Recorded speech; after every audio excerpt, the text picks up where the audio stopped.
L-onet bonġu lil kulħadd. Grazzi li joġobkom tiġu għal din il-konferenza. Nafu li kulħadd imħabbat u li qegħdin f'perjodu fejn hawn ħafna attivitajiet oħra għaddejjin.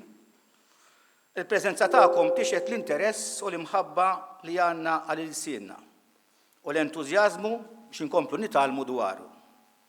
Il-preżenza tagħkom tkompli timlina bil-kuraġġ biex naħdmu aktar. Din hija okkażjoni speċjali mhux għall-Akkademja tal-Malti biss, imma għandha tkun ukoll okkażjoni speċjali għal Maltin kollha.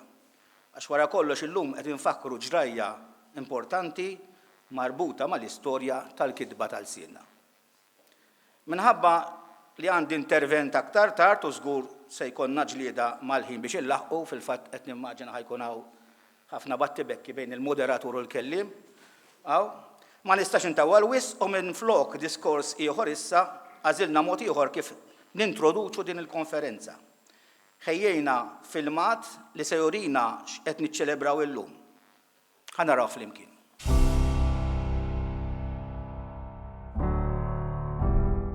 L-istorja tibda minn meta ġew l-Ingliżi Malta sewwa. Fis-sena 1800 l-Ingliżi bdew jaħkmu Malta wara li l-Maltin talbuhom biex jiġu jagħtuhom l-għajnuna. U bdew imexxu dawn il-Gżejjer iżda l-ewwel 80 sena bejn wieħed u ieħor. L-Ingliżi ħallew il-lingwa Taljana issaltant fl-edukazzjoni, fil-qrati u fl-amministrazzjoni tal-pajjiż. Iżda mbagħad fis-sena 1878 waslet f'Malta Kummissjoni Reali. Di kienet magħmula minn Patrick Keenan, Penrose Julian u Francis William Roswell. U dawn għamlu rapport dettaljat fuq il-Gżira illi semmew l-amministrazzjoni, il-politika, l-kultura, l-edukazzjoni, l-ekonomija. Imma fuq kollox l-edukazzjoni. Patrick Keenan, li kellu fidejh ir-rapport dwar l-edukazzjoni, fosthom issuġġerixxa riforma fil-lingwi fejn kellha titwarrab il-lingwa Taljana u minflok tingħata importanza l dik Ingliża. Meta dan ir-rapport ġie mxandar, inħolqu żewġ partiti politiċi, wieħed favur ir-riforma u l-ieħor kontra. U bdiet ġlieda interna li damet fl-aħħar 20 sena tas-seklu 19 u l-ewwel terz tas-seklu 20.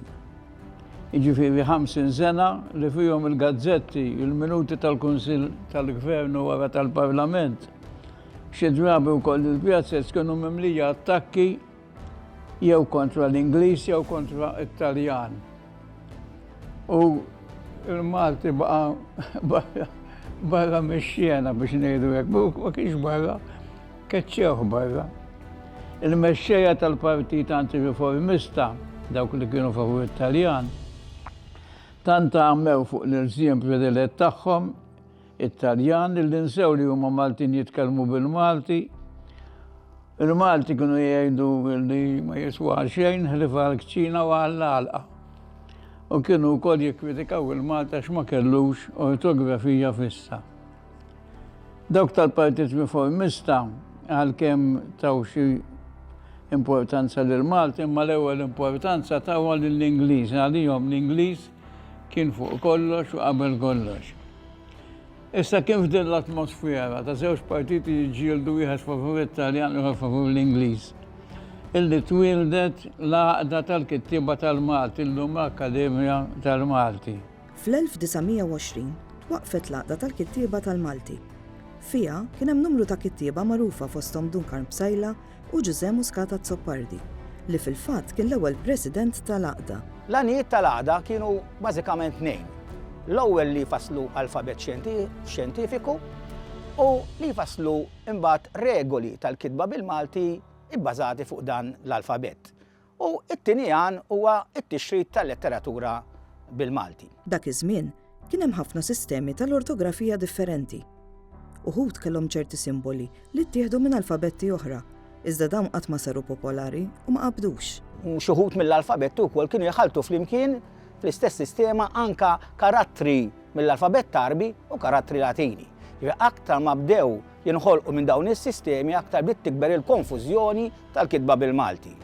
Tantu hekk minħabba din is-sitwazzjoni batit ħafna l-letteratura bil-Malti. Għax il-kittiba kull min jikteb kienet juża alfabet differenti prattikament. U batit ħafna biex ngħidu hekk il-kitba bil-Malti u t-talim tal-Malti fl-iskejjel. Tantu hekk li għal xi żmien il-Malti ma baqax jiġi mgħallem fl-iskejjel minħabba din is-sitwazzjoni kaotika. Meta twaqqfet l-Akkademja tal-Malti li dak iż-żmien kienet magħrufa bl-isem Laqda tal-Kittiba tal-Malti fl-14 ta' Novembru tal-1920, inħatru żewġ kummissjonijiet, waħda minnhom għal Għawdex u l-oħra l-Malta, magħmula minn 8 membri biex ikunu jistgħu jistabbilixxu l-ortografija flimkien mal-alfabet tal-Malti. Il-kummissjonijiet ikkumpilaw rapporti fuq l-alfabet u l-ortografija fi 17 il-laqa. Imma l-ewwel ippubblikaw biss ir-rapport fuq l-alfabet. Ir-rapporti fuq l-ortografija ma ġewx ippubblikati mill-ewwel peress li l-alfabet Malti kien għadu jrid jiġi approvat. Kremona bil-għajnuna ta' sħabu, speċjalment ta' Gianni Vassallo, mnexxielu joħloq alfabet li hu sempliċi, bilanċjat, bitwija tal-alfabet Latin u biżjed ta' ftit sinjali diakritiċi, ġifieri ftit tikek u leħħem maqtuwa. Is-sempliċità tinsab fil-fatt li b'eċċezzjoni żgħar kull ittra għandha ħoss wieħed u kull ħoss rappreżentat minn ittra waħda. Madankollu, mhux kulħadd aċċetta dal-alfabet mill-ewwel.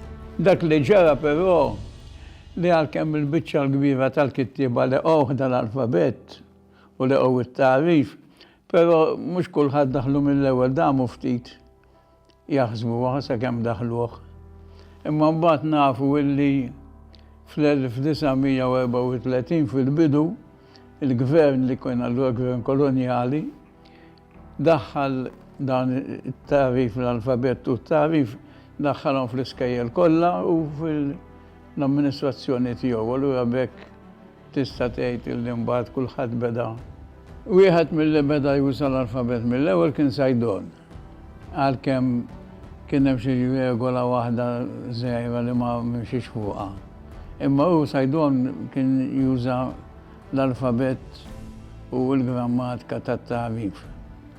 Imbagħad tħajru dik interessanti illi x'ismu kien qal Safer Karwana qal nħajru nagħmlu fotografija fissa u nħajru kittieba ġodda u dan seħħ il għaliex imbagħad naraw bli tħajru biex jiktbu kittieba tajbin fil-poeżija George Pisani, Patri Delija, Rosa Briffa u oħrajn. U fil-qasam tal-proza kien hemm Giuseppe Aquilina, Giuseppe Bonnici, Giuseppe Ketkuti, Giuseppe Lulmerser u ħafna oħrajn. Dawna kollha mhux biss kitbu bl-ortografija l-ġdida, ma qisu kienu imħajrin propju minn dik l-ortografija.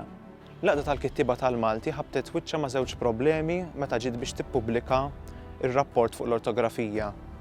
L-ewwel problema kienet in-nuqqas ta' fondi, it-tieni problema kienet in-nuqqas ta' tipi li kienu jintużaw dak iż-żmien fil-pubblikazzjoni tal-kotba biex jiġu pubblikati il-kotba bihom. Kunċert li organizzat Laqda fit-Teatru Manwel biex tiġbor il-fondi meħtieġa falla milli jagħmel dan. Għalhekk din talbet lill-Gvern biex jissussidja l-pubblikazzjoni tat-tarif, iżda din it-talba ma ntlaqatx. Minflok il-Gvern ippubblika t-tarif fl-istamperija tiegħu f'Novembru tal-1924. Fl-1924 tfasslu ir-regoli tal-kitba bil-Malti fil-manwal tal-ortografija tarif fuq il-kitba Maltija. Hawnhekk rridu nsemmu is-sem kbir li ta' Nino Cremona mejjun minn Gianni Vassallo biex għamlu dan il-manwal. Kif jiġri dejjem il-lingwa tibqa' tiżviluppa, tajjeb, tiżviluppa għax n-nies li jitkellmuha jiġu f'kuntatt ma' lingwi oħrajn. Fil-każ tal-Malti nafu li aħna ġejna f'kuntatt kbir mat-Taljan u mal-Ingliż u allura jidħol kliem ġdid fil-lingwa u dak il-kliem importanti li jkun meħtieġ jibqa' u tissib mod kif tiktbu. U allura minn żmien għal żmien ir-regoli tal-ortografija kif jiġri mhux fil-Malti biss manka f'lingwi oħrajn ikunu jridu jiġu aġġornati. U l-ewwel aġġornament tat-tarif fuq il-kitba Maltija sar fl-1984. dokument li jismu Żieda mat-Tarif. Ftit wara, fl-1992 sar aġġornament ieħor li jismu Aġġornament tat-Tarif. Kif nistgħu nindunaw mill-isem ta' dawn id-dokumenti, il-bażi baqgħet it-tarif. Ġifieri qed inżidu mat-tarif u qed naġġornaw it-tarif. Eventwalment fl-2005 ġie stabbilit il-Kunsill Nazzjonali tal-Isem Malti u l-aġġornament tal-ortografija waqa' taħt ir-responsabbiltà tiegħu. Infatti, xi snin wara, il-Kunsill ippubblika żewġ dokumenti, id-Deċiżjoni Twieħed li huwa bbażat fuq il-kitba tal-varjanti ortografiċi u d-Deċiżjoni 2 li foka fuq il-kitba tal-kliem missellef mill-Ingliż fil-Malti. Din is-sena hija sena importanti ħafna għall-Akkademja tal-Malti għax fiha qegħdin infakru il-100 sena minn meta ġew ippubblikati ir-regoli tal-kitba bil-Malti f'manwal li jismu Tarif fuq il-kitba Maltija, manwal li 10 snin wara, ġifieri fl-1934, sar uffiċjali. U nistgħu ngħidu li għadu il-bażi tar-regoli ta' kif nikbu tajjeb bil-Malti. Inħoss li din is-sena mhix importanti għall-Akkademja tal-Malti biss, imma għandha tkun importanti għall-Maltin kollha. Għax fiha qegħdin infakru permezz ta' dan id-dokument huwa parti storika, parti mill-istorja tal-iżvilupp tal-kitba u l-istandardizzazzjoni tal-kitba tagħna bil-Malti.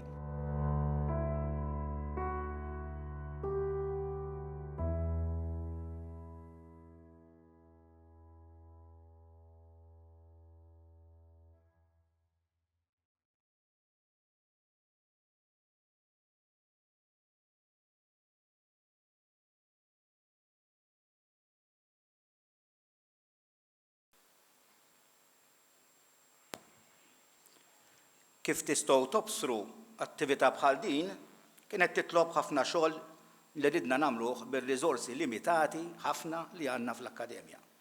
Però ġbidna ħabel wieħed u kellna teamwork formidabbli.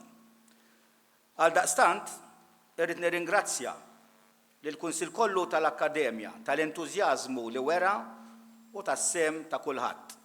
Minħaħseb il-paġna ta' Facebook, sit tal-Akkademja, minħaħseb il-catering, il-fuljett, il-ġar tal-affarijiet, il-medja, grazzi kbira lil kulħadd. Nirringrazzja lil Heritage Malta tal-promo u dokumentarju li għamlunna li għadkom kif rajtu u tal-pubblikazzjoni tal-ktieb ta' Daniel Attard dwar l-istorja marbuta mat-tarif. U dwar din se jkellimkom imbagħad meta jagħlaq il-segretarju tal-Akkademja dwar kif tistgħu tagħmlu biex wieħed jakkwista kopja ta' dan ix-xogħol. Din mhix se tkun l-uniku pubblikazzjoni marbuta ma' din il-konferenza. L-interventi li se nisimgħu llum se jkunu ippubblikati f'ħarġa speċjali tal-Malti. Nirringrazzja lil kelliema kollha li se jipparteċipaw f'din il-konferenza li aċċettaw mill-ewwel l-istedina li għamiltilhom. Skużawni ta' kemm dejjaqtkom bl-emails u l-messaġġi li battilkom, kunu għafu però li dan għadu biss il-bidu, ġissa t-nġi warajkom għal-publikazzjoni. Nirringrazzja lil Monsignor Lawrence Kakija li ma kienx possibbli jkun magħna illum, iżda aċċetta li mmorru nintervistawh kif rajtu hemmhekk fid-dokumentarju. Fost il-kelliema kellu jkun hawn ukoll magħna s-Sur Kalmera Zoppardi li ta' kontribut siewi fil-qasam tal-ortografija Maltija, iżda kellu jirtira fl-aħħar minħabba raġunijiet ta' saħħa. Nirringrazzja wkoll l-istudenti tad-Dipartiment tal-Malti fil-Fakultà tal-Arti li ġew ħafna llum biħġarhom ħafna minnhom qegħdin jgħinu u diġà hija esperjenza sabiħa lihom u nirringrazzjahom tal-għenuna tagħhom. Mill-ġdid nirringrazzja lilkom li attendejtu biħġarkom u tal-interess li urejtu. Fil-fatt kellna nagħlqu r-reġistrazzjonijiet tal-konferenza ftit ġranet biss wara li ftaħnihom għax il-postijiet imtlew mill-ewwel. Għaldaqstant iddeċidejna li niffilmjaw il-konferenza u eventwalment intellawha fuq is-sit jew fuq l-istazzjon tal-YouTube tal-Akkademja. Il-konferenza tal-lum se tkun maqsuma fi 3 sessjonijiet. F'kull sessjoni għandna żewġ kelliema u xi ħin għall-interventi mill-udjenza. Għal kull sessjoni se jkun hemm moderatur differenti. L-ewwel sessjoni se jimmodera s-Sur Joseph Buttigieg, l-ewwel sessjoni tiffoka fuq il-parti storika. It-tieni sessjoni li se tiffoka fuq il-prinċipji ewlenin li hu mibni fuqhom it-tarif se jimmodera il-Professur Mario Cassar u t-tielet sessjoni li se tkun tiffoka fuq l-aġġornamenti li bnew fuq it-tarif se timmodera is-Sinjura Rita Saliba. Issa nistieden mill-ewwel il-moderatur Joseph Buttigieg u lill-Professur Ray Fabri biex jiftħu din il-konferenza. Grazzi.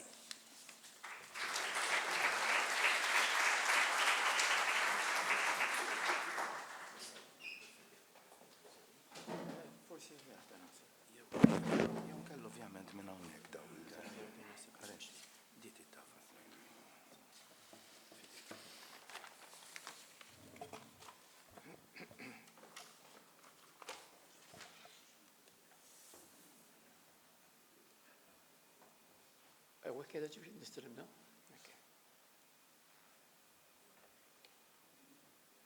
Logħba tajba. Logħba tajba. L-ewwel nixtieq nirringrazzja naturalment lill-Kunsill tal-Akkademja u speċjalment il-President tal-Kunsill il-George Farrugia ta' din l-istedina. U forsi għal min ma jafnix, żgur li jafnix ma jafunix, ngħid kemm tgħid fuq innifsi fil-qosor, jien li s-sakta minn 40 sena nirriċerka u nagħllem il-lingwistika ġenerali fl-Istitut tal-Lingwistika u Teknoloġija tal-Lingwa u bl-ispeċjalizzazzjoni fosma bħal teoriji formali tal-lingwa, il-sintassi u l-morfoloġija, politika lingwistika fost oħrajn, imma wkoll qasam partikolari li sajli mhux ħażin nagħllem u nirriċerka li huwa dak tal-sistemi tal-kitba. U għalhekk George talabni biex ngħid kemm tgħid hawnhekk tal-bidu. U dak li se nagħmel jien beħsibni nagħmel huwa li nagħti sfond pjuttost ġenerali wiesa' fuq sistemi tal-kitba, x'inhi l-kitba, x'nifhmu biha u fuq l-istandardizzazzjoni tal-kitba bħala introduzzjoni biex imbagħad il-kollegi tiegħi li huma esperti iktar minni tal-qasam jiffukaw fuq il-kitba tal-Malti u l-standardizzazzjoni u speċjalment ovvjament fuq it-tarif bħala speċjalizzazzjoni. Mela nibda l-ewwel dak li jinsejjaħlu il-poter tal-lingwa u tal-kitba biex ikun iktar ċar hawnhekk tajjeb. U iktar qudiem ħad nagħmel differenza bejn il-lingwa mitkellma u l-kitba għal xi differenza importanti. Mela, dawn huma affarijiet meħuda mill-letteratura, mir-riċerka li saret minn ħafna nies, infatti għandkom hawnhekk ukoll xi referenzi minn fejn meħuda. Il-kitba hija waħda mill-aktar kisbiet sinifikanti tal-bniedem u l-akbar invenzjoni fl-istorja tal-umanità. Infatti mingħajr il-kitba ma jkollniex storja fis-sens tal-istorja tal-kultura, tal-ċivilizzazzjoni. Il-kitba hija ħila umana komplessa u sofistikata u għandha rwol fundamentali fl-iżvilupp kognittiv u lingwistiku tat-tfal. U speċjalment hija stadju importanti fit-triq lejn il-litterizmu. L-eruq tal-kitba jinsab fil-bżonn fundamentali tal-bniedem li jaħżen l-informazzjoni biex ikun jista' jikkomunika miegħu innifsu u ma' nies oħrajn u din importanti hawnhekk tul iż-żmien u bid-distanza. Infatti bil-kitba taraw hemmhekk nelbu l-limitazzjoni tal-ħin u tal-ispazju u nkun nistgħu nikkomunikaw fi żminijiet u f'postijiet imbeda minn xulxin u mifruxa fuq distanzi kbar. Fl-istess ħin kif għad diġà il-kitba tgħinna biex nikkomplementaw il-memorja. Issa, hawnhekk nipprova nissintesizza hawnhekk dak li nifhem jien bil-poter tal-kitba, bażikament hawnhekk il-kitba għandha aspetti mhux biss pożittivi ma jistgħu jkunu wkoll negattivi, fis-sens li tista' tintuża pereżempju bħala għodda l-kontroll għall-poter. U provajt hawnhekk nagħti idea ta' il-poter tal-kitba. Tajb il-kitba nistgħu ninformaw u niddiżinformaw, tista' taħbi bil-kitba, tista' tikxef l-affarijiet, tajjeb, tista' taqgħod u tifret lin-nies u l-komunitajiet, tista' tfaħħar u tibni, tikkritika u tkisser, tista' ssaħħar u tbeżza, toqtol nisbaqgħu serin, toħloq il-paċi, ġib il-gwerra, il-kitba ħafna drabi għandha dik is-saħħa li toħloq daw il-differenzi. Skont kif jużaw hawnhekk niġu ovvjament l-espressjoni famuża m'għandix dubju ħadd diġà sema biha, il-pinna hija aktar qawwija mix-xabla.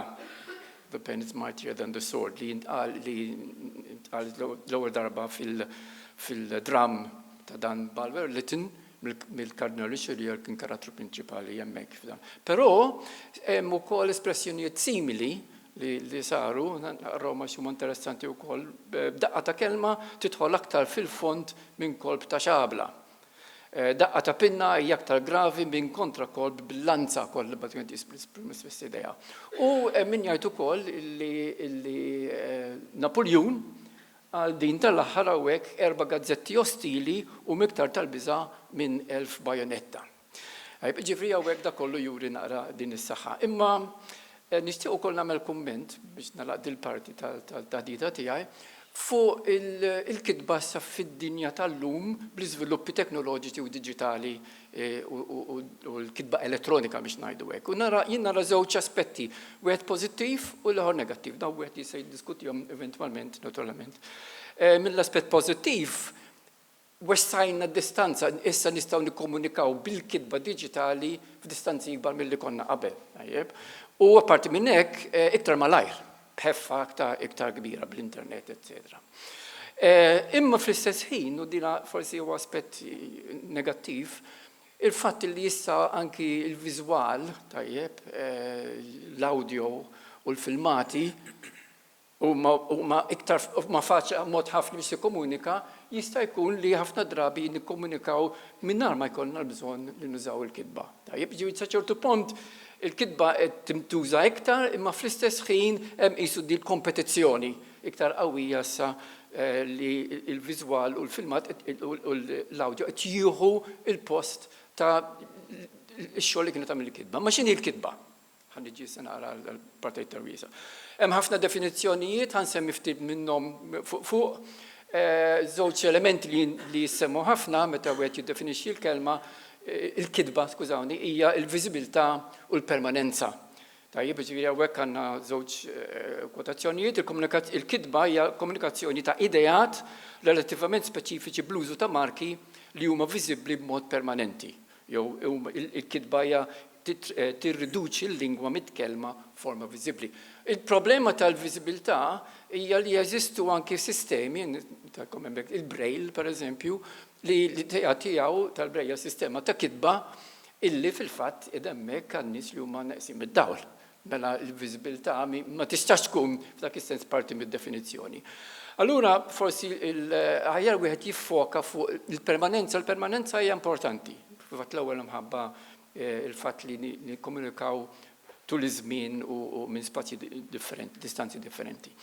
Mela hekk għandna definizzjoni ta' Daniels wieħed mill-awtoritajiet fil-sistemi tal-kitba li għajtek. Is-sistema hija sistema ta' marki xi ftit jew permanenti li jintużaw biex jirrappreżentaw tlissina b'tali mod li din tiftijem xi ftit jew wisq eżatt mingħajr l-intervenzjoni ta' min nissina.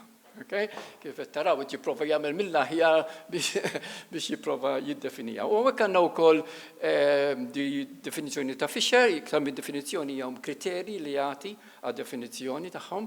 Taraw hawnhekk ukoll il-komunikazzjoni hija importanti u l-idea wkoll ta' which li servi fit-tul hawnhekk il-permanenza ġifieri bażikament il-karta se tkun jew inkella xi ħaġa elettronika. U li tuża l-marki relatati magħhom. Dina biex nieħdu idea però mhux kull ħaġa illi tesprimi xi ħaġa b'sinjali neċessarjament hija kitba. Għall-inqas hawnhekk hawn żewġ skejjel ta' ħsieb ma konniex ċans nidlu fid-dettalji ma tajb wieħed jgħidhom, hemm dawk li jsejħulhom l-inklużivisti li jinkludu daw li għandkom listjati hawnhekk, il-formuli kemikali, il-petroglifi, il-piktografi u simboli internazzjonali bħala forma ta' kitba wkoll. Ma mbagħad hemm l-esklużivisti li daw jeskludihom. Hawnhekk qed intikom naqra ftit stampi sbieħ ħalli taraw xi jfissru b'daw dak li qed jeskludu l-esklużivisti. Tajjeb, skużawni għandna ġebu lura. X'inhi l-idea hawnhekk? L-idea ta' dawk li jeskluduhom hija li inti fil-fatt pereżempju b'formula matematika ma tistax tesprimi tajjeb, ma tistax tikkodifika l-espressjonijiet kollha, ħsibiet kollha li tista' fil-fatt tesprimi l-lingwa. Per eżempju, jiena b'formula kimika ma nistax ngħid li nagħmlu f'sinar ħamun naqra kafe, nintefa' qudiem it-televiġin u nara l-futbol. Tajjeb? U l-istess b'formula matematika ma nistax ngħidha. Mentri bl-alfabet, per eżempju, jiena nista' nesprimi eżatt dak il-ħsieb, dik l-espressjoni. X'inhi l-oriġini ta' sistemi tal-kitba u hekk normalment il-sistemi tal-kitba jiżviluppaw jevolvu tajjeb b'mod mingħajr ma jindaħal ħadd biex ngħidu hekk fihom tajjeb u però wkoll ħafna drabi jiġu adattati u adottati biex jinħolqu mbagħad sistemi għal kitba oħra. Però ġeneralment hemm qbil illi kien hemm tliet sistemi li żviluppaw indipendentment minn xulxin. U dawn huma il-kitba kuneiformi tal-Sumerjana, il-kitba tal-karattri Ċiniżi u il-kitba Mesoamerikana. Hawnhekk għandkom l-eżempju tal-kitba tal-Maja. Mela l-idea hawnhekk li daw żviluppaw indipendentement minn xulxin. Hemm ukoll min jinkludi il-ġeroglifiċi Eġizzjani għaliex mhuwiex ċar il-ġeroglifiċi kemm huma relatati mal-kuneiformi, jekk fil-fatt mhux żvilupp tal-kuneiformi jew le m'hemmx evidenza biżejjed li huma, però hemm dubju illi jista' jkun illi kienu. Allura mhumiex ma kinux ma lvolvewx b'mod indipendenti. Però hemm ukoll sistemi ta' kitba li ġew biex ngħidu hekk inventati u mhux evolvew. U ħansemmi tlieta hawnhekk, jisemmihom Daniels ukoll, l-iktar waħda antika hija il-kuneiformi tal-Persjan antik, illi fil-fatt għall-inqas kont dan il-riċerkatur Schmidt ma kienx żviluppat mill-kuneiformi Sumerjan, imma ivvintawha apposta l-Persjani biex jibgħu indipendentment mill-forma Sumerjana. Dan huwa eżempju hawnhekk tal-kuneiformi Persjana illi kien ivvintata. Mbagħad hemm sistema inventata wkoll kif qed taraw hawnhekk fl-1446 kienet ippubblikata tal-Hangul, hija sistema tal-kitba użata tal-Korean, hawnhekk għandkom l-eżempju, hija interessantissima din hija bbażata fuq fattur speċifiku tal-artikolazzjoni, pereżempju tal-klim. U dina ħadem fuqha jew vinta ovvjament bil-riċerkaturi dak ir-re Maxey John. Mbagħad sistema oħra ta' Cherokee, lingwa nativa Amerikana, li hija din illi wkoll din il-persuna hawnhekk, George Gisk, ivvinta tajjeb u ħolqha mill-ġdid biex tkun sistema ta' kitba. X'inhu huma t-tipi ta' sistemi ta' kitba? Se normalment nagħmlu differenza bejn 4 tipi. Tajjeb, li huma dik piktografika, ideografika, logografika, silabografika u fonografika. Il-piktografika u ideografika jirrappreżentaw is-simboli tagħha, jirrappreżentaw oġġetti, attività, tajjeb, idea, kunċetti. Ħafna drabi jkunu forma ta' stampi, da bażikament, tajjeb, jew simboli partikolari. Sistema logografika bbażata fuq tifsira, il-kelma teknika hija l-morfema, bażikament, tajjeb, jiġifieri tifsira lingwistika. Silabografika fuq is-sillaba u l-fonografika fuq il-ħoss, mela ġifieri fuq il-foni u l-fonem. U ġeneralment sistema ma tkunx ta' tip wieħed biss, tkun imma jkollha ċertu taħlit pereżempju s-sistema ta' karattri taċ-Ċiniż hija sistema li għandha karattri li huma purament logografiċi, imma oħrajn li huma logofonetiċi jew logosillabiċi, ġifieri jkunu taħlita ta' żewġ affarijiet. Hawn ftit eżempji mela sistema pittografika, din hija sistema Dongba, hija sistema pittografika li tintuża mill-assissin tal-poplu Naħi fin-naħa l-isfel taċ-Ċina. Ukoll daw is-simboli dawn huma bażikament sistemi pittografiċi u ideografiċi. U hekk jiġifieri l-kelb huwa pittografiku u l-ċirku dak huwa ideografiku f'dak is-sens. Bad għandna sistemi logografiki kif l-eżempju hawnhekk narġgħu tal-Maja, dawn huma kif qed taraw kull waħda minn dawk is-simboli hija mekkal tifsira partikolari, mara, okay, eccetera. Però anki il-Maja is-sistema mhix purament logografika. Infatti skont it-teorija tgħid li sistema purament logografika ma tistax teżisti. 10 minuti. Mela ħankompli sillabika, okay, eżempju Ċiniż hawnhekk għandna l-kana, katakana, nitakana, u koll il-Ġappuniż, kuraw il-Ġappuniż huwa sistema komplessa ħafna, waħda mill-iktar sistemi komplessi ta' kitba, għax apparti minn di sistema sillabika jużaw ukoll karattri Ċiniżi, dak li seħ il-kanji ukoll. Sistema sillabika hawnhekk ukoll ta' tipi ieħor hija Devangari, li sistema tintuża fis-subkontinent Indjan, u hija ftit differenti, però ovvjament m'għandix nitlu fid-dettalji hawnhekk, min jinteressaħ nistgħu nitkellmu eventwalment fuq dal-affarijiet. U fl-aħħar fonografika fejn jiġu l-alfabet, tajjeb, u hawnhekk nagħmlu distinzjoni bejn żewġ tipi tal-alfabet, dak minar vokali, hawnhekk għandna l-Arabi ovvjament, il-Feniċju, l-Ebrajk, u l-alfabet bil-vokali bħalma il-Malti, tajjeb, il-Grik, il-Latin, etc. Mbagħad hawnhekk għandkom l-eżempji daw il-sistemi bl-alfabet mingħajr vokali jiserħu abġad. Okay? U għaw xi eżempji hawnhekk biex tarawhom. U mbagħad għandna sistema li ħanna familjari magħha li u l-ħan nitkellmu ħafna fuq għallum, tajjeb, is-sistema tal-alfabet bil-vokali. Issa, nixtieq, nispera nħu forsi 5 minuti, nagħmel distinzjoni bej il-lingwa mitkellma u meta ngħid mitkellma hawnhekk mhux qed ninjora l-lingwa tas-sinjali li importanti wkoll tajjeb. Il-lingwisti għal-lingwa tas-sinjali hija l-lingwa naturali bħalma hija l-lingwa mitkellma. Però jien ħanajt lingwa mitkellma. Differenza bejn il-lingwa u l-kitba, bejn il-mitkellem u l-miktub. Hija importanti ħafna x'ħafna drabi jitfixklu jitħawdu daw żewġ livelli.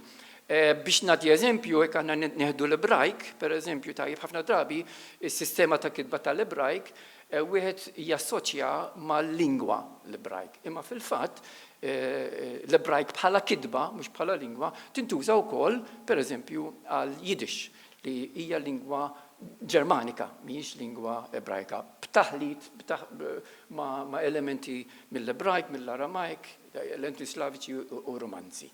Iġi hawnhekk importanti li nżommu d-differenza. Huma naturalment relatati imma separati, tajbu ħafna lingwisti infatti jikkonsidraw lingwa mitkellma bħala l-offol tal-istudju tagħhom li ma jfissirx li jinjoraw il-kitba bħalma pereżempju qed nagħmel jiena li hija qasam li wkoll nistudjah kemm jista' jkun. Mela, ġifieri ħafna drabi naraw il-mitkellem bħala l-primarju u l-miktub bħala s-sekondarju minn raġunijiet għalfejn nagħmlu hekk, tajbu ħa nagħti numru ta' raġunijiet hawnhekk. L-ħaġa l-istorja tal-kitba hija ħafna iqsar mill-istorja tal-lingwa mitkellma.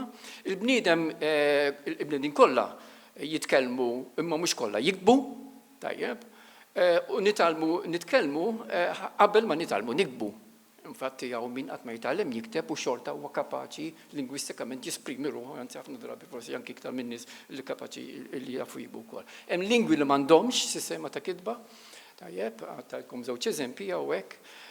U ħafna lingwi żviluppaw sistema tal-kitba relativament reċentement. Għandkom eżempju hawnhekk ħafna mill-lingwi Amerindjani, pereżempju bħal Navajo, żviluppaw sistema reċenti ħafna.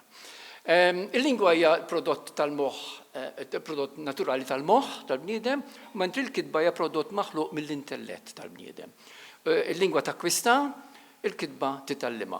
Il-lingwa hija parti mill-identità tal-bniedem, il-kitba hija għodda, hija teknoloġija li wieħed juża biex jikkodifika il-lingwa. Il-lingwi jinbidlu kontinwament, u ħafna drabi mingħajr sforz. Mentri il-sistemi tal-kitba ħafna drabi huma konservattivi u jdumu ma jinbidlu biex jillaħqu wkoll mal-bidliet li jkun hemm fil-lingwa mitkellma.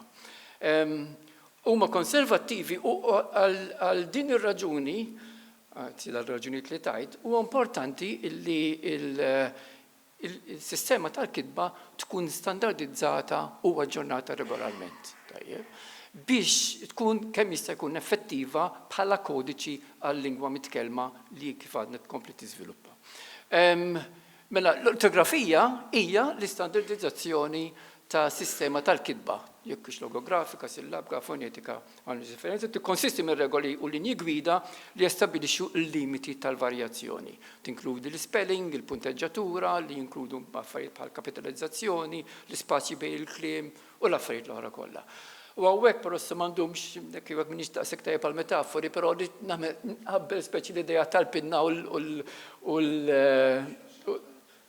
U x-xabla, binnu x-xabla, tajjeb bħalma x-xabla wieħed irid jieħu ħsieba min joħloq irid jipproduċiha fuq ċertu sistema li l-esperti jkun jafu kif jagħmluha, tajjeb trid tkun prattika, trid tkun imsenna u kemm jista' jkun wieħed ikun jaf juża u jipprattika. Bl-istess mod tajjeb il-pinna, l-kidba, wieħed trid tkun mibnija fuq prinċipji rikonoxxuti minn esperti, tkun prattika, tinżamma ġurnata, bħalma kif tiżżomm anke x-xabla kemm jista' jkun taqta' kemm jista' jkun, u min jkun juża tajjeb u jkun tallima sew jipprattika sewwa wkoll. Mela ġifieri standardizzazzjoni sservi biex il-kidba tkun koerenti kemm jista' jkun, tittieħed bis-serjetà nasibha punt importanti ħafna, tintuża b'ċertezza u tkun għodda vera effettiva qawwija f'idejn il-kittieba. U dan huwa partikolarment għal-lingwi, tant xogħol nuża kelma lingwi żgħar ngħidlek lingwi li forsi mhumiex daqshekk b'saħħithom bħal huma lingwi kbar bħal l-Ingliż u lingwi oħra, hija partikolarment importanti. L-iskop tal-standardizzazzjoni mhuwiex li ddejjaq in-nies, għax ħafna nies ħafna drabi jiddejqu meta tiġi xi aġġornamenti, imma toħloq sistema ta' kitba organizzata, prattika, mibnija fuq prinċipji sodi li tirrifletti l-kumplessità tal-lingwa mitkellma. Ma żgur li dan issa xi ħaġa li se jiddiskutuh il-kollegi tiegħi, speċjalment fil-kuntest ovvjament tal-ortografija tal-Malti. U issa nħalli f'idejhom. Naħseb kont fil-ħin u xejn. Zammejt fil-ħin. Nam punt wieħed tal-aħħar, skużawni, baqalli minuta. Issib tal-aħħar. Hemm bżonn kbir, din nixtieq vera ngħidha, illi l-Malti miktub jidher iktar fil-pubbliku. Tajjeb. U ħafna drabi jiena il-filosofija tiegħi meta kont President tal-Kunsill kienet illi il-problema ħafna drabi tal-kitba ħafna nies jibżgħu jikbu bil-Malti hija li ma narawx biżżejjed. Mentre l-Ingliż naraw kollu ma tibżax tikteb through u UGH tajjeb imma bifet poġġi line fil-Malti ħafna drabi ma nkunu żguri. U apparti minn għax nitalmu ħafna minn nitalmu għall-iskola nikbu imma mhux qed narawha biżżejjed. Tajjeb, mhux naraw biżżejjed. U importanti li narawha fis-senjaletika, fit-tabelli, fil-posters, fil-laqgħat pubbliċi, tajtkom hemmhekk eżempju għalli tal-biża' tajjeb, jekk tmur il-belt dej il-Parlament u tara fejn jipparkjaw għandek dawk x'jiżhom hemmhekk bl-Ingliż biss. Bl-Ingliż biss. Tajjeb li naħseb hija xi ħaġa kellha. U sfortunatament dik hija xi ħaġa komuni ħafna. Daqshekk. Grazzi ħafna.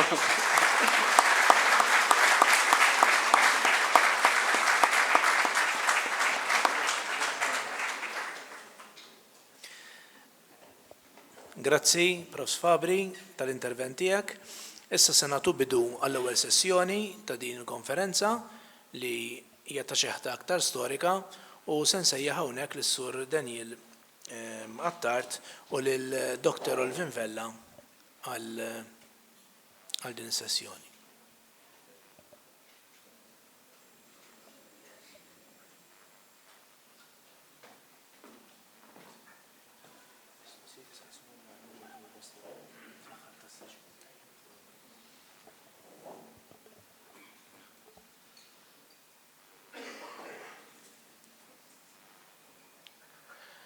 Li kellkom tmorru eżatt bħallu 100 sena ilu, tixtru l-gazzetta, waħda mill-iktar gazzetti popolari ta' dak iż-żmien, il-Ħabib, u tiftħu fuq il-paġna ta' wara kontu ssibu dal-avviż. Dak l-avviż jiġifieri inħareġ eżatt bħallu 100 sena ilu biex jirreklamaw il-pubblikazzjoni ta' ktieb li llum ħanitkellmu daqshekk fuq it-tarif fuq il-kitba Maltija. Dak iż-żmien stajt akkwistaħ mingħand Kritjan tal-Kotba 34 stadarja lill-belt għal prezz ta' 10 soldi, mill-esperjenza personali nista' ngħidilkom li llum il-ġurnata jiswa ħafna iktar minn hekk. Se nkun qed inkellimkom allura fuq it-twaqqif tal-qagħda tal-kittieba tal-Malti illum magħrufa bl-isem tal-Akkademja u kif ġie l-ħsieb li jiġi ppubblikat it-tarif minn ħadem fuq it-tarif jiġifieri l-awturi x'ridu jagħmlu biex jippubblikawh il-problemi li kien hemm u kif fl-aħħar waslu biex jippubblikawh minkejja kollox. Se nuża dawn l-abbrevjazzjonijiet U hemm għall-arkivi tal-Università ta' Malta dawn huma dokumenti li rriċerkajt b'NM l-Biblioteka Nazzjonali ta' Malta u hemm il-Melitenzja tal-Università ta' Malta. Imma minn fejn ġiet l-Akkademja kif twaqfet? Semmejni ftit fil-filmat, però se nkompli nespandi fuqha. Kif semma l-Monsignor Lawrenz Kakija fil-bidu ta' din is-sessjoni fil-filmat, fil-bidu tas-seklu 20 f'Malta kien hemm ħafna ġrajiet qed iseħħu ħafna attivitajiet li b'xi mod waslu jew influwenzaw id-deċiżjoni li jinġabru l-kittieba u jwaqfu l-Akkademja. Mela l-ewwel nett tajjeb insemmu l-kwistjoni tal-lingwa, il-ġlida li kien hemm bejn it-Taljan u l-Ingliż, ċewwe bejn partiti politiċi differenti biex ovvjament l-iskop tagħhom kien li juru t-Taljan bħala l-aqwa lingwa l-iktar lingwa ta' poteri u nkella juru l-Ingliż u fil-nofs dejjem kien jisfen il-Malti. Fl-istess ħin kellek ukoll il-kitbiet bil-Malti li kull ma jmur bdew jiżdiedu. Allura jekk naraw fis-seklu 19 pereżempju, bdew jiżdiedu ħafna kitbiet bil-Malti kellek il-kodba tal-Mogħdija ta' żmien pereżempju li bdew jiġu ppubblikati bl-eluf minnhom. Imma kien hemm problema waħda. X'ortografija se nużaw biex niktbu l-Malti, x'alfabet se nużaw. Kif rajna hawnhekk din hija sistema waħda ta' ortografija li kienet tintuża dak iż-żmien u kieku kellek tħares lejn il-gazzetti kollha ta' dak iż-żmien kollha kienu jużaw sistema differenti ta' ortografija u alfabet differenti. Allura kien bis-saħħa ta' dan iż-żagħżugħ Franġisku Saverju Karwana li dak iż-żmien kellu 21 sena, kien żagħżugħ mill-Belt, kien jikteb xi poeżiji, kien jiġborhom ukoll iweħħilhom f'pitazz. U ġitu din ix-xewqa allura li isejjaħ lil kittieba ta' dak iż-żmien biex jinġabru u jiftehmu isma' għandna bżonn li noħolqu alfabet wieħed tal-Malti, għandna bżonn li noħolqu ortografija waħda tal-Malti u kulħadd jibda jikteb biha. U sab eżatt ix-xoqqa f'mhux ta' meta fit-12 ta' Ġunju il-Gvernatur Plumer jew Plamer li kien il-Gvernatur ta' Malta kien għadda fil-abbozz tal-Kostituzzjoni tal-1921 il-Kostituzzjoni tas self-government illi l-Malti bid-dritt seta' jiġi mitkellem fil-Parlament. U dik tat spinta biex fis-7 ta' Settembru Karwan għamel din is-sejħa lill-kittieba, is-sejħa qed tidher wara r-ritratt tiegħu biex jinġabru flimkien u jiftehmu dwar kif ħajnkiteb il-Malti.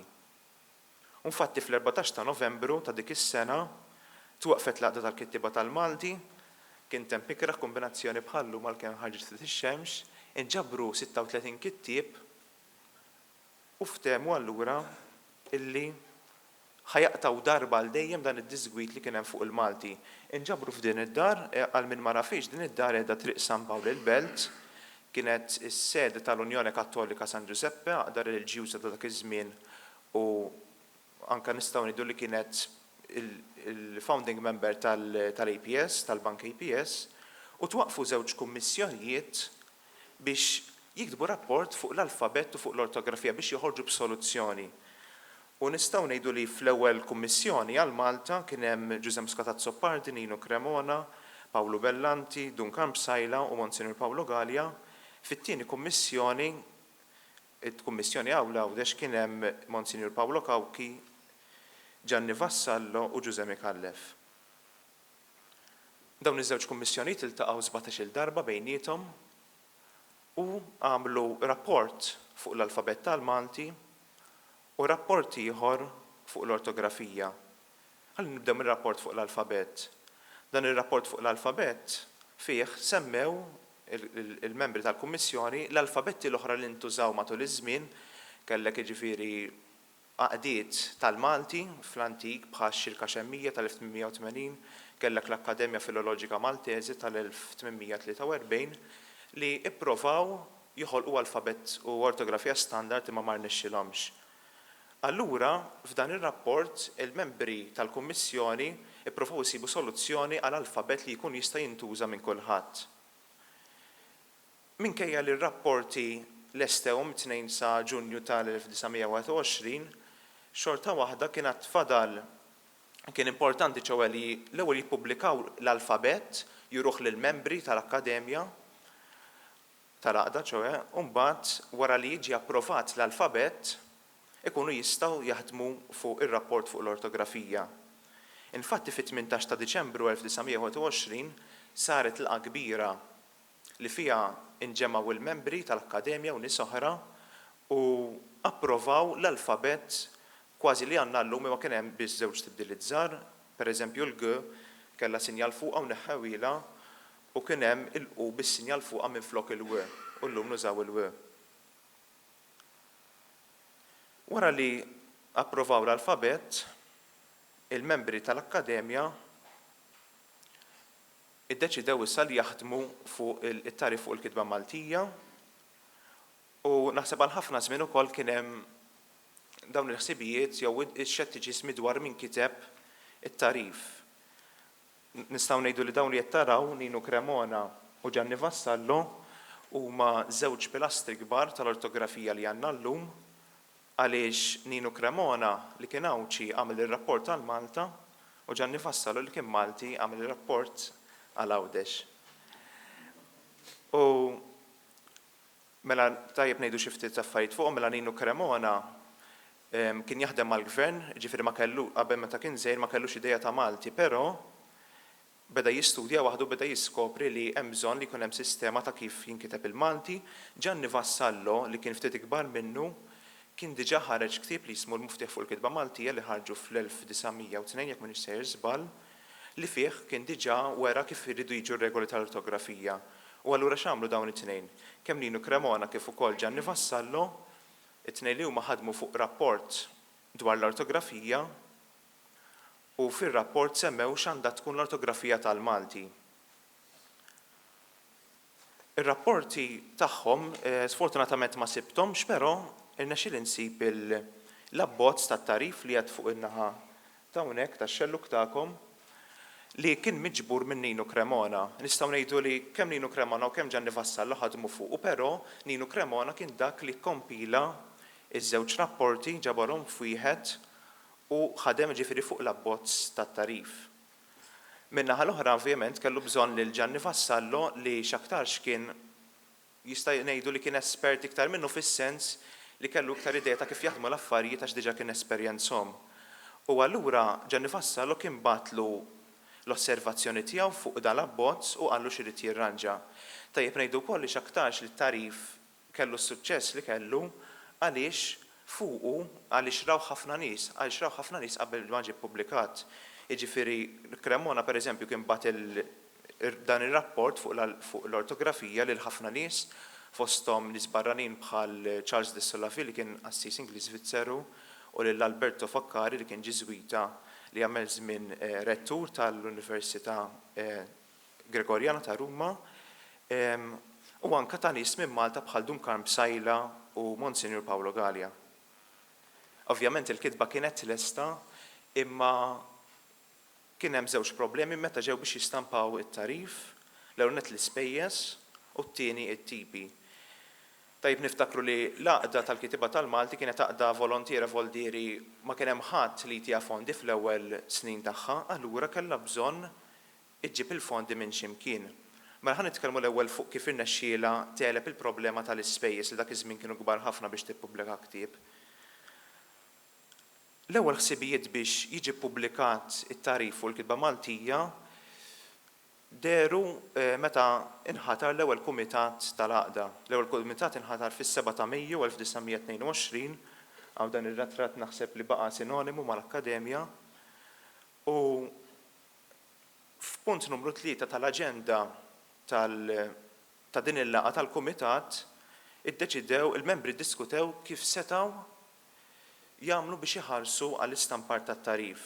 U l-ewwel ħsieb tagħhom kien kunċert Malti li organizzaw is-sibt ta' Frar 1923. Forsi dan il-kunċert għal min sema bih u aktar sinonimu mad-daq tal-innu Malti, ma l-ewwel darba li deru xi partijiet irreċtati mill-fidwa tal-bdiewa ta' Nino Cremona u ma xi kantu mużika tal-Malti. Però l-għaqda fil-verità ridet tella dan il-kunċert biex mill-qliħ li tagħmel minnu tkun tista' tħallas it-tarif, però mhux tal-li għamlet il-qliħ ma tal-li tilfeċ xi żewġ liri, ġifieri Minkejja li kienu lingwisti ma tantx kienu businessmen tajba. Il-kunċert ħallatel verament, però kien suċċess fis-sens illi wara li il-Malti ma kienx il-lingwa tal-kċina li smajna ħafna fuq l-ewwel, imma l-Malti kien il-sien li seta' jintuża wkoll f'attivitajiet formali, li seta' jidher ukoll fil-teatru Malwel mhux biss fid-drammi farseski bħal Luigi Rosato, imma anke l-affarijiet serji bħal dawn. Peress li l-laqda għamlet it-telf mill-kunċert kellha ddur lejn xi ħaġa oħra u għamlet talba lill-Gvern biex jagħtiha 30 lira sterlina għall pubblikazzjoni tat-tarif. 30 lira sterlina ovvjament mit-sena ilu kienu somma ta' flus mhux ħażin. Il-Gvern ma ċċettax, allura l-laqda bagħtet lill-Viċi President tagħha Arturo Mifsud li kien membru parlamentari tal-Partit Laburista ta' dak iż-żmien u f'seduta li saret fit-22 ta' Novembru, hawnhekk għandna parti mill-minuti tal-laqgħa tas-seduta, talab lill-Gvern biex jissussidja lill-laqda bi 30 lira sterlina għall-istampar tat-tarif. Il-mozzjoni tiegħu intlaqet b'xi ftit xettiċiżmu għaliex il-Gvern, speċjalment il-Kap tal-Ministeru, il-Prim Ministru ta' dak iż-żmien, Dr. Francesco Buħaġar, beżgħu li jekk jagħtu il-flus lill-laqda, għaqdiet oħra jitħajru u jitolbuhom il-flus ukoll. Allura kien hemm wieħed mill-membri parlamentari, Monsinjur Enrico D'Andria, illi issuġġerixxa li t-tarif jiġi stampat b'xejn fl-istamperija tal-Gvern. U D'Andria suġġerixxa hekk għaliex dak iż-żmien fl-istamperija tal-Gvern kellhom it-tipi neċessarji jew ħafna minnhom tal-inqas il-ħirasa maqtwaċ bit-tikka, eċetera. Allura seta' jiġi ppubblikat hemmhekk. Semmejna t-tipi ġifieri kienu jkunu jisom blokok ta' ċomp jew ta' materjali ieħor li dak iż-żmien kienu jqegħduhom fil-linka u jippubblikaw bihom il-kodba. Il-problem issa ma kienitx il-ħrasa maqtwa l-ġu, imma jekk tħarsu lejn it-tarif u tiftħuh minn ġewwa, hemm ħafna tipi bl-Arbi. U ovvjament hawn Malta ma kienx hemm nies li setgħu jipprovdu dawk it-tipi bl-Arbi, allura Nino Cremona li bejn l-1922 u l-1924 ħadem bla edu fuq it-tarif u l-pubblikazzjoni tiegħu, talab lil Charles de Solovie li semmejnieh biex jibatlu xi tipi tal-Arbi minn stamperija fl-Ingilterra, imma ma rrinġax allura kellu jakkwista set tipi tal-Arbi li kienu proprjetà ta' Anton Manuel Caruana li x'aktarx ħafna minnha jafuh bħala l-awtur ta' Ines Farrugia. Wara li solvew il-problema tat-tipi u l-problema tal-ispejjeż, it-tarif setgħu jaħdmu fuq il-pubblikazzjoni tiegħu dawn il-membri tal-Għaqda. Bista ngħidu li qabel ma ġie ppubblikat it-tarif diġà beda jitħabbar fil-gazzetti. Kien hemm is-segretarju tal-Għaqda tal-Kittieba Franġis Xavier Caruana li semmejnieh fil-bidu illi kiteb ikolli ngħid għaxriet ta' artikli fuq it-tarif. Propjament ma qalx li ħajħorġ dan il-ktieb it-tarif, però kien jikteb artikli bħal di hawnhekk dal-artiklu fuq l-ortografija u isemmi ftit kif għandhom jiġu r-regoli tal-Malti. Tajjeb kif nistgħu naraw f'dan l-eżempju. U għalhekk rid tinfisser l-anijiet tal-Għaqda u nagħti fil-qosor u ċar kemm jista' jkun ir-regola tal-ortografija mela donnu rid jipprepara lin-nies bil-lest għal dak li kien ġej fit-tarif. Ma sibx eżatt id-data meta ġie ppubblikat it-tarif, però nista' ngħidilkom li bejn wieħed u ieħor it-tarif ġie ppubblikat għal nofs Novembru tal-1924 u nafu dan għax kif qed taraw mill-lista fuq il-lemin tagħkom it-tarif tħabbar fit-tieni nofs ta' Novembru f'diversi gazzetti għandek The Malta Herald, il-Patria, il-Progress, il-Ħmar, il-Ħabib. Jista' jkun li ħabbru gazzetti oħra, jista' jkun imma jiena daw il-5 gazzetti li sibt li ġie imħabbar fihom. Hawnhekk nistgħu naraw eżempju ta' tħabbira ta' avviż ma l-ewwel rajna l-avviż tal-bidu li gider fil-Ħabib u dan huwa avviż li der fil-Progress li kienet ta' Strickland. U semmew li kien grammatika Maltija mentri fissew kien ukoll manwal tal-ortografija. Ma jfissirx li daw il-gazzetti kollha li avżaw li tħabbru il-tarif ma jfissirx li kollha kemm huma kienu favorih, kellek l-aħħar erba' kienu favorih, però kellek il-Malta Herald li l-editur tagħha maqdar ħafna tarif u qal li kien a waste of time and money. Allura kien hemm bżonn li jwiġbu Cremona u jurih li fil-verità t-tarif kien se jservi ta' ġid lill-Maltin u ta' ġid u xekk lil min irid jistudja l-Malti bis-serjetà. Tantu hekk illi sal-1928 minkejja li forsi t-tarif intlaqa b'xi ftit xettiċiżmu minn ċerti nies bħal Agostino Levanzin u Juan Mamo, però nafu li inbiħħu iktar minn 180 kopja tat-tarif u dan nafuh minn rendikont li kien ġab Franġisku Saverju Karwana fil-Malti, ir-Rivista tal-Akkademja ta' Ġunju tal-1928. It-tarif ma semmix bissaw Malta imma semma wkoll fir-Rivista degli Studi Orientali tas-Sapienza Università ta' Ruma li dik bażikament kienet rivista għadha toħroġ sal-lum li kienet issemmi fost l-oħrajn pubblikazzjonijiet dwar l-arbi jew dwar il-sna tal-arbi u f'din ir-rivista semmew it-tarif kemm jiswa eċċetera u semmew ukoll li t-tarif ma kien se jservi biss ta' ġid għall-istudju tal-Malti, ma kien se jservi ta' ġid internazzjonali għall-istudju tal-arbi b'mod ġenerali. Ġifieri b'dan nistgħu ngħidu li il-membri tal-Akkademja minkejja dbatijiet li kellhom biex jippubblikaw sa fl-aħħar innexxilhom jippubblikaw it-tarif u saħansitra ġifieri t-tarif sappostu fil-Biblioteka Nazzjonali ta' Malta kif hemm miktub fuq l-istess kopja, ġifieri kien ippreżentat lill-Biblioteka fl-ewwel ta' Diċembru tal-1924. Grazzi ħafna.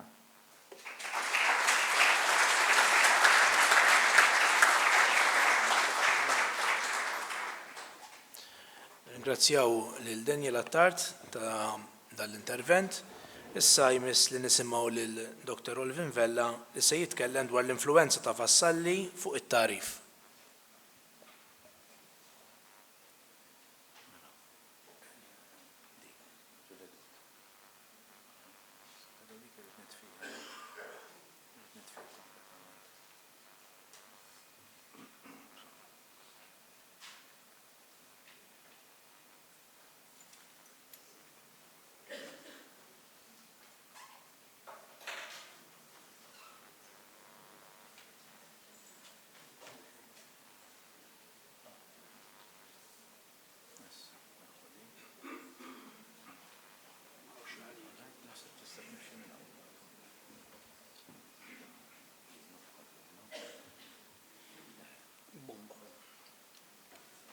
Mela, dan Jean Houel, Franċiż, inċiżjoni ta' tempju Żurriq.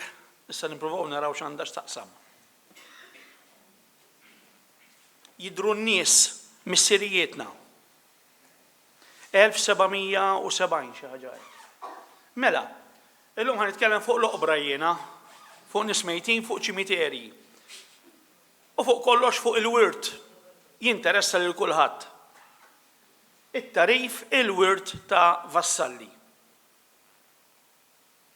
Dan huwa l-epitafju li kienu ħejjewlu xliens qatt ma sappostu ġnien il-mistrieħ il-Furjana imma waslinna l-kliem. Kienu għadhom ma jafux f'liema xahar twilet u lanqas l-annu meta twilet dak kellna nistennew 100 sena wara lil Ninu biex iħallas id-dejn ma sieħbu. Reducing it to grammatical system. Laqat il-musmar fuq rasu. Għalhekk qegħdin hawnhekk illum, reducing it to grammatical system. Issa meta aħna noqogħdu ngħidu Malta huwa l-pajjiż tal-missirijiet. Għaliex ngħidulu missier sin Malti? Mhux għax kiteb il-grammatiku dizzjonarju. Kenna wħud li kitbu dawn il-kodba. Imma xejn nexxielu jagħmel 3 affarijiet li ħadd ma ħaseb fihom qabel it-tlieta f'salt. Jiġifieri, ifisser ir-regoli ħanitkellmu fuqhom illum. Ħeġġeġ it-talim tiegħu fl-iskejjel, jien 20 sena ilu rajt il-petizzjonijiet kollha ippreżentati lill-Gvernatur Ingliż. Vassalli biss kien ippreżenta petizzjoni biex jiftaħ skola tal-Malti Anka n-nies tal-Malti, Joe Batta Falzon, Riccardo Taylor, daw ridu kollha jiftħu skejjel tat-Taljan jew tal-Latin, Dundovik. U t-tielet punt, il-punt il għala l-partiti kollha jridu jikkapparraw in-nazzjonalisti għandhom il-gazin ta' ħażebbuċ imsemmi ċentru Michel Anton Vassalli għax għan-nazzjonalisti aħna mhux gazin, aħna ċentru għandna, okej? U l-laboristi għamlulu monument quddiem tal-kebab. Vassalli wara s-siwi prattiku kikun ħadmu foqsma differenti.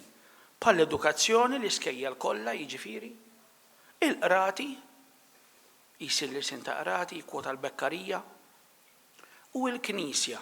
X'jiswa li toqgħod il-Knisja tikteb l-eżortazzjonijiet kontra da u daw l-eżortazzjonijiet tiktibhom bit-Taljan. Dak li jkun kien ħajibqa' jidaj. Ovvjament Vassalli kien raġel idealist, dan kien minn għalih illi l-Maltin jagħmlu ħafna dnubiet u jiksru l-liġijiet għaliex il-liġijiet huma bit-Taljan illum nafu li mhux hekk. Il-proċess tal-istandardizzazzjoni mela ħanibdew npoġġuh ftit f'postu. Vassalli inħobbuh kemm inħobbuh ma standardizzax il-lingwa. Ġabar ir-regoli tagħha ma standardizzajiex. Normalment biex nistandardizzaw il-lingwa rridu l-ewwel minn fost id-dialetti kollha nisiltu wieħed u nqisuh bħala prestiġjuż. Fl-Italja għażlu it-Toskan, iċ-ċentru tal-insurance tal-banek. Mhux minħabba Dante, Petrarca u Boccaccio dawk ġew wara. Money talks. L-Ingilterra ingħata Westminster fejn kien hemm l-stationaries. Il-banek, mhux il-banek, il-bankijiet kienu jkunu marbutin b'katini tal-ħadid u l-parlamentari imorru, il-membri parlamentari imorru fuq l-stationery u jgħidu ikkupja li din il-liġi. Għalhekk il-ħwienet ta' Malta ngħidulhom stationers. Sewa għax dejjem ikunu f'dak il-lok fiss. F'Malta il-lingwa standard ħarġet mill-belt. Għax kellek is-soċjetà l-politi mhux għax aħna konna maħmuġin tal-irħula, imma għaliex kienet is-soċjetà li tilbes iż-żarbun, li tikol bil-forketta u s-sikkina u mhux bil-mus. Kellek 40% tal-popolazzjoni ta' Malta tgħix fl-inħawi tal-port. L-inħawi tal-port kien iċ-ċentru amministrattiv u kummerċjali. Inħawi tal-port jiġifieri l-Belt, il-Furjana u l-Kottonera. U fuq kollox biex ikollna l-sin standard aħna rridu naċċettawh. Ma jfisser xejn li jiena nipproponi xi ħaġa jekk il-komunità tinjorani.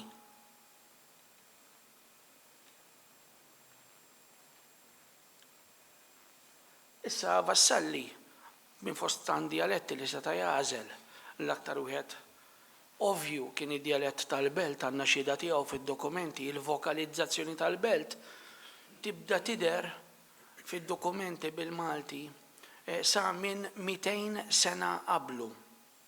Interessanti li kull min kiteb dizzjonarju u grammatika dawn in-nies kbar ħadd minnhom maċċumbaħ. Aġġuż de Soldanis jikteb b'wieħed bid-dialetti Għawċin. Vassalli jiktiblek biż-Żebbuġi. Issa rridu nqisu wkoll kemm kien diffiċli li l-komunità taċċetta l-istandard. Għax meta qegħdin nitkellmu fuq l-istandard qegħdin nitkellmu fuq xi ħaġa miktuba. Malta pajjiż Kattoliku, mela allura il-Latin huwa b'saħħtu, mela l-Knisja ma mhux bħal Luteru. Il-varjetà tal-Ġermaniż tiegħu spiċċat il-Ġermaniż aċċettat mill-komunità. Il-pajjiżi protestanti kollha ġabu l-qudiem il-lingwa nazzjonali tagħhom. Aħna il-Latin sa ftit ta' snin ilu. Barra minn hekk kienna pjaga kbira. Lill-litterati. Dawn huma ftit figuri, ħal-qormi, fi żmien Vassalli. 10% biss jafu jiffirmaw isimhom. Issa aħna nafu ġvera li altru tiffirma ismek u altru tikteb u taqra. Hawn min kapaċi jiffirma bir-roda ismu għax bil-fors ikollu jiffirma xi dokument imma ma jaqrax. U beġer jippubblika l-istatistika li deret fir-rapport tal-Kummissarji f'Malta jekk taqta' barra l-qassisin 2.5% kienu jafu jikbu jaqraw. U f'Għawdex inqas minn 2%. Mela dan żgur kien limitu fuq l-awturi qodma tagħna. Biex taqgħod kif ħanaraw Vassalli ma kienx jogħġbu li t-Taljan jintuża għal funzjonijiet formali u prova jbiegħet il-Malti mit-Taljan anke fid-disinn tal-itri tal-alfabet. Allura huwa ħoloq itri ġodda għall-lajn, għal-rajn, għal-ħe, il-ħ, għal-ë tal-isla. U itri ġodda wkoll biex jeleb id-digraffi dawk iż-żewġ itri li ssib fit-Taljan. Per eżempju, jekk tikteb ċaw, kif tiktebha bit-Taljan? Mhux ċe jew ċe AU, ċaw, ċe I, għax dik għandha l-ħoss. Fit-Taljan kienu jgħalmuna r-regola Coca-Cu. Coca-Cu. CO, CA, CU. Allura għandek iċ-ċe, ix-xe, il-ġe, il-ge, dawk l-aħħar erba' biex jeleb il-problema ta' digraf ta' żewġ itri ħoloq itra stramba. Ovvjament ħoloqhom ma kienx baħnan. Meta ħoloqhom kien Ruma qed jistudja, ħareġ il-Kodba Menbutu, allura kien ibih it-sokkor, kien ibih il-qoton, kien jagħmel l-aġent mal-kappellani biex jiksbilhom l-indulġenzi għax dak iż-żmien konna għadna nemmnu li jekk tikseb indulġenza ovvjament titla' taqbes il-kju.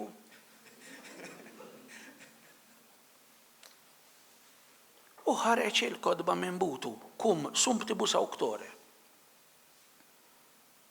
U fejn ħariġhom il-kodba? Ħariġhom għand l-aqwa stamperija ta' Ruma ta' dik il-ħabta. L-istamperija tal-Vatikan. Ftakru ftit. Il-Vatikan irid jistampa il-Vanġeli tad-dinja kollha. Irid ikollu dak il-potenzjal. Allura għandek il-Kardinal Stefano Borgia, ħabib ta' Vassalli, jiġbor il-monumenti, jaqbad kull itra u jdaħħalha fl-istamperija tiegħu. U hemmhekk ħariġhom il-kodba Vassalli, issa immaġinawkom tridu tagħmlu Santa tal-Praċett, tixtieq tiktibha bil-Malti għax tħobb il-lingwa nazzjonali u biex tistampati tissifher Ruma inti. Ma kienx prattiku ir-raġel.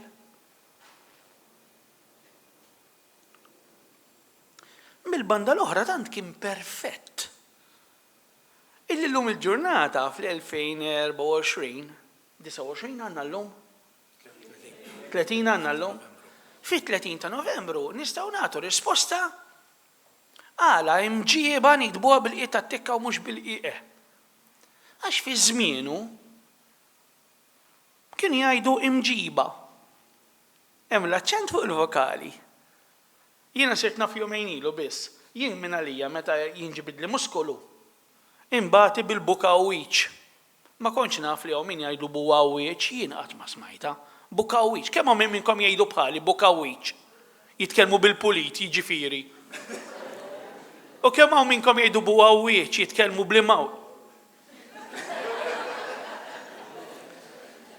Vassalli jikteb, issa tistgħu tniżluhom u indunajt li jiena qiegħed fil-minoranza bħal dejja.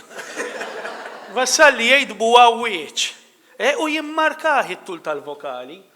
Il-badan dik it-tajra sabiħa u li għalhekk nisparawla, kienu jgħidula buwaddam. U naf ċert li kienu jgħidula hekk għax jimmarka t-tul tal-vokali b'mod konsistenti. U Viktor Fenek, il-poeta taż-Żabra, joqgħod mhux fi triq il-ħida, sinjuri, triq il-Falkun, fi triq il-ħida. Ħadd m'għadu jgħidilha ħida. U jekk naqrawha di bħal dik ir-roundabout għawdi x'inti utiela ix-xara mhux biex tmur ġgantija ta' biex mur tur kafe għand il-Kafe Royal. Il-Maltin kollha jgħidula ta' ħamet. Kemm għandna uċina hawnhekk? X'tgħidilha Don Edgar? Ta' ħamet. U jgħid bħal Vassalli kien jimmarka jenna. Mela ma' Vassalli naqraw aħjar.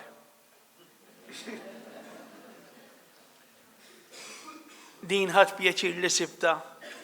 Jiena sibta din. 10 snin ilu, qed il-kulħadd. Sena ilu sirt naf li Kasser Pulicino kien diġà xandara fl-1943. L-ark tal-Melliħa temgħu fik missirietna, temgħu fik u inti ħlisthom. Il-Melliħa kien jagħmel parti mill-parroċċa tan-Naxxar, il-kappillan tan-Naxxar kien ħabeb kbir ta' Vassalli, kien jikkorrispondi miegħu, għaddew litri u talbu darba lil Vassalli. Qalu għandna l-climate change qalu. Ma niżlitx ix-xita għal 3 snin infila. Għallu għamilna pellegrinaġġ minn fejn tal-Gillieru San Pawl ta' Ħġejjeġ sas-Santwarju, għallu għat li konna rkubtejna. Bdiet qattar. U l-Melliħin kienu pronti jagħmlu l-ark. U ikkwotaw mis-salmi. Temgħu missirietna, ittamaw fik temgħu fik u inti ħlisthom. Vassalli kitibhomlu, imma dak tal-irħam lajn u il-ħe u l-akka ta' Vassalli bidillu id-disin. Huwa każ klassiku ta' kif inti tista' tipproponi regola imma n-nies jistgħu ma jaċċettawhiex. Għalhekk huwa ma rnexxilux jistandardizza għax il-komunità ma aċċettatiex. Issa, ħankellem xi ħaġa żgħira fuq il-prinċipji tal-ortografija. Issa dawn illum nitkellmu fuq il-prinċipji ishom kienu magħna minn dejjem, ma dan kien hemm paper qasir ħafna ta' Manuel u għat juqt isemmihom u naħseb qabdet ħafna. Imma qabel ma nsemmi l-prinċipji, ħan nitlob l-għajnuna tagħkom. Jean Houel jagħmel din l-inċiżjoni ta' ħaġar-qim. Jien ma naħsibx li huwa ħaġar-qim dak, imma nimmaġina li kien qrib ħaġar-qim. U jgħid dal-Franċiż, pittur Franċiż, li kien ħaġar-qim. U jekk taraw il-caption ma nistgħux tarawha għax hemm Daniel, mela kont naf li ħajkun hemm ras Daniel. Ġiex sekondi u ħad tippruvaw taqrawha. U ħatollu jdejkom. Ħatajdu isimkom u naraw għandkom x'raġun. Tarawha qabel xejn ma tarawiex. Mela dik tinkiteb hekk. Ta' dar nadur isrira. Hekk kienu jgħidulu dan it-tempju bil-Malti jgħid Jean Houel. Ta' dar nadur isrira. 3, 2, 1, 0. Xi possibilità?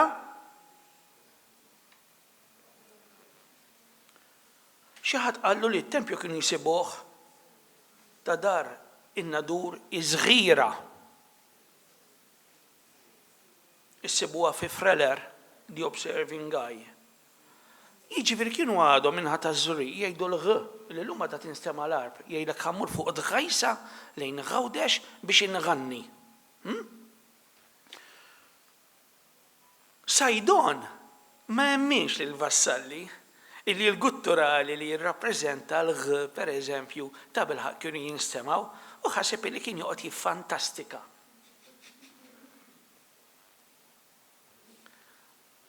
Kien jiffantastika Vassalli meta jiġi biex jettimoloġizza l-kitba, dan huwa l-ewwel ktib tiegħu. Tant etimoloġizza, tant kien diffiċli biex taqrah, qed turik ħaġa u tittejda ħaġa oħra li fl-aħħar faċċata għamel din nota kbira. Inrid li dejjem jiktebu sileġġe irrid. Tiħuġ fejn għandkom l-aħmar, sileġġe tiħux. Taraf trid tajda taqra taf. Il-Vassalli kien jgħid jiena naf u jikteb jiena naraf.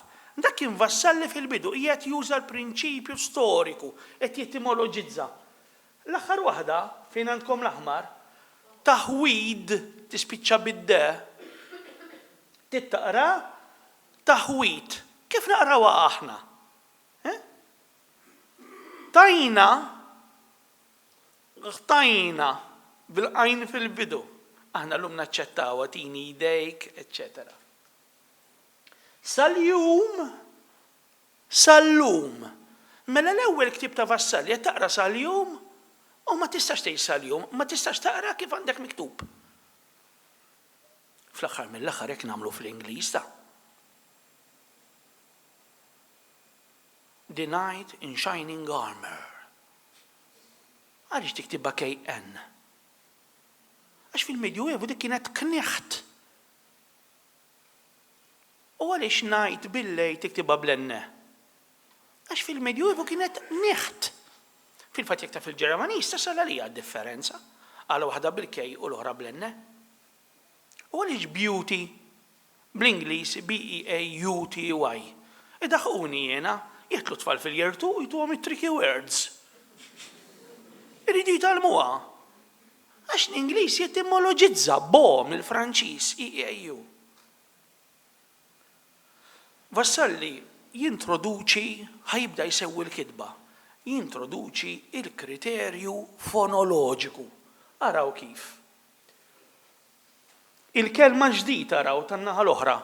Ġdid araw in-naħa l-oħra. Jien inħarġek fil-sin il-Malti bit-talim kollu ġdid, qed taqra ġdid. Qed taqra imma trid tippronunzja ġdid bit-te. Għaliex jagħmel hekk Vassalli? Għax irid jibża l-erq. Bilħaq, dawl ħafna tristrambi li qegħdin taraw, dak kien proġett tal-Akkademja kien ħadem tajjeb ħafna fuqu David Aġus Muscat, kien dam iktar minn sena u nofs. L-Akkademja kienet qabdet l-alfabetti kollha li deru matul 100 snin u għamlithom fuq 3 tastieri tal-kompjuter tajbin għal Word u għal Mac. Aċċessibbli għal kulħadd mis-sit tal-Akkademja. Dan huwa kriterju fonoloġiku ara kemm jitkellem ċar. Kull min issa jixtieq ikun jaf jaqra u jikteb tajjeb u bl-ebda elt, baqalu jitgħallem 3 ħwejjeġ. L-ewwel ħaġa għandu jaf illi jilbe il-ġe l-akka qed jgħidlek ptieħi. Ħad tiktibha bil-be, imma ħad tismagħha pe. Fil-fatt inniżililek ara bħal kieku kienu pe, te, ċeħe, eċċetera. Dak huwa l-kriterju fonoloġiku li introduċa Vassalli, dak huwa kriterju korrettiv. Meta ġejna żmien l-Ingliżi u ħareġ it-tieni grammatika hawn min jgħid li mhix aħjar mill-ewwel waħda, għall-ortografija żgur li hi. Għaliex fit-tieni grammatika Vassalli tal-1827 iddaħħal il-morfoloġija, l-kriterju morfoloġiku. Araw kemm kien tajjeb. Nazzu, jiġifieri nġija l-minjatas, attas, sewa, nazzu, l-ewwel darba kien dibazzezze. Din eżatt kif nagħmlu aħna meta ngħidu igezzez il-flus jew ħajtgezzez taħt il-kutra. Imbagħad isib jgħidlek ħajtgeddes ir-raġuni hija dese flimkien li tinstema' tse. Sewwa, nazzu, nqazzu, ngetzu, 19 din hija raġuni għal addizzjonarju ta' Aquilina li jiġbor il-klim kollu fid-dizzjonarji differenti. 19 jagħtiha wkoll bitse. Għax Aquilina ġabar il-klim ta' kulħadd. Imma Vassalli kien ikkorriġa ruħu fit-tieni verżjoni 19 ġejja minn 9 mela l-erq huwa dese għajn. Ma kilx mhijiex keqileċe jikkorriġi ruħu. Fl-aħħar tiġi texe. In-negattiv huwa xe. Għandi laċċ. Fit-tieni grammatika jkorreġija. Daqskemm jiena smajt il-Fredu fuq il-programm tal-RTK għal ħfillu xi 12 sen ilu ċempillhom għallhom aħna taf x'ngħidu. Għallhom aħna ngħidu fetaħħa. Imma sorry anke Joseph Muscat hekk jitkellem. Raġa rebbaħħa l-elezzjoni. Anke dun Anton Guder kont nisimgħu għalhekk jien. Kien ikolli l-istonku għaddej. Ma naqbel xejn u fl-istess ħin nibqa' nisma' lil dan ir-raġel tal-Isla jgħid jiftaħħa. Kemm minnkom tgħidu hekk flok jiftaħħa? Kemm minnkom jgħidu jiftaħħa? Wieħed, tnejn tiftakara. Kemm minnkom jitkellmu bħal elit jiftaħħa?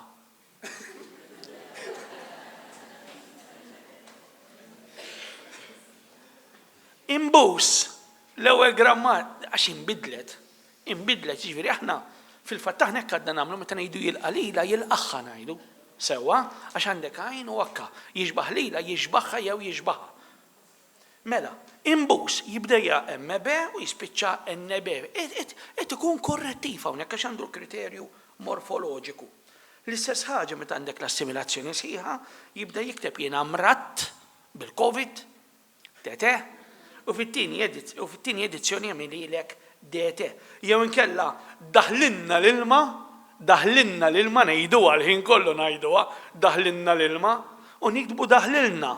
U issa qed ninnota ħafna nies jikkorreġuha. U meta jitkellmu jgħidu daħlilna, jien niftakarni ta' tifel ngħid daħlilna. Il-kriterju morfoloġiku ta' Vassalli iwassal għall-apostrofu fil-Malti modern. Għaliex tela, neza, laqa, namlulu l-apostrofu fl-aħħar. Għax Vassalli niżlu, ara kif. Biex żomm il-post ta' radikali, jagħmillek il-għajn u flok apostrofu jagħmillek linja orizzontali fuqha. Kien jaf li qed joħodha kontra il-komunità ta' żmienu ħaniqafaw. Araw xejdinna qabel ma jmut, għalinna immela issa li għandna l-kifu biex bid-dawl tat-talim, issa li nfeħtet triq u jawatja la kemm ngħaddu minna, ma noqgħodux iżjed nitħasbu x'għandna nagħmlu u anqas il-kif għandna nikdbu. Toqgħodux taqtaw qalbkom għax jgħidulkom hekk qatt ma kienet qed jammetti Vassalli li minħabba litri tal-alfabet illi għażel. U minħabba sistema ortografika ġdida li tbedet ħafna mit-Taljan, in-nies ma kienux se jaċċettawha. 4 regoli tat-tarif, l-ewwel 4 regoli tat-tarif, huma kkopjati kelma b'kelma mill-ewwel 4 regoli ta' grammatika ta' Vassalli f'paġna numru 1. Vassalli kellu tir wieħed, it-Taljani qed hemm fuq, u di ħanejda x'ħadd ma qala, edu qudiem għajnejna u ħadd ma realizza. Vassalli kien imdejjaq li t-Taljani qed hemm fuq u l-Malti qed hemm isfel. U fl-aħħar kitba tiegħu jgħid u x'jett għandu t-Taljan iżjed minn il-sna oħra. Tant kienet sentenza qawwija li Ludovic Nusu Tommasi u Gian Anton Vassallo jiċċensurawh. Tafu fejn iċċensurawh? Fl-ewwel ktieb tal-poeżiji bil-Malti għall-iskejjel tal-primarja.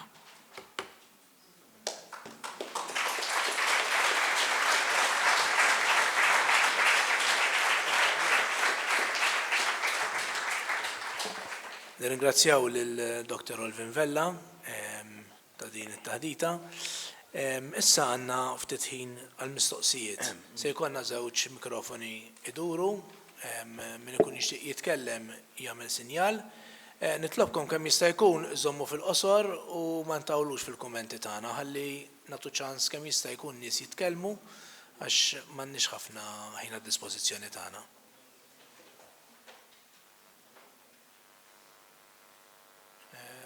Roskassar, ħeddu lek il-mikrofonu hemmhekk.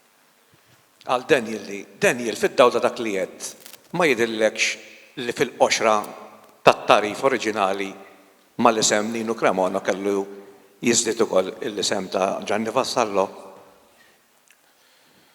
Għax jiena jidhirli li tant ta' kontribut kbir biex inkiteb dak il-ktieb. Li naħseb li kellu kien jistħoqlu li jidher ismu wkoll. Tantu hekk illi fil-progress dik il-gazzetta li orejtkom artiklu minna meta ħabbru t-tarif, qalu li t-tarif huwa miktub minn Nino Cremona u Gianni Vassallo. Naħseb Nino Cremona ma seta' qatt jasal jikteb it-tarif li ma kienx għall-għajnuna ta' Gianni Vassallo, però naħseb Nino Cremona ħadem iktar fuq it-tarif minn Gianni Vassallo f'dan l-istadju. U da jsemmih Franġisku Saverju Karwana f'intervista meta jsemmi li Gianni Vassallo kien diġà għamel ix-xogħol tiegħu fil-muftieħ ta' 20 sena qabel, allura ix-xogħol issa kien fidejn Nino Cremona u Franġisku Saverju Karwana kien it-tajpista tiegħu. Però naħseb fil-verità Nino Cremona kien dak li ħadem l-iktar naħseb għaliex l-ewwel nett kien ftehim ma' Dessu Lavi ma' nies oħra, ġifieri huwa għamel ix-xogħol huwa kien għamel ix-xogħol kollaborattiv, beda jaqqat minn hemm u minn hawn. Ġifieri xorta naħseb li ntih kieku iktar importanza minn Gianni Vassallo għal fatt li Gianni Vassallo sempliċement osservalu kien jisu kważi nistgħu nisuh bħala tutur tiegħu għaliex għenu irranġalu l-emmolaw, però naħseb xorta Nino Cremona il-qalba tax-xogħol nafu għalilu.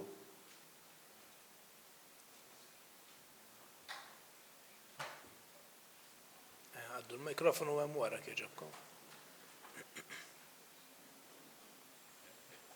Proset tassew, il-tejlintom. L-irtinsaqs il-Daniel, jogħġbok, jien ħaġa li taffaxxinani li fi żmien relattivament qasir daw irnexxilhom iġibu din il-konsistenza ħalli li damet ma daħlet fis-seħħ wara, imma fi żmien relattivament qasir ta' madwar sentej u xek li minn sistemi daqstan differenti waslu għal dal-kompromess.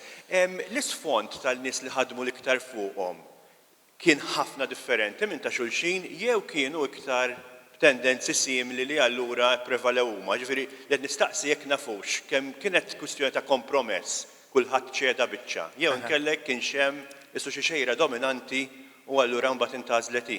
Mela ħarru ġibek ma ngħid fuq l-aħħar mistoqsija li saqsejtni u mbagħad nikkummenta fuq l-ewwel osservazzjoni tiegħek.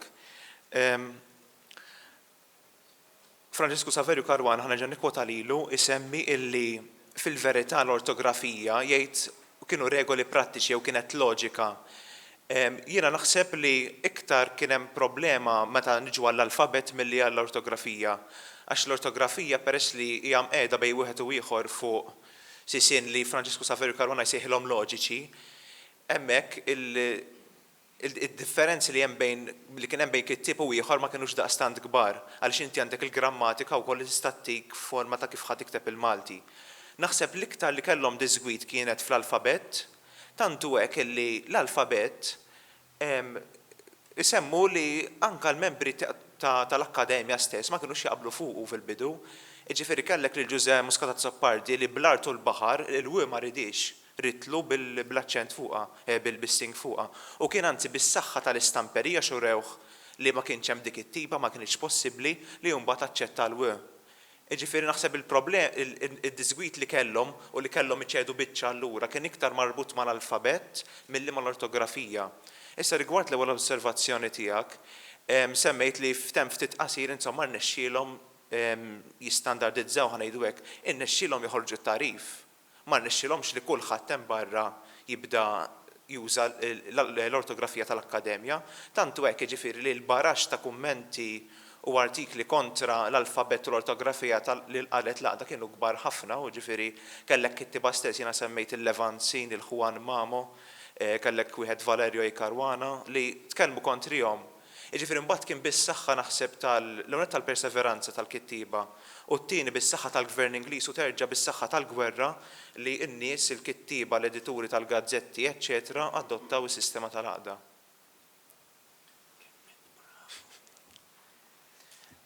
Xaħat ieħor?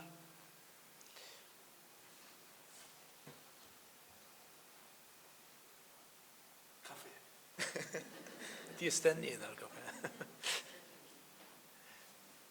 David, dux il-mikrofon. Jien li xtaqt nagħmel osservazzjoni fuq dak li qal Ray qabel. Semma kemm importanti il-viżibilità tal-isem Malti u naqbel miegħu. Jiena 10 snin ilu mort ngħix fil-Lussemburgu u ġejt lura Malta. Qabel l-isem Malti kien jissejjaħ il-lingwa tal-Kċina. Issa tidħol fi Kċina wara xi tkellmu. Jiġifieri fejn qabel il-Malti kellu s-saħħa tiegħu illi kien mitkellem. Issa illi l-kitba qed nara tissaħħaħ, ġifieri anke pereżempju tara l-websites tal-Gvern, issa qegħdin bil-Malti wkoll ħafna minnhom. Iżda madankollu m'għadekx possibbli pereżempju tidħol f'ħanut u tinqeda bil-Malti.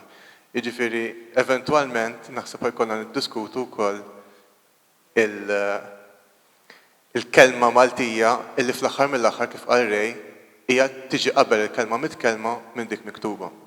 Dak sempliċement punt. Grazzi. Xi kummenti ieħor hawnhekk quddiemek jogħġobkom.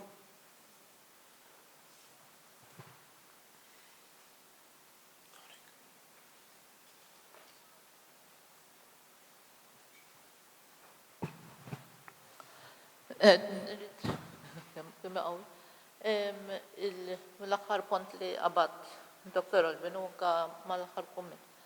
Ma dem, naqbel li għandhom jibqaw il-bilingwi għax min jiġi turisti, ġifiri ma nistax tagħmel bil-dak biss, bil-Malti biss.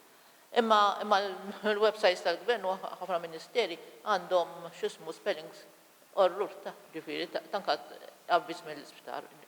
Għandhom bżonn proofreaders. U t-tieni din l-aħħar li għal Dr. Olvin. L-Italjan, isu veru kien predominanti, ma fuq kollox kien hemm għax u kien iktar il-faktotum ngħidu hekk. Imma kien hemm il-lingwa kolonjali wkoll, ġifieri kienet jieħu post il-lingwa kolonjali wkoll jekk niġu f'dak il-da. Imma issa ġifieri issa għandha standardizzazzjoni u hekk u għandna bżonn tagħlim iktar naħseb anke mill-iskel għax hawn nies li ma jafux jikbu bil-Malti, kieku taf xtara fuq il-social media, ġifiri ta' publikament, ma niflaħx nara iktar erezijiet ta' ġifisa suppost inna 50 sena, jini la 50 sena bdejtu minn jedwan il-Malti, u ma konx naf kelma jien bil-Malti, u ma nsibu faċli, njajdu għal komplikat u għandu ħafna jtisib li kifaruħu, jina għalija u għaweh vera sempliċi, għax jak tara il-Gaelic, jew jgħidu l-Gaelic. Il-Ġermaniż, ħadajhom qasib dal-Malti, għajminu x'inhu da kollu was ngħid ma jagħmlux naqra sforz biex iridu kollox fonoloġiki aw kif jinħass. Ġifieri dak ngħid. Imma ġifieri nżommu postna, ġifieri veru lingwa tal-postu nazzjonali u għandu bżonn daw ċerti affarijiet inħossu li għandu jimprovja u anke fit-tagħlim. Imma mbagħad lingwi l-oħra, ġifieri ħabba l-influss tal-barra turistiċ jek jemmur pajjiżi ieħor jien bekk ma nafx il-lingwa tal-post għamil lostu. Nirringrazzjak, għandna ċans għal forsi mistoqsija tal-aħħar.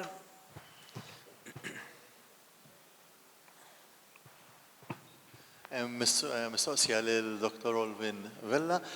Skont inti ġifieri il-fatt li żgħir hija pronunzjata iżgir, l-iżvilupp biex illum ngħidu żgħir hija iperkorrezzjoni? Le. Fl-irħula kienu jgħidu l-għajn u r-rajn fost l-oħrajn, kienu jgħidu affarijiet oħra wkoll. Kienu jgħidu l-keta l-isla kullimkien, kienu jgħidu kienu jażlu bejn il-ħe u l-ħ, affarijiet li għadek tismagħhom jiġri jekk tmur Sawd jew tiltaqa' ma' Ċina u Malta li jkunu minnaħa tal-Arb u tismagħhom jgħidu l-kelma ħeba jew l-kelma hops, jiena għalmenu ksibthom qegħdin jitkellmu bil-ke kops u ma fimtix mill-ewwel, pereżempju, dawn huma ħsejjes li għadhom realizzati 200 sen ilu kienu realizzati ħafna aktar, sewa, imbagħad nafu x'kien qed jiġri. L-ewwel bdew jitwaħdu u nafu x'kien qed jiġri għax għandna dokumenti li juru dan l-iżvilupp. Il-għajn u r-rajn jitwaħdu ma' konsonanti waħda favur il-għajn u b'xorti tajba nitkellmu kważi b'ċertezza għax għandna prietki ta' assessin li kienu jafu iħaltu l-alfabet Latin ma' l-alfabet Arbi u jikdbu l-pritka bil-għajn u r-rajn ma jidbu qatt. Issa jekk dawn jafu l-għajn x-simbolu għandha, kienu kapaċi jpoġġu tikka fuqha u tiġi rajn. Il-fatti li ma jagħmluhiex qegħdin juruk dawn in-nies illi qegħdin iwaħdu iż-żewġ konsonanti, phonemic merger bl-Ingliż, iwaħduhom flimkien. U nafu illi fi żmienna, ovvjament, mhux tal-li ma nwaħduhomx, tal-li ma nippronunzjawhomx, illum għandna biss riflessi. Jiġifieri bħal meta ngħidlek żagħżugħ tisma' l-ħe, imma mhux il-għajn dik mhux il-għajn. Sewa, jiġifieri għandna u jekk immorru lura bil-maqlub għax jien qed ngħid meta niġu law. Iktar ma mmorru lura, iktar narawhom magħżulin, l-isbaħ kas li għandna il-kantilena hu. Jiġifieri kantilena x'inhi r-raġuni għala il-kelma arqa tinkiteb bil-ge u l-kelma għaliex tinkiteb bil-akka.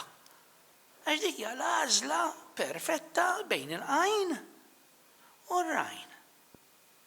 Hija għażla perfetta li nsibuha fi Buonamico 1670 li kien mill-belt, li nsibuha f'Abela 1640 li kien mill-belt, jiġifieri fil-belt kienu għadhom jażlu. Imbagħad l-istess nies mill-belt insibuhom ma jażlux, hawnhekk qed jiġri xi ħaġa. U vassalli li ġej mir-raħal kien għadu jażilhom. U jippretenda li l-Maltin kollha jibqgħu jażluhom. U naħseb dan huwa l-argument ta' Albert Borċi li ġej l-lejla. Tara kif nipprova nallaċċa miegħek, Albert. Tajjeb, ħaniqfu hawnhekk għax sar ħin għall-kafè. Tajjeb, wis nistgħu nagħtu bidu għat-tieni sessjoni ta' din il-konferenza. Issanna żewġ kelliema oħra. Ħanibdew bl-intervent tal-Professur Manuel Mifsud. Il-Professor Mifsud, kulħadd jaf, kien President tal-Kunsill Nazzjonali tal-Ilsim Malti għal xi żmien, kien fundatur u għadu direttur sal-lum tal-kors tal-qari tal-provi li beda fl-2004 u kombinazzjoni dal-għodu waqt li kont nitkellem miegħu naħseb li il-Professur Mifsud ismu llum huwa sinonimu mal-programm Seħer il-Malti fuq il-programm radiofoniku li issa ilu għaddej 21 sena. Tajjeb, mela issa nistieden lill-Professur Mifsud, it-tema tiegħu ħadkun it-tqassim tat-tarif u l-prinċipi li hu mibni fuqhom.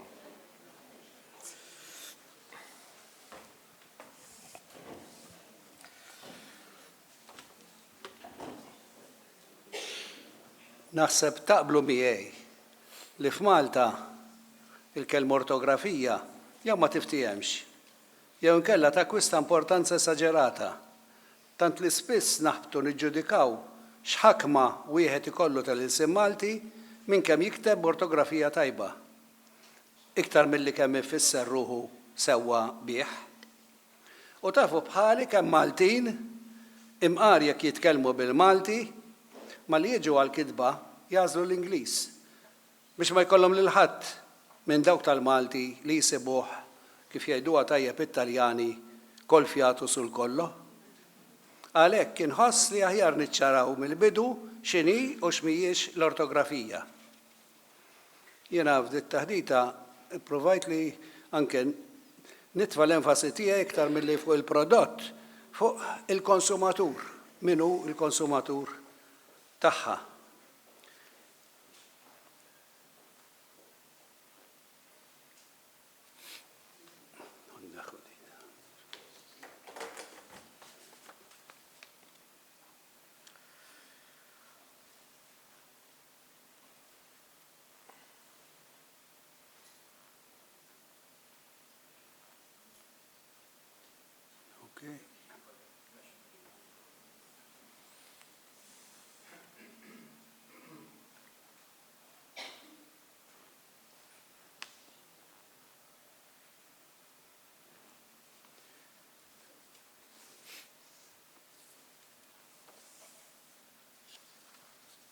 Tajjeb li nagħtu daqqatajn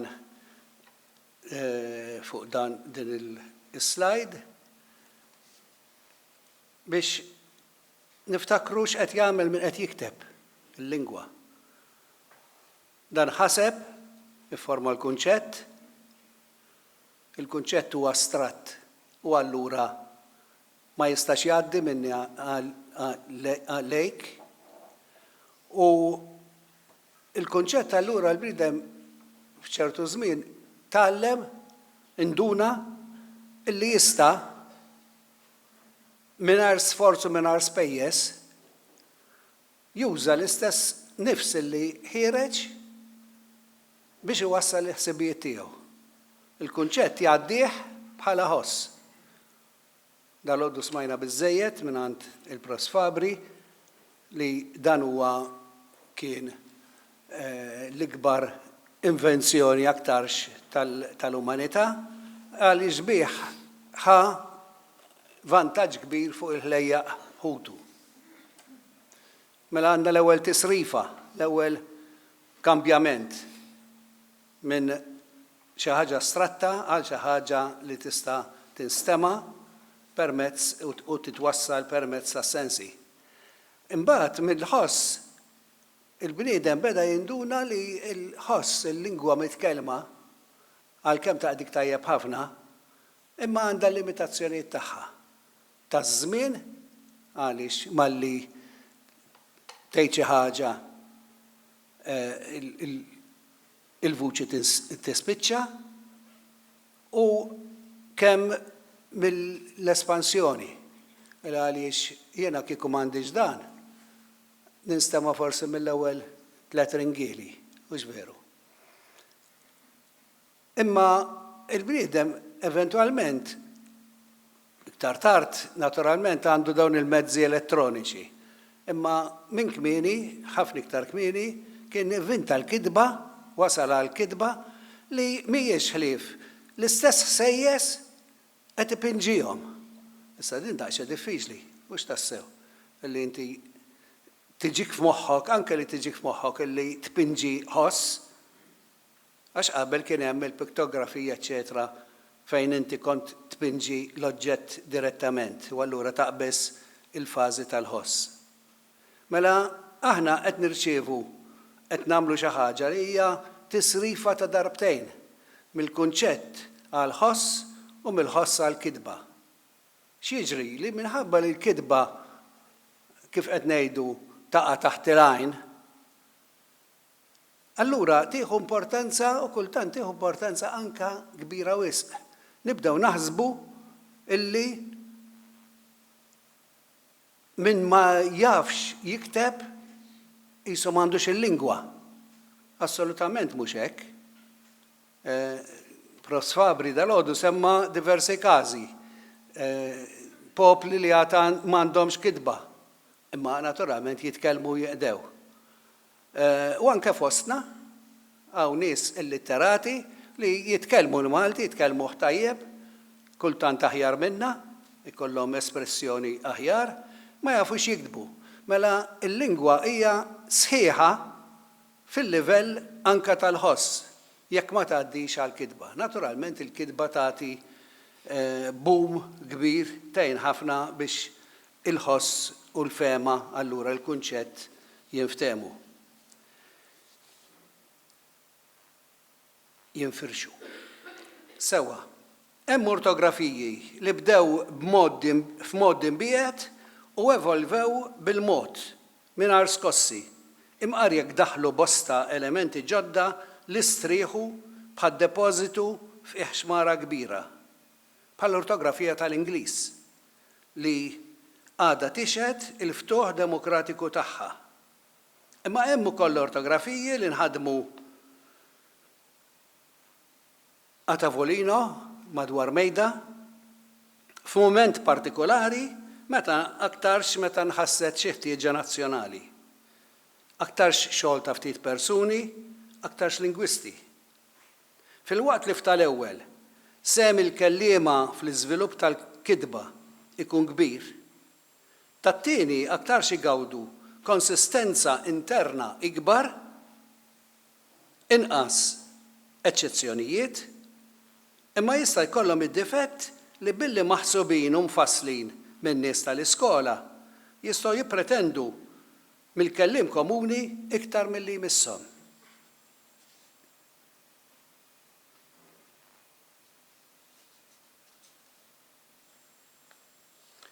L-ortografija tagħna għandha mit-tnejn li semmejt għaliex għalkemm issawret mill-grupp ta' nies istruiti f'data magħrufa, min sawara ħadem fuq tradizzjoni twila ta' kidba, kif smajna anke sa minn vassalli u veru, li huwa għażel li jirrispetta u li jibni fuqha.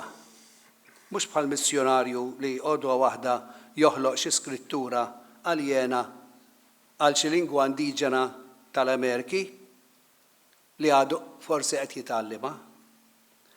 L-ortografija tagħti appoġġ qawwi lill-kelma, imma tibqa' dejjem għaddejja fidila tagħha.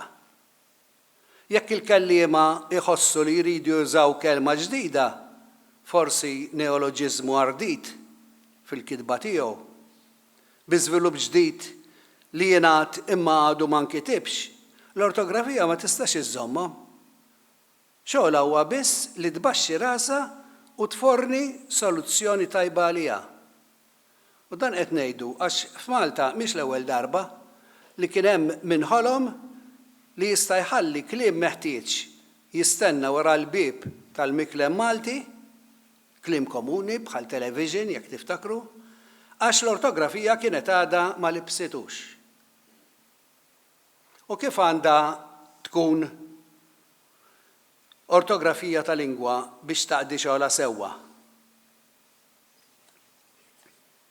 Kriterju bażiku hu li tkun kemm jista' jkun ħafifa, komda, aċċessibbli, dħulija, user friendly.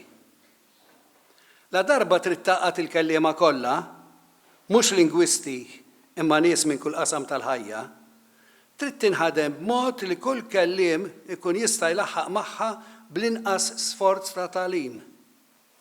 Dan huwa punt importanti għax il-lingwa anke fis-sura miktuba hija qabel xejn mezz ta' komunikazzjoni u mhux ta' diskomunikazzjoni.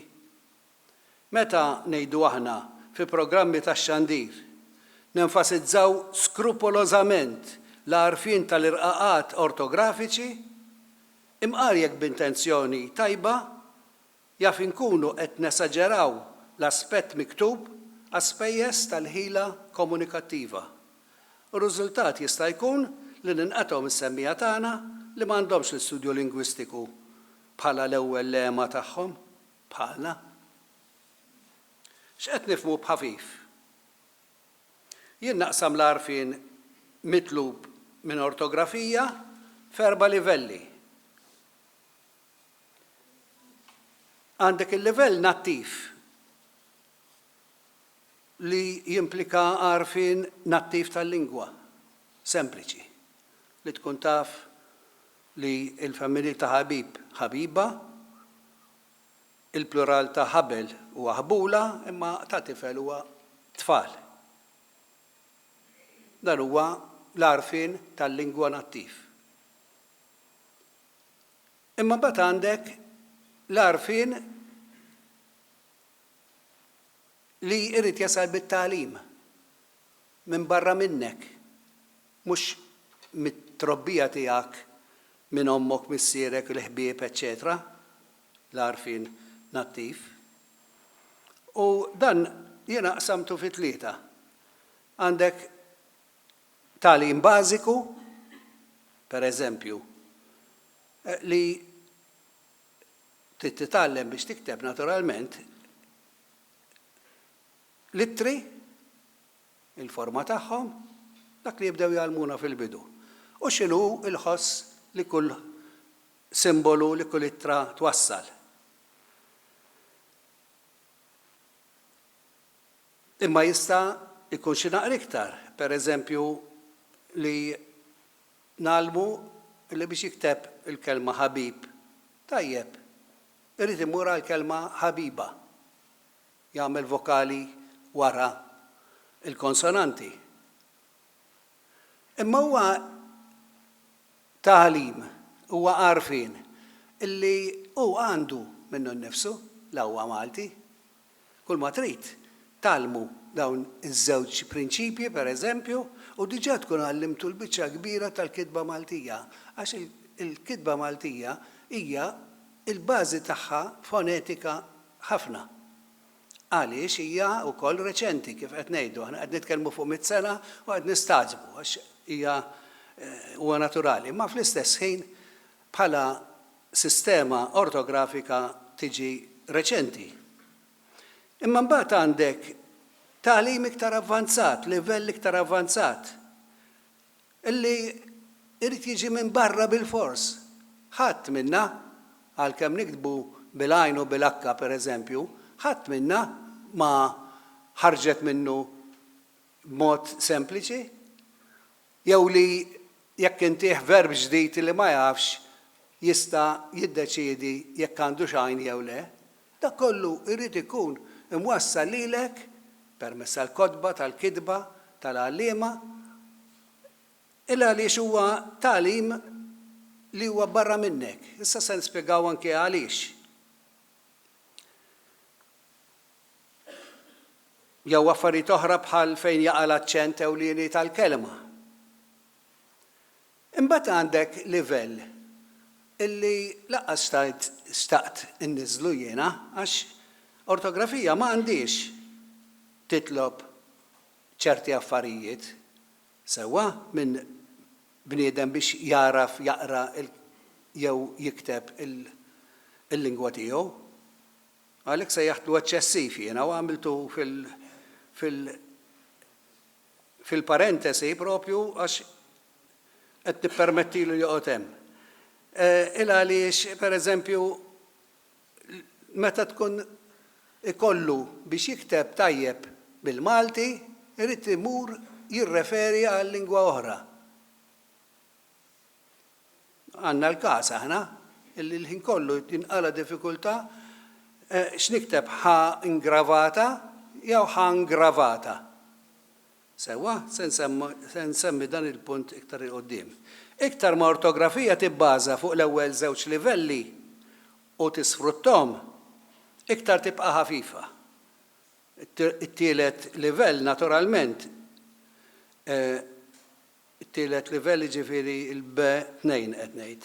Bil-fors li jintgħallem ukoll huwa itqal sewa u it-tielet wieħed kemm jista' jkun għandu jkun evitat. Għandu jkun qed immissa hawnhekk u jibqa' miexi. Tajjeb. Biex il-kelliem jingħatalu aċċess ħafif bl-inqas sforz għall-kitba, nifhem illi ekku, fl-ortografija, anzi, skużaw, fl-alfabet, l-alfabet, is-simboli użati ma jridux ikunu strambi u aljeni, anke biex jintlaqgħu fuq livell soċjali, sewa. Hemmhekk fil-fatt hemm tentattiv kien wieħed daqsxejn esaġerat naturalment ta' Bellanti, tal-aħwa Bellanti, li kienu issuġġerew illi il-Malti, hemmhekk għandek il-Malti u l-Arbi miktub bejn it-tnejn bil-kitba arbija, volja imbagħad hija kważi fonetika bil-ittri tal-Arbi. Dik hija huwa l-każ illi m'għandux ikunu veru li inti tażel simboli strambi u aljeni u smajna anke fuq Vassalli illi beda b'xi ħaġa hekk u beda jikkorriġi ruħu għax ma bidix jintlaqa'. Importanti ħafna imma li il-simboli ikollhom valur kostanti. U hawnhekk tafu li din il-ħaġa it-tarif sewwija il għaliex fejn konna nikdbu biċ-ċe bħalma semma Olvi minn għalija u konna nużaw littra Taljana inqasmu f'ċe u ke, ċe ta' tikka u t-tikka għalek zammewa għax ħafna għadhom jistaqsu sal-lum, jgħidhom ma dik għalfejn noqogħdu bit-tikka. Dik hija storja antika kieku ma kienx se taqbad għax kulħadd malli jara ċe bla tikka u kien jaqra ka. Allura biex jeliminawa dik id-differenza sewa ħarġu b'dik littra bit-tikka. U l-istess il-ġe u l-ħosta lje illi solveħ mod ieħor. Tajjeb, fil-livell.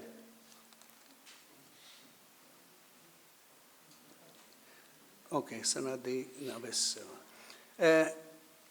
Fil-livell tal-ortografija, importanti li ma tkunx mobbija birqaqat lingwistiċi li l-arrej jew kittieb jista' jgħaddi mingħajrhom. Fil-fatt, ħafna lingwi osservaw din, il-vokali twal pereżempju, li huma parti mis-sistema tal-ħoss importanti, imma ma jkunux rappreżentati. U fl-aħħar deċiżjonijiet jew ta' qabilhom kienet saret il-bidla pereżempju tat-ta' mill sewa konna quddiem il-vokali konna nikdbu ta' u l għalija. U din inqetet u għall-ewwel kien hemm daqsxejn tal-dan, ħafna drabi għax ħafna nies ikunu jgħidu iż-żift biex qatt nitgħallima jiena u dan żmien kollha noqgħod attent għalihom. Biex issa ara ħaffewili, kważi jgħiru għal dawk li se jgawdu aktar ħafifa għal uliedhom. Imma din jekk magħmula. Imma fil-fatt dik kienet reqqa, kien hemm raġuni, kellhom raġun. Imma reqqa li ma kienx tiswa wisq u għaliex ittaqqa l-ortografija għal daqshekk. Trid tirrispetta l-binja tal-lingwa. Il-lingwa tagħna kif tafu magħmula mill-erq u t-zokk sewwa bil-żewġ partijiet tagħha il-Semitiku u l-Ewropew ħanejdlu hekk sewwa u l-erq il-parti Semitika għandha morfoloġija b'saħħitha ħafna. Tistriħ ħafna fuq il-morfoloġija tant li t-tarif it-tieni parti huwa sempliċement morfoloġija, grammatika. Ir-regoli jridu jkunu konsistenti, mhux bl-inkongruenzi, issa jgħid ħaġa u jgħid oħra, jekk tappella l-modelli trid iżommhom. U naħseb li hemm kritika x'issir lill-tarif. Il-kritika hija li appuntu jekk għandek modelli kien aħjar li żommhom. Għamlet bħal l-ommijiet li jfiżdu lill-uliet ngħidilhom jiena, għax qisha fiżditna, għax ħasset li ċerti affarijiet kienu ħajkunu tqal wisq fil-għajn. U allura fejn dawwar hija doppja u kollox mibni fuq it-tieni forma kif tafu. Imbagħad jgħidulna li dawret nikdbuha b'waħda. Jew qetet l-għajn irid inżomma imma mbagħad feqtajt. Setta tinkitbet ete għajn te. Tgħidli kemm kera, ma kera għax drajt l-oħra, il-komda. Titfalu, hemmhekk l-għajn qiegħda tidher. Imma ftitfa bl-apostrofu ma tidirx, setet inkitbet ukoll. U ftitfax ma titfax. X'raġuni kien hemm ħalif daqsxejn fsit biex naraw iktar ħafif sewwa u nirtiraw allura għal sistema fonetika. Sewwa. Ħanaddu għal prinċipji nippruvaw ngħadduhom malajr. Kif?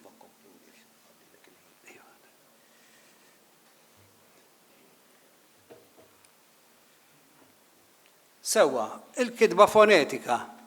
Hawnhekk għandna xi samples tagħha. Qegħdin nidħu fl-istess ħin. M'aħniex napprezzaw li min kien kiteb fonetikament korrett. Kiteb dak li sema. Tallem l-ewwel ħaġa li għedna, tallem il-ħsejjes sewwa u l-littri u x'valur għandhom u jaf jiktibhom. U perfett, jien intih 100% għalihom. Għaliex, u d-domanda tiġi hawn, għaliex dan il-ħajt ma prezzawx Nino Cremona, Gianni Vassallo u l-oħrajn. U tellu ħajt ieħor. Il-prinċipju fonetiku huwa l-aktar wieħed bażiku u l-aħfef wieħed għal kulħadd. Għaliex kull ma trid biex tikteb fonetikament huwa li titgħallem tikteb littri tal-alfabet u tkun taf il-ħoss ta' kull ittra. Ħaġa li għamilniha fl-ewwel xhur tal-iskola. U mqar barrani, anke jekk ma jkunx jaf x'qed jgħid, ikun jista' jaqra tajjeb, tneħħi xi żbalji fl-aċċent tal-kelma. Hawnhekk għandna dan il-ħajt u kif għedna aħna ħanibnu ħajt ieħor skont ma bniet l-akkademja. Issa dan is-senjur li għandna qudiemna u li kiteb din ma tantx mar skola jew ma kienx moħħu hemm. Imma xorta jaf jikteb il-Malti fonetikament b'mod mill-aħjar. Għax qed jikteb il-ħsejjes li sema kif semagħhom. U jien u l-involut fl-istorja rajnihom u t-teddida fimnija biżżejjed.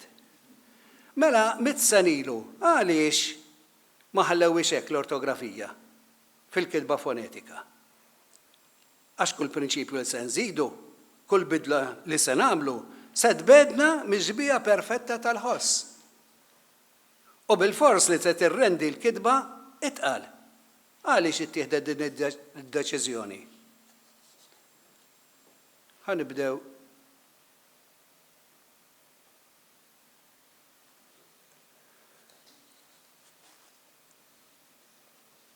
il-konjugazzjoni ta' verb miktuba fonetikament u l-effett fuq il-kelma.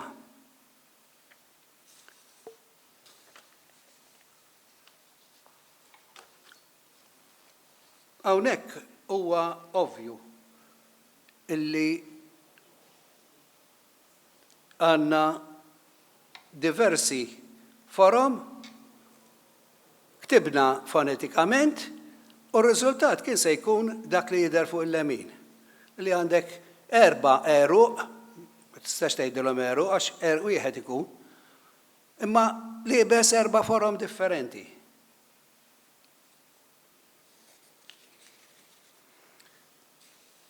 Huwa ċar kif kien diġà urina Mikelanton Vassalli li kitba purament fonetika tfarrak l-integrità tal-erq, id-DNA tal-verb semitiku, depozitarju ta' tifsira partikolari. Kien għalhekk li sar l-ewwel ċediment u daħal il-prinċipju fonoloġiku, jew aħjar ta' preċiż morfofonoloġiku. Mela issa mhux bil-fors nikteb eżatt kif nisma', għax qabel irrid nara jekk il-ħoss li qed nisma' huwiex ħoss ieħor moħbi taħt sura differenti, bħalma rajna f'dal-verb. U jkun inbidel aktarx għal waħda minn żewġ raġunijiet. Jew għax tkun il-konsonanti tat-tarf qawwija li tiġi imradba, qed nuża t-termini tal-tarif li għadni nħobbhom, jew għaliex żewġ konsonanti ħdej xulxin, wieħed bleħen u liħor bin-nifs biss ikunu influenzaw li xulxin, il-famuża assimilazzjoni. George għallimilkom ħafna, u veru. Sewa. Tajjeb. Mela, issa rrid ninterpreta dak li nisma'. Qed nisma' te, imma jate, u hemm il-provi inkluża il-famuża skont, illi kull ma kienet rettifikazzjoni ta' kitba li kienet żbaljata fil-fatt. U allura daħal il-prinċipju fonoloġiku. Fiż-żewġ każi li semmejt, il-problema tissolva b'mod sempliċi billi nqedu vokali wara l-konsonanti dubjuża u l-vokali tikxifha. Sa dan it-tant tajb nosservaw li daw l-ewwel żewġ prinċipji il-kelliem nattiv jista' jaħkimhom bla xogħol kbir. Billi jitgħallem il-forma u l-valur foniku tal-ittri tal-alfabet u jitgħallem dan it-test sempliċi bil-vokali b'kelma oħra li hu jaf bħala nattiv. Sa dan it-tant tinsewx bdejna nitbedu mis-sempliċità tal-kitba fonetika, imma l-er issa jibqa' qawwi u sħiħ. Mela qed nitilfu xi ħaġa, qed nitbedu mill-fonetika, mill-leħfef kitba, imma fl-istess ħin ikkonna nagħmlu dawn il-kompromessi. Mela s'issa l-kelliem għax nattiv ma ħaddimniex wisq. Imma dnub li ma nistgħux ngħidu l-istess għat-tielet prinċipju, l-iktar dibattut kif se nisimgħu minn hawn ftit ieħor. L-għaqda kellha qudiemha il-problema tal-ħsejjes storiċi miruta mill-Arbi li kienu tilfu leħinhom, jiġifieri l-għajn u l-akka. It-tweġiba l-ħafifa u kieku mixtieqa se tkun li la ma jinstemmawx, ma jinkidbux. Imma il-problema kienet iktar fonda mill-li tidher fil-wiċċ. Ikkonsidraw li s-surnin u sħabu kellhom da xenarju lingwistiku qudiemhom meta ġew biex jiddeċiedu. Kien hemm tradizzjoni twila tagħhom rappreżentati fil-kitbiet ta' qabel. Lajn jew aħjar ir-rajn, il-ghajn, kienet u xi ftit għadha tinstema' fl-arb għad hemm Jafa u fl-Asri u tinsewx li ninu kien Awċi u Saver Luqi li ħajtu adulta għexa kollha Għawdex. Ġifieri dawn il-fatti kienu qed jgħixuhom, ma setgħux ma influenzawhom xi ftit ukoll. F'ħafna mill-irħula ta' Malta u Għawdex l-akka kienet għadha tinstema'. Xaħar, daħri u kultant għada. Ix-xjuħ tagħna. F'ċerti pożizzjonijiet dawn regolarment issemmew leħenhom issa dina iktar gravi dawn għamilthom skont il-gravità tagħhom għax din hija xi ħaġa li qiegħda fil-Malti standard. Jew aħjar isemmew leħenhom jew aħjar leħen ħaddieħor għax jistemmuh fil-fatt. Fi kliem bħal qtuħ fih imma jistemmu. Imma l-ikbar ħaġa li ġelithom jieħdu din id-deċiżjoni li jżommu lajn u l-akka hija l-istruttura tal-kelma, l-erq ukoll. L-Malti jinbena fuq forom fissi, x'se jiġri mbagħad b'tant kliem li jispiċċa l-tim barra minn dawn il-modelli. Terremot fil-morfoloġija u diffikultajiet ikbar biex tgħallimha. Ma ninsewx illi Ninu Cremona l-aktar li irnexxiet l-ortografija għaliex daqsxejn wara li ħareġ il-tarif ħareġ żewġ kodba wieħed għal primarji u ieħor għal sekondarji li uħud minna hawnhekk naħseb li kienu għadhom jarawhom fl-iskejjel. It-tagħlim tal-kitba Maltija. Sewwa li damu ħafna snin u fuqhom talmu ħafna studenti. X'kien se jiġri? Kien se jiġri illi jekk nitkellem pereżempju fuq l-ewwel forma, qed ngħid li għandek dik l-istruttura bħal kiser ħareġ, imma mbagħad der x'se jiġri jekk naktibha hekk dere u għamel b'dak il-mod. U kemm se jsir iktar diffiċli biex talmu, iktar milli tgħallem naħseb jiena il-prinċipju u l-mudell. Li huwa ħaġa li naħseb anke f'ċerti etajiet tintlaqa ħafna xi ħaġa kważi matematika. Hawnhekk għandek l-istess sewa l-bidliet li kien ikollok u x'jiġri jekk inti iżomm l-eruq u allura ttieħdet id-deċiżjoni li nżommu il-simboli illi huma storiċi.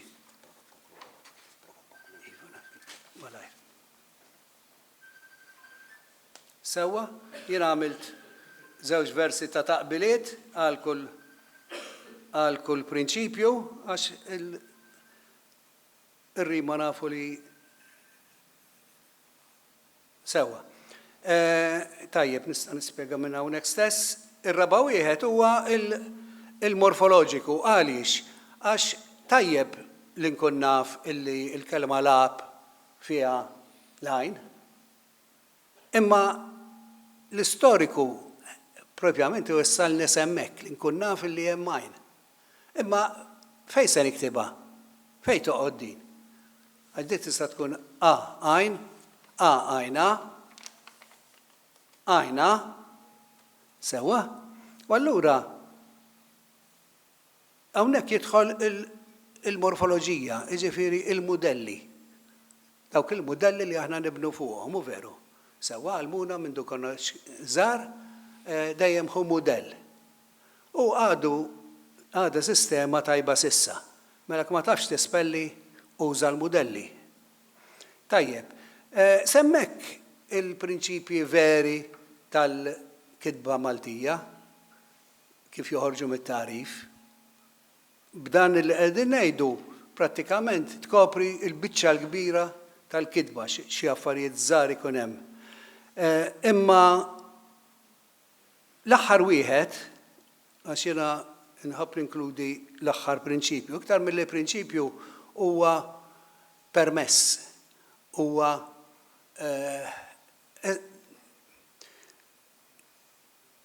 qed ineħħu, qed iwaqfu sewa qed jissospendu dik sospensjoni, għax ma ġistix il-kelma. Huma sospensjoni tal-4 regoli kollha. Għax toħroġna l-barra tfakkarna li r-realtà lingwistika Maltija mhijiex il-Malti biss. U allura rridu nagħtu każ tal-ħajja tagħna li ngħixuha llum dejjem iktar, kważi iktar bl-Ingliż f'ċerti postijiet milli bil-Malti. U allura ċertu kliem daħal f'moħħna diġà stampat bl-ortografija Ingliża pereżempju. U allura la l-kidba trid tkun ħafifa, ma nistax nagħmel diffikultajiet f'saqajn min irid jimxi bil-qari. Li b'xi kliem tant stramp li jkollu jieqaf u jipprova janalizzah qabel jaqrah. U allura għandek iċ-ċans u veru li kelma barranija kif sibta ħallija. Sewa, ħadd pjaċir ħafna anke fit-tieni deċiżjonijiet illi uraw maturità kbira għax ħall-ewwel darba naħseb jiena kien hemm marja ta' libertà fil-mod kif nikdbu. Għaliex ħallew fidejn il-kittieb f'ħafna fil-biċċa kbira tal-affarijiet li qalu, għaliex kull wieħed minna għandu ħajja differenti mill-ieħor. Wieħed jaħdem f'ambjent il-ġurnata kollha bl-Ingliż, ieħor bil-Malti, eccetera. U allura huwa tajjeb li ikun hemm il-libertà tal-individu tal-għażla u naturalment magħha r-responsabbiltà wkoll. Sewwa. Tajjeb. Għamilt komment fuq li etimoloġika. U dik hija regola li naħseb li hija toħroġ f'dak il-qasam sewwa tal-eċċessiv. Jien naħseb li dik għandha bżonn tiġi rranġata b'xi mod u kif tafu naħseb jiena żewġ modi prinċipali jew issir xi lista kbira jew pubblikazzjoni ta' dizzjonarju li jkun u li kulħadd irid iżomm miegħu. Allura tkun taf jekk liex parti minnu jew le. Jaħasra intilef iċ-ċans hemmhekk illi il-Malti semitiku, il-Malti romanz jingħaqdu flimkien. Flok hekk iddiskriminajna bejniethom u allura saru kull min jħobb il-Malti u jikteb bil-Malti jgħidlek li dik hija diffikultà. Tal-għodu stess kien hawn sinjur fostkom illi għalli jien dik iddejjaqni, għatlu tibża x'an semmiha. All right, grazzi ħafna.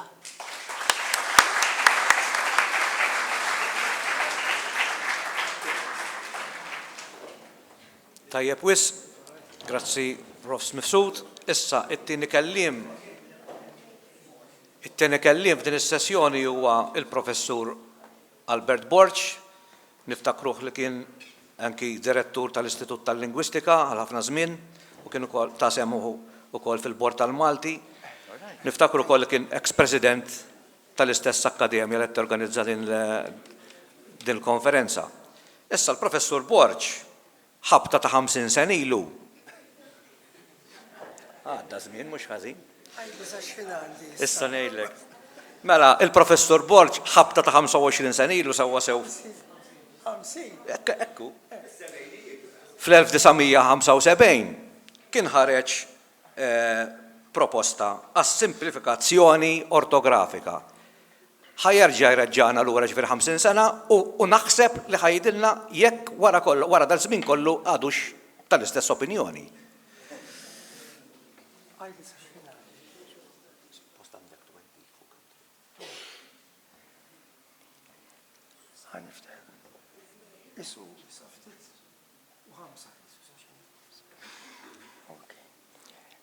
Grazzi tal-istedina. Kif qed taraw għandi titlu daqsxejn skabrus. Qabel xejn imma xtaqt nagħmel żewġ kummenti żgħar. Waħda biex nirringrazzja il-kull min organizza din il-laqa meraviljuża verament ta' tiġieħ u turi anke li il-Malti mhuwiex second class, ġifieri, verament prosit. Tista' taħseb ix-xogħol ibes li jkun hemm wara l-kwinti. It-tieni nixtieq illi ma ninftihemx qisni qiegħed narmi l-awturi tal-ortografija. Ġifieri aħna l-Università nitalmu illi nikkritikaw l-argument imma mhux l-awtur. Ġifieri apparti minn hekk, kif anki smajna, daw kienu nies illi ħabbew u sagrifikaw ruħhom. Illum laqas nimmaġinaw id-diffikultajiet li wieħed ikun iffaċċja u l-qtieħ ta' qalb. Għalhekk jekk jogħġobkom tifhmunix ħażin. Jiena qiegħed hawnhekk nippreżenta idejat, mhux kundanna jew. Għadu mhux qed jidher x'jafek. Ittradejtni, George. Skużi, għax jiena rid it-titlu. Dak hu t-titlu.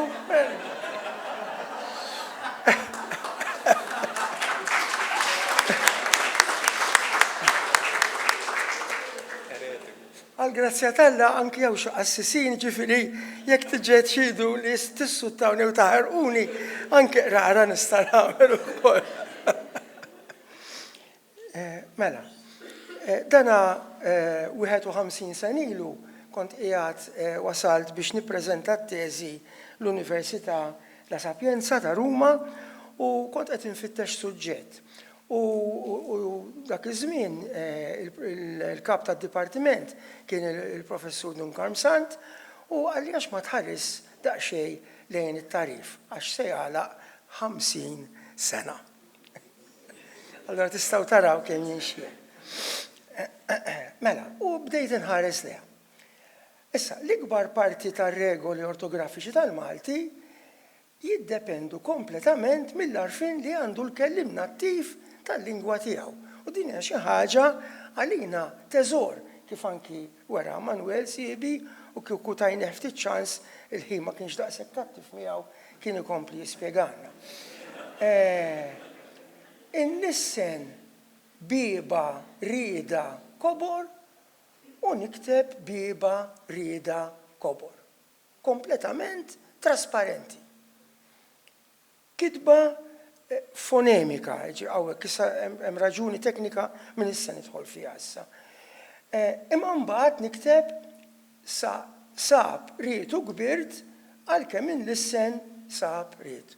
Għax minħabba sabu rietu kiber naf li hemm bede ke iħufu b'xi mod wara pete u għek. U din hija l-kitba morfofonoloġika. Ġifieri biex nasal għat-tajba irrid nieħu konsiderazzjoni mhux biss il-kelma nnifisha imma il-familja ta' kliem li hemm assoċjati magħha.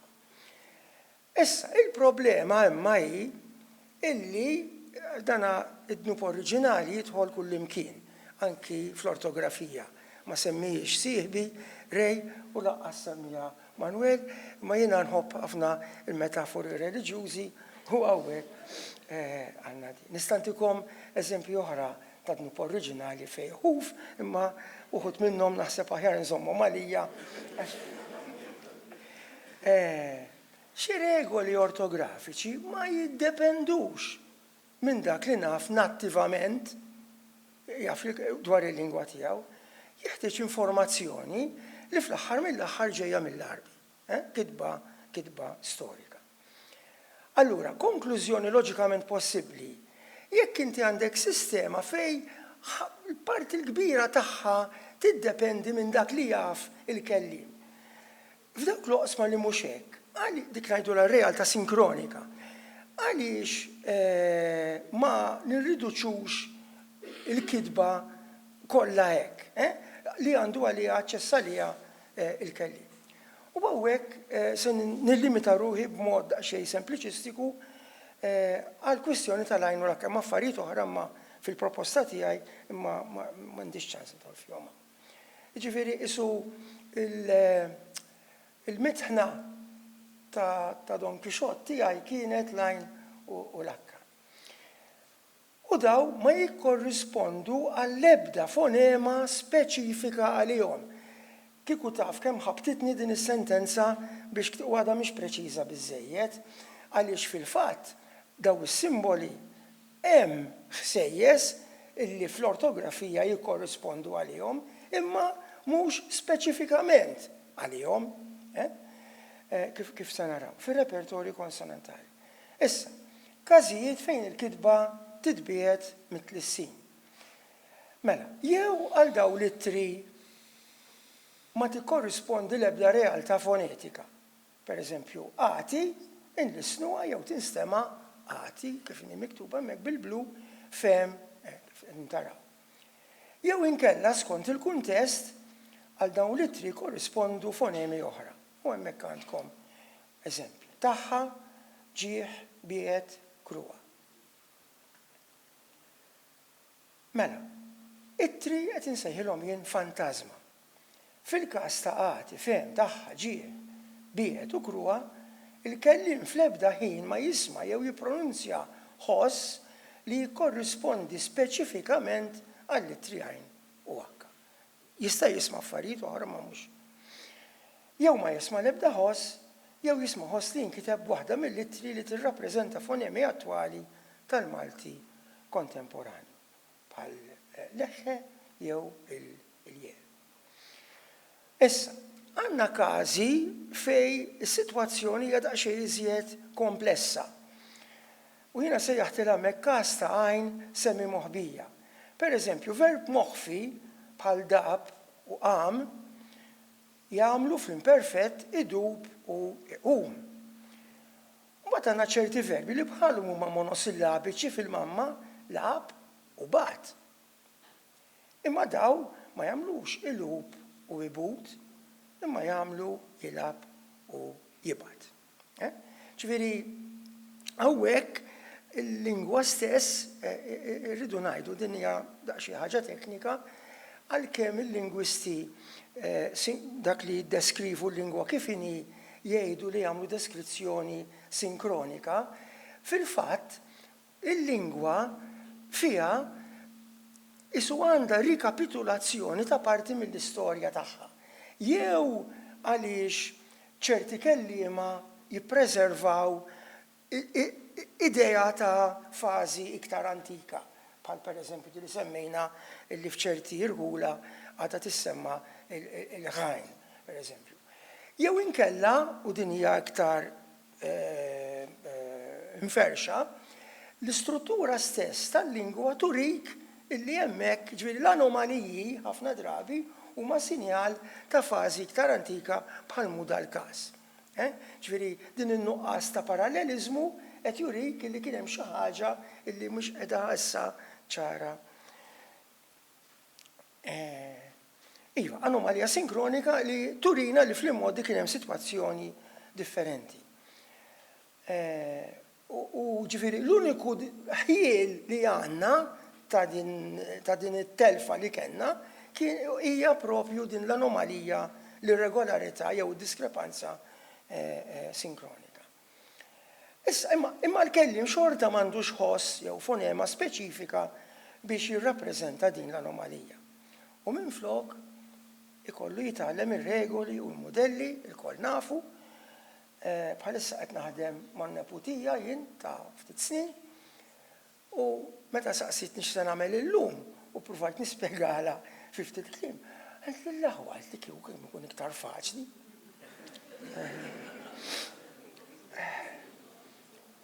Issa hekk se nkun daqsxejn jiena magħruf bħala bniedem sempliċi.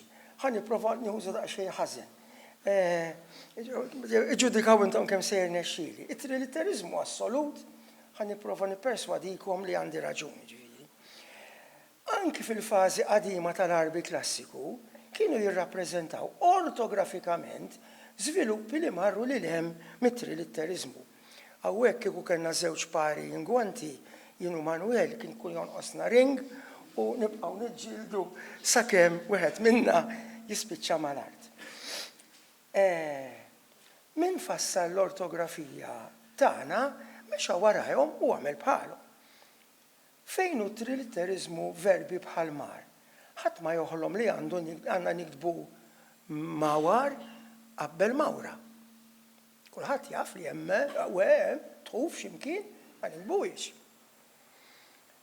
Bħal mat ma tiġeħ f'rasu li għal-verb ta' jikteb dak il-mostru. Hemm qiegħed imma qabbel ortja. Każijiet oħra, fejn hu triliterizmu f'beka. Mhux suppost nikbu hekk, bikja, beka, bilje. Jew fil-każ ta' ġiuħa, daw sbieħ wisq għalija. Minimament qed ngħid għax hemm il-ħamża wkoll, ma daħħaltix hawn. Ġifieri għandek ġejna għaliex ma tiktibx jew ħadd għax ħud. Issa, però l-istess awturi tat-tarifa u tal-kitba diġà kellhom tendenza għal prattiċità li wirtuha mill-grammatiċi antiki tal-Arbi fil-fatt. Per eżempju seta' stajna ma nbux Manuel għamel aċċenna li għad il-ħaġa wkoll. Skontu jekk fimtu sew, irterġa' jdaħħalha, Ġifieri, jekk għandkom kaxxa ta' dam imħassra, qasmuha bejni u bejnu hekk jogħġeb. Mhux lili biss. Issa, u jiena kull ma qed nipproponi hawnhekk soluzzjoni loġika fl-istess direzzjoni. Bl-istess mod jista' jkollna lab jilab. U bagħad jibgħat u logħba. Biex se taqa' d-dinja Malta mhix se tereq fil-Mediterran jekk nagħmlu hekk. Konklużjoni. Sistema ortografika li tistrieħ fuq l-arfin sinkroniku tal-kelliem. Però għodu attenti, jiena minix, ma nafx tafux il-kelma ikonoklasta, jiena minix wieħed minn dawk li tikisser kull mem qudiemu, ġifieri jiena mhix qed nagħti liċenzja hawnhekk biex nikbu minn regoli, ir-regoli jibqgħu. Pereżempju, bib xorta tinkiteb bil-be, għaliex dik hija realtà sinkronika.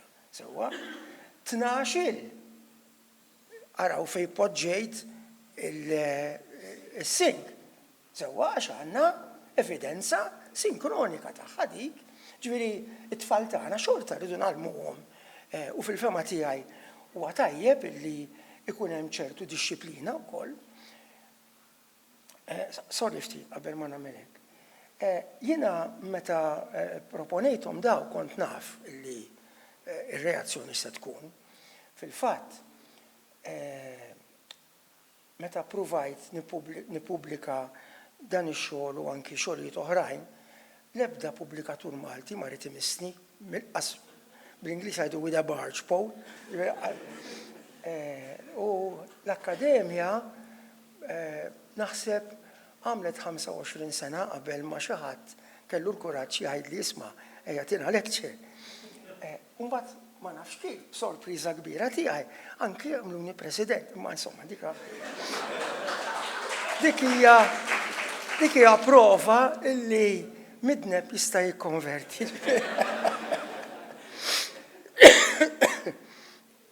Qiegħed sewa l-ħin, mhux Mario. 5 minuti, tajjeb. Issa din hija l-ewwel semmejthom postscript jien, imma bil-Malti nistgħu ngħiduha kif inhi. 50 sen ilu wkoll kont tisma' jiena niftakar ċar, kemm nixtieq nikteb bil-Malti ma jien niddejjaq illi fil-kitba tiegħi jkolli l-iżbalji, 50 sen ilu qed ngħidu ta' meta l-kwalità tat-tagħlim tal-Malti fl-iskejjel kienet ħafna aħjar bir-rispett kollu minn dak li għandna llum, anki għaliex illum it-teachers m'għandhomx ċans għax tant huma mballati b'affarijiet nara minn neputijiet jien. Xi żjed.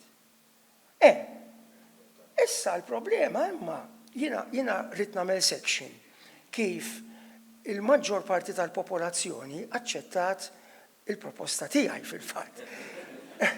Ma dak huwa diskors il-professur Farrugia idderieġa diversi teżijiet fuq dan is-suġġett kif taraw fil-medja soċjali illum l-għajnu l-akka sparixxew, fil-fatt. Sfortunatament sparixxew mingħajr regolamentazzjoni.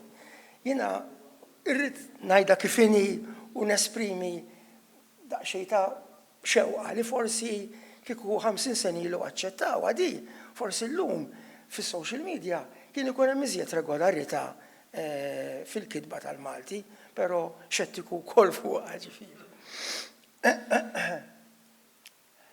Forsi s-sistema aktar trasparenti kienet tgħin biex wieħed jikteb b'mod standardizzat anki hemm. Fil-parentesi rridu ngħidu illi fil-kitba formali xorta n-nies jiddejqu jiktbu bil-Malti. Imma meta taraw il-medja soċjali, fil-fatt hemm xewqa kbira li dak li jkun jikteb dak li jħossu komdu, u il-fatt li għandna dak il-Malti mkisser fl-istess ħin huwa sinjal li il-Malti għadu ħaj fħal in-nies u meta jikbu bil-ħaġna jridu jesprimu ruhom dak il-mod. Ġifieri dan huwa sinjal pożittiv. Illi aħna li nħobbu l-lingwa tagħna jaqblilna nibnu fuq dak mhux inkunu sempliċement kritiċi. Jien issa ormai spiċċajt on the way out.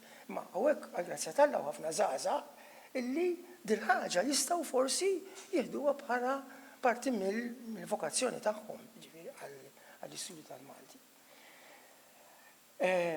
Ngħiduha kif inhi oħra, issa din hija hawnhekk, isni jiena għandi revolver u se nispara għal rasi. Bda d-diskors kollu qalu l-kollegi tiegħi speċjalment il-kedda li Manuel asmajtu nofsa biex jagħmel dil-biċċa xogħol li jagħmel. Ix-xogħol kollu li jsir fl-iskejl da kollu bil-Malti pur illum huwa bullshit. Għaliex il-motivazzjoni hija waħda mill-affarijiet l-iktar li tot fit-tagħlim tal-lingwi. U il-fattu sfortunat illi l-Ingliż xorta għadu iktar prestiġjuż mill-Malti. Jiena llum immur tal-grocer u nisma'hom illi ovvjament di bil-kemm għamlet l-iskola obbligatorja, imma l-binta ħlif bl-Ingliż imkisser ma kelmitiex fil-grocer ukoll.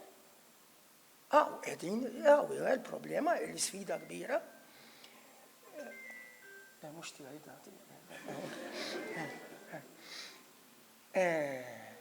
minkejja li l-ortografija tal-Ingliż hija ħafna iktar diffiċli minn dik tal-Malti, xorta nagħmlu sforzi kbar biex naħkmuha u nagħlmuha lit-tfal b'investiment tremend ta' ħin u riżorsi.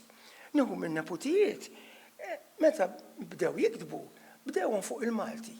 U l-ewwel sentejn ma kellix problemi, jiktbu. Issa bdew jiktbu bl-Ingliż, qed torok l-Ingliż għadda fil-ħila tagħhom lill-Malti u sa ikollhom diffikultà fil-Malti. Ara it-tnub oriġinali kemm hu mxerred istra. X'se nagħmlu għat-tnub oriġinali int reverend? Għan ikkonkludi. Lesta. Grazie.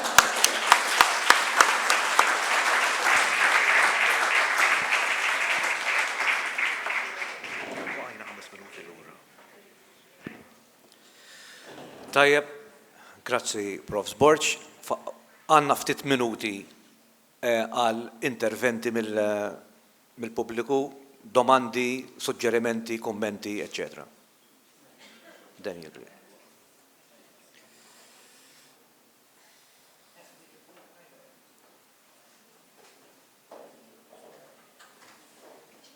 L-ewwel grazzi ħafna tal-interventi tagħkom. Ftit kumment ukoll forsi anke mistoqsija lil Prof. Sborċ. Verament li t-tneħħija tal-għajn tal-akka ta' elementi oħra kif semmejt inti iħaffu l-kitba tagħna, però naħseb illi l-għajn fi anfisha pereżempju hawn ħafna nies iħobbuha tantu hekk illi il-kelma alla volja u min jiktbilek blajn, il-kelma bata jiktbulek blajn, il-kelma anke jiktbulek blajn u mhijiex hemmhekk. Jiġifieri mbagħad meta naslu għal proposta bħal din ukoll rridu nieħdu konsiderazzjoni naħseb il-valur tal-ittri bħala karattru nazzjonali għaliex jekk lajn hija daqshekk maħbuba, kważi ngħidu ma jaqblilna iktar illi insibu metodu aħjar kif nagħmluha milli nneħħuha pereżempju. Dik il-mistoqsija tiegħi ġifieri. Grazzi.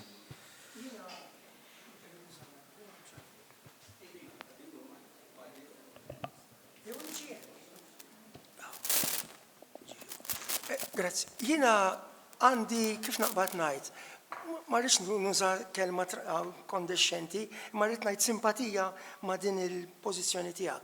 Jiena niftakar, meta kelli t-tifel, mhux in-neputiet it-tifel ġifieri snin ilu issa, ġifieri kienu qed l-iskola u darba saqsini insomma x'nagħmel u semmejtilu jien. Borrur kbir hekk issa għadu tifel fil-bidu ta' skola sekondar. Kif għalli, se tagħmel għalli se taqret il-Malti? Ġifieri, però fl-istess ħin dawn huma veru simboli ovvjament huma, però dawn huma affarijiet ġifieri illi kif naqbad ngħid, wieħed kieku tal-għada jew xi ħadd ieħor kien daħħal xi jitri oħra, kien konna nħobbuhom bl-istess mod love hate imma ġifieri għax din in-neputija ma nafx għattilkomx qabel, meta saqsitni se nagħmel illum, qed li kemm kien ikun iktar faċli kieku spontanjament hija għadha mhix m'għandix dik il-familjarità biżżejjed biex tibda tħobbhom, qed tifhem. Ġifieri, huwa fatt ukoll illi kif anke għal Manuel, dejjem hemm distakk bej dak li nafu sinkronikament, ġifieri kif naqbad ngħid, jien stess f'ħajti smajt il-Malti jinbidel. Pereżempju jiena niftakarni ngħid betu u beta. Illum min għadu jgħid betu u beta, illum tisma' beħħejtu u beħħejta u raħħa, eċċetera. Naturalment għataw min daw jixtieq jagħmel x'tgħidilha penali tagħhom ukoll meta mhux se jirnexxielu, jista' jitfannis il-ħabs ma xorta se jibqgħu jgħiduhom hekk. Jiġifieri jien naħseb eventwalment iktar ma rresqu il-kidba lej dak li jaf vantaġġ nara jien.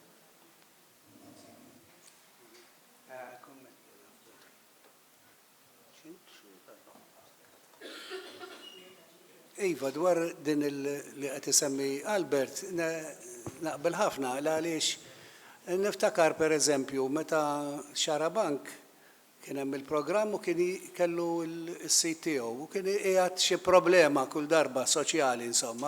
U darba fettillu qiegħed jekk iridu xi neħħu lajn u lakka. U n-nies kollha li kitbu qaslet wemmen kollha qalu le għax dik tagħna. Uħod minnhom qalu jien ma nafx niktibha ta', ma nafx fejn san qiegħda, ittellifni imma inneħħu għalih. Għax hemm il-valur ikoniku jissu tas-simbolu.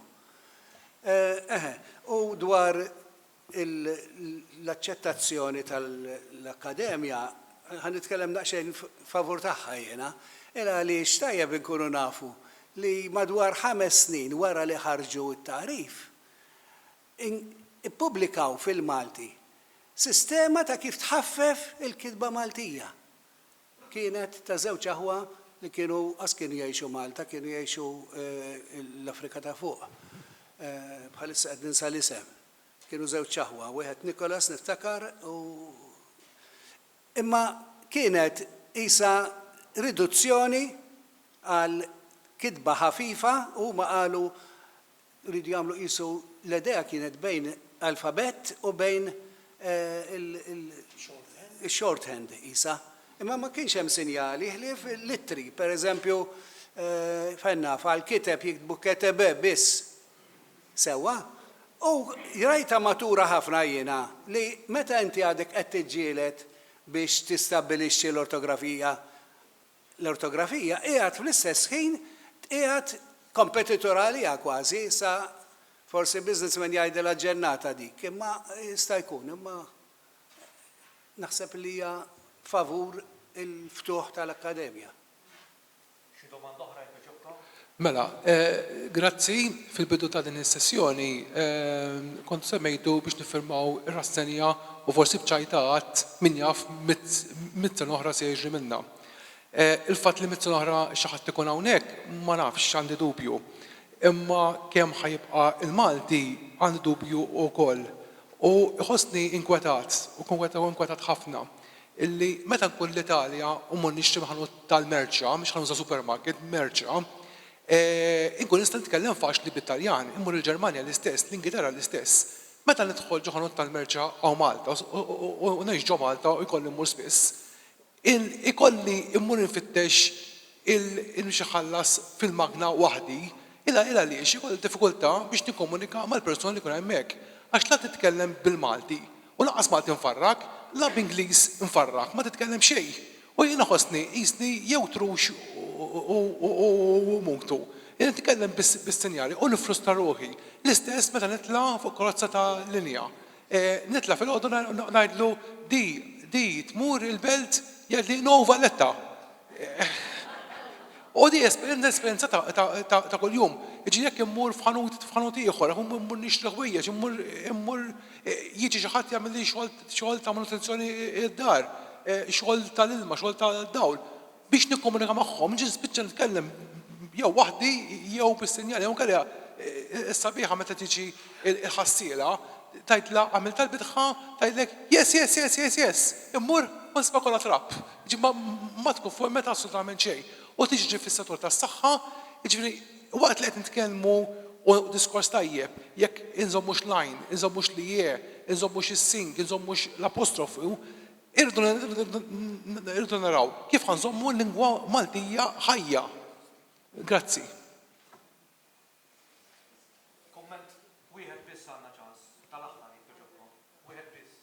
Komment wieħed ekku.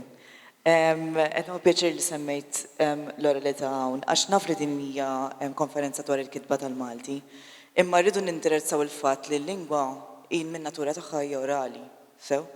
U kif għandek iżżomm fl-opinjoni tiegħi lingwa ħajja hija billi issaħħaħ l-oralità tagħha ċertu punt, sew?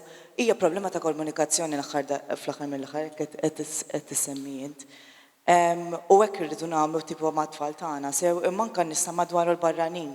Sew insib li aħna bħala nies bilingwi insibuha faċli naqilbu għall-Ingliż, sew għax aħna naħdmu ħafna l-Ingliż.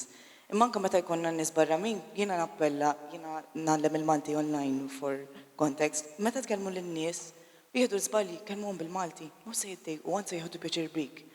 U lil minn hekk inħoss li ma nafx. Bit-tfal tagħna rridu nagħmlu hekk ukoll, ovvjament. Il-komunità tagħna t-tiġkien, ir-rata tal-fertilità tal-Maltin t-tiġkien. Jiġifieri ma' tfal importanti ma' wisq aktar ma' nies li issa ġejjin hawn qed jabitaw hawn. Taf kif? Issa okej ħajkun hemm ma nafx x'inhi l-kelma bil-Malti, policies, għax naf li qiegħda b'mod li jagħtu u n-nies jużaw iħadmuha b'mod ieħor. Imma l-gvern irid jimplementahom dawn u verament jimplementahom, mhux sempliċement ikollna karta u daqshekk. Ma insomma dik l-isqarrija tiegħi. Grazzi.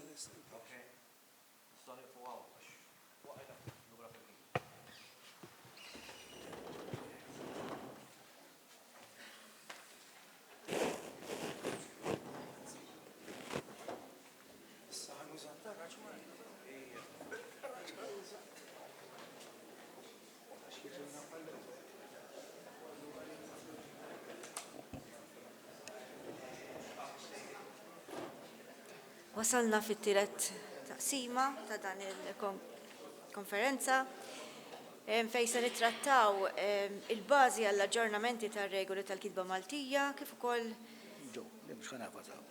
ir-reazzjonijiet tal-aġġornamenti tat-tarif. Għandna żewġ kelliema, Dr. George Farrugia u l-Sinjorina Bernice Magro.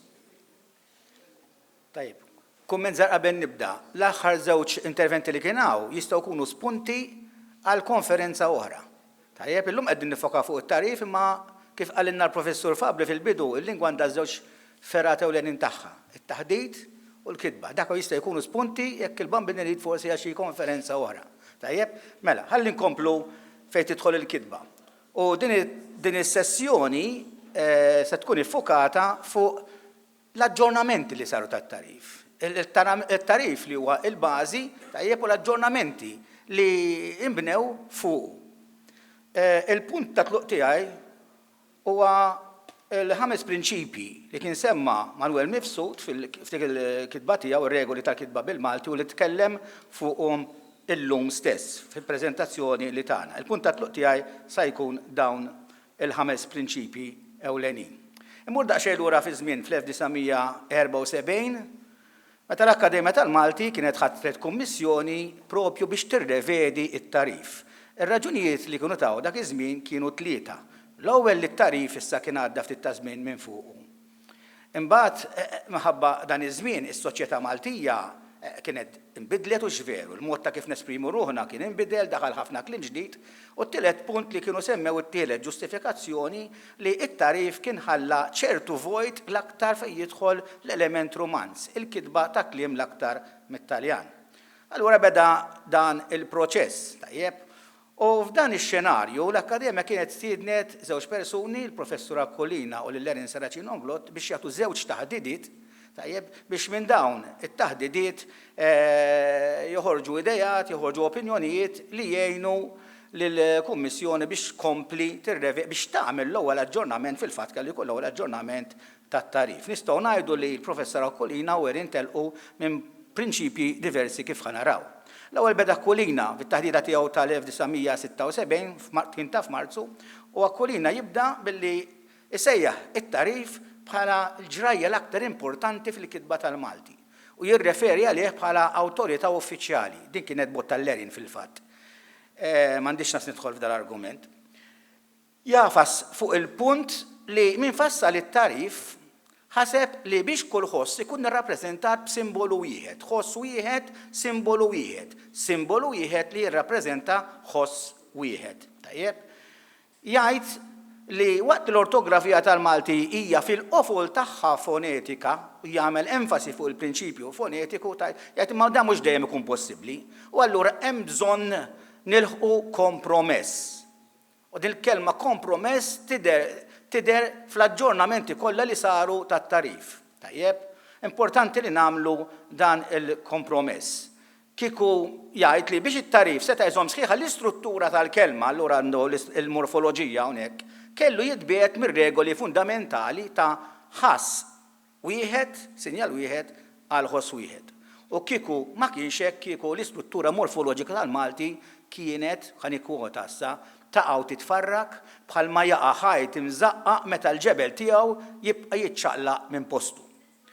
Dan in-nuqqas taqbil bejn il-fonema u il-grafema jiġri minħabba numru ta' fenomeni fonoloġiċi li semma wkoll semmihom Manuel Akkolina jsemmi ngħidu aħna l-assimilazzjoni meta konsonanti mleħna tiltaqa' ma' oħra mnifsa tajjeb u jinfluwenzaw xulxin fil-ħoss meta għandek konsonanti mleħna tiġi fit-tarf u titlef il-leħen tagħha. Dan jagħmel referenza għalihom Akkolina.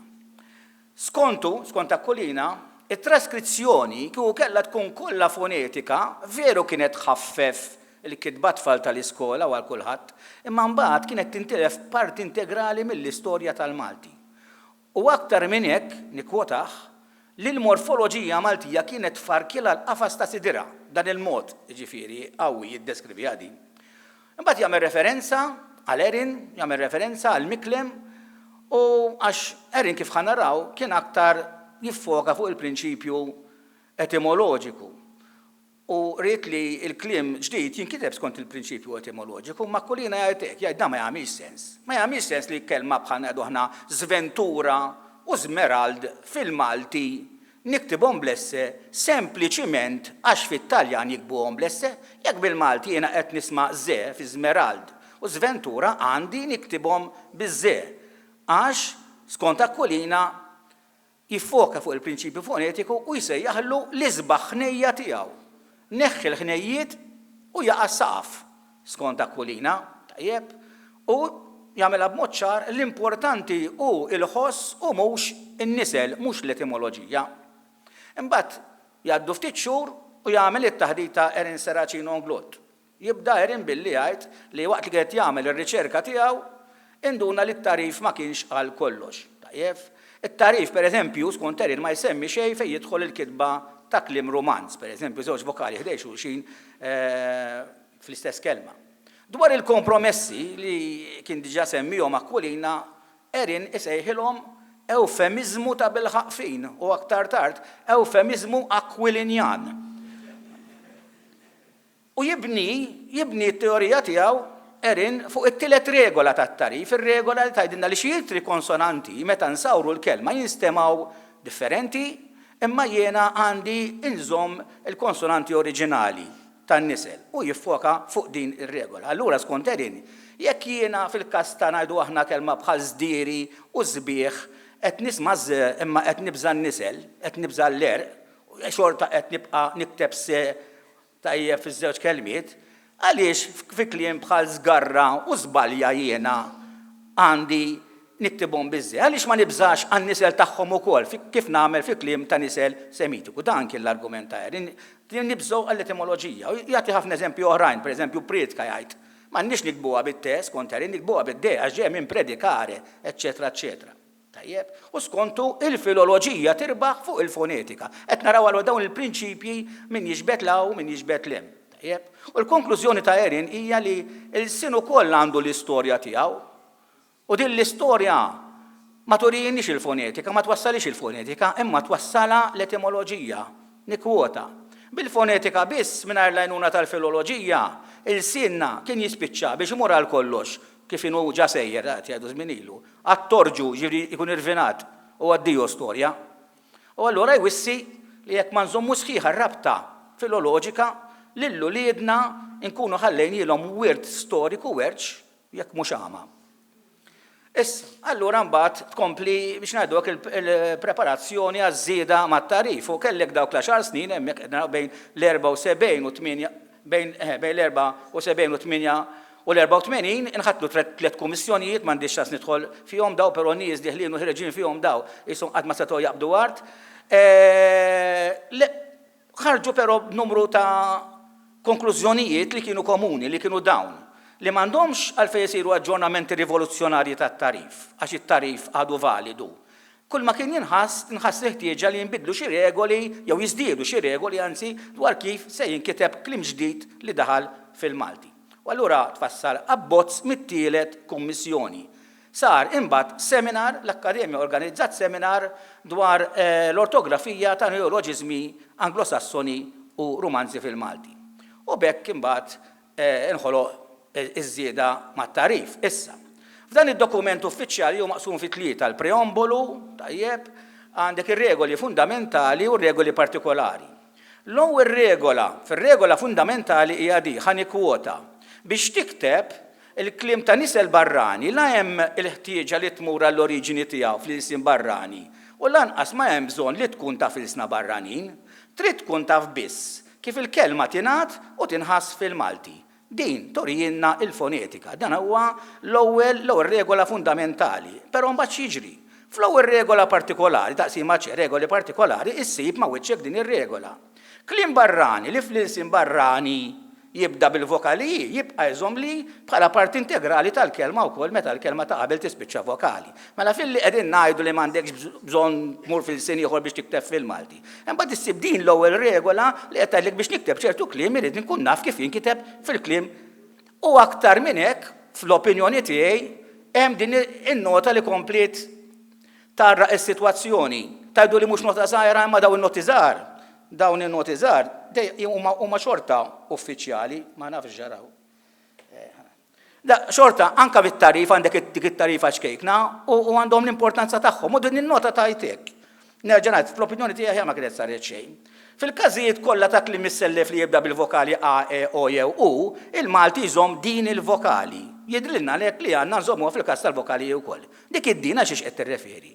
Jiġifieri jkollok vokali partikolari fit-Taljan u żomm eżatt l-istess vokali fil-Malti, jew li kelma fit-Taljan tibda b'vokali u l-importanti li żomm vokali wkoll fil-Malti. Fl-opinjoni tiegħi mhix ċara u allura ħalli daqsxejn ta' riperkussjonijiet, kelli ħafna slides imma kelli neħki hawnhekk. Pereżempju, x'inhuma dawn reperkussjoni u l-problemi?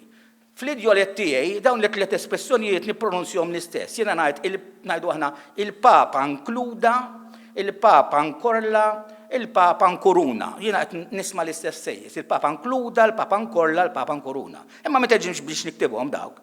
Irid noqgħod attent, ma nistax naqbad u niktibhom. Fl-ewwel nett irid inkun naf l-ewwel problema li ġej mit-Taljan. U llum għandna ġenerazzjonijiet li t-Taljan ma jafux, għalihom it-Taljan huwa lingwa barranija. L-istudenti li jiġu għandna l-università tistaqsihom min studja Taljan inqas minn nofshom ma jkunux jafuh. Mela inti li tkun taf li ġejja mit-Taljan din. Tiftaħ l-akkulina x'taf li akkulina jagħti l-etimoloġija u ssib li tik mit-Taljan inkluder, mela f'dan il-każ ħaniktibha. Il-Papa nkolla. Timela, ġejja mit-Taljan, l-ewwel pażdak, iva ġejja mit-Taljan, tiftaħ l-Akkulina, u d-darba weħinna. Akkulina ma jtikx l-etimoloġija tagħha. X'ta tagħmel? X'ta tagħmel? Net tmut fit-tixa fit-Taljan, jew jekk inti fortunat biżżejjed li taf jeżisti d-dizzjonarju l-vokabularju Siċiljano, l-għonet biex issibu daw fejn issibu mhux daqshekk faċli.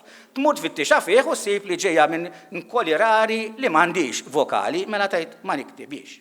Fit-tielet każ, u dejjem qed nisma' l-istess ħaġa jien. Il-Papa nkuruna, nerġa' niftaħ l-Akkulina, mmur fl-etimoloġija, nsib li fit-Taljan għandek il-qi, issa jekk inti kurjuż biżżejjed u għandek il-vokabularju Siċiljano ħdejk ħadd ħanfittixha fih, u ssib li fl-isqal li m'għandix vokali, u jien fejn naf jekk daħlix mill-isqal jew mit-Taljan, mhux dejjem inkun naf, jiġifieri din hija daqsxejn ta' problema. Hemm ħafna xi tajt fuq dan il-punt m'għandix ċans, imma kemm nagħti biss xi eżempji. Għandna każi pereżempju fejn f'Akkulina jgħidilek bil-vokali i, imma fir-Rumanz tibda bil-konsonanti, pereżempju il-kelma ingassa. Akkulina jgħidilek kif qegħdin taraw hemmhekk jgħidilek bili, imma l-etimoloġija tagħha hija mingħajr il-i. Għandek każi fejn naf il-verb ibnazza siba f'Akkulina, f'każi tiegħek fil-parentesi, allura inti tħodha li hija vokali tal-leħen, però mbagħad aktar l-isfel itiegħek bħala parti, jekk qegħdin taraw hemmhekk ibnazza, tajjeb x'imkien l-isfel, taraw bħala parti integrali miktuba bold daqs litri l-oħra. U x'sa tagħmel? Ġifieri aħna biex ma nalar ma xi żejjed meta jagħmlu daw il-korsijiet tajjeb tal-provi ġanka minn għallim u minn għallim, f'każijiet bħal daw aħna ngħidu nżommu il-komma wiesa. Tajjeb. Ngħaddu issa l-aġġornament tat-tarif. L-aġġornament tat-tarif fl-1988 l-Akkademja tal-Malti ħatret kummissjoni biex taġġorna darba xi regoli mit-tarif. Din il-kummissjoni qablet li l-bażi għandu jibqa' t-tarif u żieda mat-tarif. Tfassar rapport u dan ir-rapport ġie diskuss f'seminar pubbliku u kien sar rapport ta' 20 punt tiegħu da.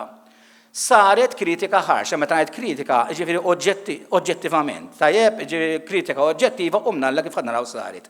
L-akbar kritika kienet saret minn Professur Manuel Mifsud u l-Monsinjur Lawrence Kakija li rajnih fil-bidu fil-filmat u x'kienet din il-kritika? Nerġa' ngħid kienet oġġettiva, tajjeb. Il-kritika kienet li tħallew barra xi argumenti u suġġerimenti u sirja u korrezzjonijiet li kienu semmew waqt is-seminar stess. Fih numru ta' nuqqasijiet xi wħud minnhom serji żbalji elementari tal-grammatika tradizzjonali, xi regoli proposti kienu se jiddettaw kif għandna illisnu l-kelma minflok bil-maqlub, inti l-ortografija m'għandix tgħidlek kif għandek tippronunzja l-kelma bil-maqlub, għandha tkun il-ħaġa. Kritika oħra kienet li l-użu tat-terminoloġija kien pjuttost antikwat, mela da qegħdin nitkellmu fuq l-alfabet kif nippronunzja u laqqas biss kien hemm referenza l-alfabet fonetiku internazzjonali. Kien hemm nuqqas ta' referenza dettaljata għad-dokument uffiċjali tat-tarif, mela qed naġġorna t-tarif u ma nagħmilx referenza għalih. U stil mhux adattat, fil-fatt Mifsud isejjaħlu dan ir-rapport l-abbozz li kien għadu l-abbozz qisu aktar setta noti għall-iskejjel. Tara fejn kien hemm eżempji, tajjeb. U grazzi għal din il-kritika, naħseb jiena mħabba il-kritika, id-dokument uffiċjali kien revedut, fil-fatt saru referenzi kontinju għat-tarif, id-dokument uffiċjali minn 20 punt tniżżel għal 8 punti, tajjeb, li deru fl-ewwel parti stramba biżżejjed li t-tieni parti qatt ma deret, jiġifieri, qegħdin taħt l-ewwel parti ma t-tieni parti ma deret qatt, tajjeb. Nista' naqbel din. Issa, il-ġustifikazzjoni kienet li ta' dan l-aġġornament biex nikbu klim ġdid li daħal fil-Malti, ma fil-verità kien hemm 3 regoli biss li kellhom x'jaqsmu mal-kitba ta' klim ġdid li daħal fil-Malti li kienu jikkonċernaw l-aċċent grafiku, il-vokali ta' qudiem in-nomi verbali u l-kitba ta' dak it-tarf tete IV. Tajjeb. Il-prinċipju fonetiku reġa' domina għax minn regoli 5 kienu ibbażati fuqu. Jitwaqqaf il-Kunsill tal-Malti fl-2005 joħroġ id-deċiżjonijiet wieħed. Il-ġustifikazzjoni tiegħu kienet li kien hemm numru ta' varjanti ortografiċi li kienu qegħdin ifixklu lil min jikteb. Jiġifieri kliem li nippronunzjaw l-istess tajjeb u konna qed nikbuh b'żewġ modi differenti. Deċiżjonijiet wieħed ukoll jintrabat ma' dak ta' qablu wkoll jintrabat mat-tarif u jagħmel referenza għat-tarif qed ngħidu da biex naraw li kien hemm katimara, għalkemm jidhru forsi saw kienu sforzi iżolati daw l-aġġornamenti dejjem kienu marbutin ma' xulxin. Fil-fatt id-deċiżjonijiet wieħed jagħmel referenza għal prinċipji li semmejna, pereżempju il-prinċipju fonetiku jsejjaħlu il-qofol tagħha, għal prinċipju etimoloġiku jirreferi għalih bħala prinċipju inqas trasparenti. U l-prinċipju viżiv jibda jsir viżibbli aktar, għax jirreferi għalih bħala prinċipju aktar komdu.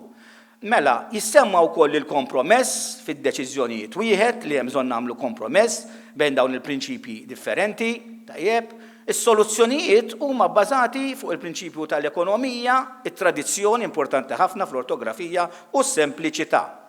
Issa, u xemm aktar sempliċi milli tikteb kif tisma'. U allura d-deċiżjonijiet wieħed idambar ħafna fuq għadi. Il-fonetiku jagħtih ħafna importanza. Pereżempju, jekk niġu bejn nikbu jekk qed tisma' makkinarju qed tisma' ke jikteb ke. Imma jekk qed tajt magna qed tisma' ge jikteb ge. Qabel kien hemm żmien pereżempju naf min kien jikteb pereżempju magna bil-ke. Konna ngħidu inti makna tajt jgħid li le ma ġejjem minn makkinarju. Id-deċiżjonijiet wieħed jagħmluha ċara tajjeb il-prinċipju fonetiku ituh importanza. U din tidher f'taqsimiet oħrajn bħal pereżempju f'taqsima kliem bla varjazzjoni sinkronika fl-er. Ġifieri jekk inti kelma minn dak li dejjem qed tisma' l-istess ħoss, tajjeb ma mmurx għall-er. U xi drabi anke l-er ġieli nbidel anke qed nara l-kelma risq hemmhekk, tajjeb minn din il-kelma ma joħorx kliem ieħor bażikament. Issa qed tisma' se, iktiba se mela m'għandekx għalfejn toqgħod tmur fl-er tagħha li huwa ze. Qarrib li r-realtà fonetika. Jekk normalment il-Maltin mod ġenerali għadu wissu, qed inqossu doppja we, u kien hemm żewġ forum, waħda bid-doppja we u waħda b'waħda. Ejja immorru lej dak li normalment tisma', allura il-prinċipju fonetiku. Ir-reinterpretazzjoni tal-erq, mela kellek żewġ forum qed nara eżżes hemmhekk. Eżżes mibnija fuq it-tieni forma, eżżes mibnija fuq il-kwadrilitteru. Id-deċiżjoni ddieħlet fuq il-fonetiku. Inti meta qed tajt eżżes, il-verżjoni li ntażlet aktar hija viċin lejn dak li nippronunzjaw. Kieku l-oħra l-kwadrilitteru forsi nippronunzjaw xi ħaġa bħal eżes milli eżżes. L-etimoloġiku ftit li xejn ingħata importanza fil-fatt hemm xi 12 kelma, tajjeb. Id-deċiżjonijiet tnejn għax irrid nagħlaq. Fid-deċiżjoni tnejn għal darb'oħra jerġa' jissemma il-kompromess, qed taraw il-kelma kemm il-darba tajjeb. Il-kompromess hemm referenza wkoll anke fid-deċiżjonijiet tnejn għal dak li sar f'aġġornamenti oħrajn, pereżempju deċiżjoni tnejn insibu l-kliem li għata għall grammatika tal-Malti jibqa' jinkiteb la Maltija dak huwa eku kliem li kien diġà ntqal fiż-żieda mat-tarif, tajjeb. Il-prinċipju fonetiku qiegħed hemm ukoll fid-deċiżjonijiet tnejn. Pereżempju fejn hemm l-għażla li nikbu bil-Malti jew bl-Ingliż, meta nikbu bil-Malti, tajjeb, jgħidilna li għandna nikbu skont il-prinċipju fonetiku. U eżempju ieħor favur il-prinċipju fonetiku huwa meta nikbu ngħidu aħna il-kliem, meta nikbu l-artiklu quddiem kliem bl-Ingliż. Jekk ngħidu hu show pereżempju jekk qed tisma' ħosta xi minkejja li qed nara se l-artiklu qed nikbu bix-xi tajjeb ħana l-qarit. Skont ir-regoli dejjem skont ir-regoli tal-Malti, mhux tikteb kif irrid, skont ir-regoli stabiliti tal-Malti. U nispiċċa bl-aħħar punt fuq il-prinċipju viżiv. Fid-deċiżjonijiet tnejn hemm il-prinċipju viżiv jingħata ħafna importanza. Tajjeb inti ħafna minna l-Maltin jafu l-Ingliż, b'xi mod inkunu diġà rajna l-kelma miktuba, tajjeb, u minkejja li fiż-żieda mat-tarif l-enfasi kienet fuq il-fonetiku kif qegħdin taraw f'dak il-kliem hemmhekk, id-deċiżjonijiet tnejn jagħmilha ċara. U jagħmilha ċara għax waqt il-perjodu ta' 10 snin li konsultajna ħareġ ċar dak il-messaġġ. Tajjeb, nevitaw forum li jitbedu radikalment minn dak li aħna diġà rajna miktub. Kif qegħdin taraw miktub. Jiena niftakar f'waħda mill-taħdiet li kontajt, waħda qalt li dak il-kliem isawwat li għajnejja. Kienet qalt li bqajt niftakarha din, tajjeb. U allura il-viżiv jingħata importanza kbira kemm nispiċċa b'daw is-slides fejn jingħata importanza kbira. Pereżempju fejn hemm l-għażla bejn li tista' tagħżel il-verżjoni bil-Malti jew bl-Ingliż, id-deċiżjonijiet ngħidilna jekk il-verżjoni bil-Malti ħadd titbiegħed ħafna mill-verżjoni kif tinkiteb bl-Ingliż, aħjar tippreferi tiktibha bl-Ingliż. Dawk it-tliet kelmiet, shorts, jeans u boots li suppost għandhom jinkitbu bil-Malti, orrajt, ma tant kien hemm reżistenza għalihom għall-forma Maltija li deċiżjonijiet tnejn jippermetti li dawk it-tliet kelmiet jistgħu jinkitbu wkoll bil-Ingliż.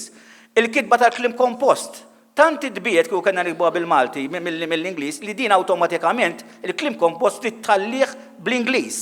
Għandek is-separazzjoni tal-kitba bejn il-verb u n-nom. Dik kienet ma kienx faċli biex tiġi deċiża, imma x'kien ħajjiġri kieku ma sareġit separazzjoni bejn il-verb u n-nom. Kien ikonna bil-fors nikbu dak il-kliem. Jista' jinkiteb dak il-kliem, imma kieku bil-fors kien ikonna nikbu hacker pereżempju u highlighter b'dak il-mod. Il-fatt li kien hemm diviżjoni bejn il-verb u n-nom u jgħet jista' jiktibhom bl-Ingliż. U l-aħħar ħaġa, din konna ddibattejniha ħafna tajjeb, il-kitba wara kliem u taqsiriet bl-Ingliż. Hawnhekk rebaħ ħanajdu hekk kien aktar favorit il-prinċipju viżiv, ħanajdu aħna dik is-sentenza tajjeb, oħti u Charlene imorru. Hemmhekk mhux qed nimxi mal-ħoss jien. Charlene qed nara vokali mela imorru ħanħallija bil-je. Tajdu li għaliex, meta fuq qudiem xejtu mal-fonetku, ir-raġuni kienet għax inti tista' jkollok każi fejn il-kelma ta' qabel tajjeb li ma tkunx miktuba bil-Malti, ma tkunx taf tippronunzja. Għajdu li ftit jiena ma nafx nippronunzja, tajjeb, dak ma ħloqniex aħna, dak veru jeżisti dak il-kunjom f'Malta, tajjeb. Is-sinjorina ma nafx kif tippronunzja, illum ma tiflax. Pronunzja kif trid, jew wara kif suppost tiġi pronunzjat. Imma tal-inqas ortografikament qed inkunu konsistenti. Inti il-kunjom jispiċċa b'konsonanti u l-kelma ta' wara ħadd tagħmilha il-vokali tal-leħen. U din ma kienx xi ħaġa ġdida. Tajjeb id-deċiżjoni tnejn bena fuq dak li kien hemm. Dik kienet diġà regola stabbilita fil-Malti bħal meta ngħidu aħna nistgħu nkunu. Meta nippronunzja nistgħu nkunu qed nisma' weta nistgħu u nkunu qed nisma' ħalqi, imma f'dal każ qed nimxi ma' dak li qed nara. Jekk qed nara nistgħu tispiċċa bil-vokali u jiena ma nagħmilx vokali tal-leħen tal-inqas fil-kitba qudiem inkunu. Dak kollox. Grazzi, Dr. George Farrugia. Nistieden is-Sinjorina Magro qed tkompli taġġornana fuq ir-reazzjonijiet.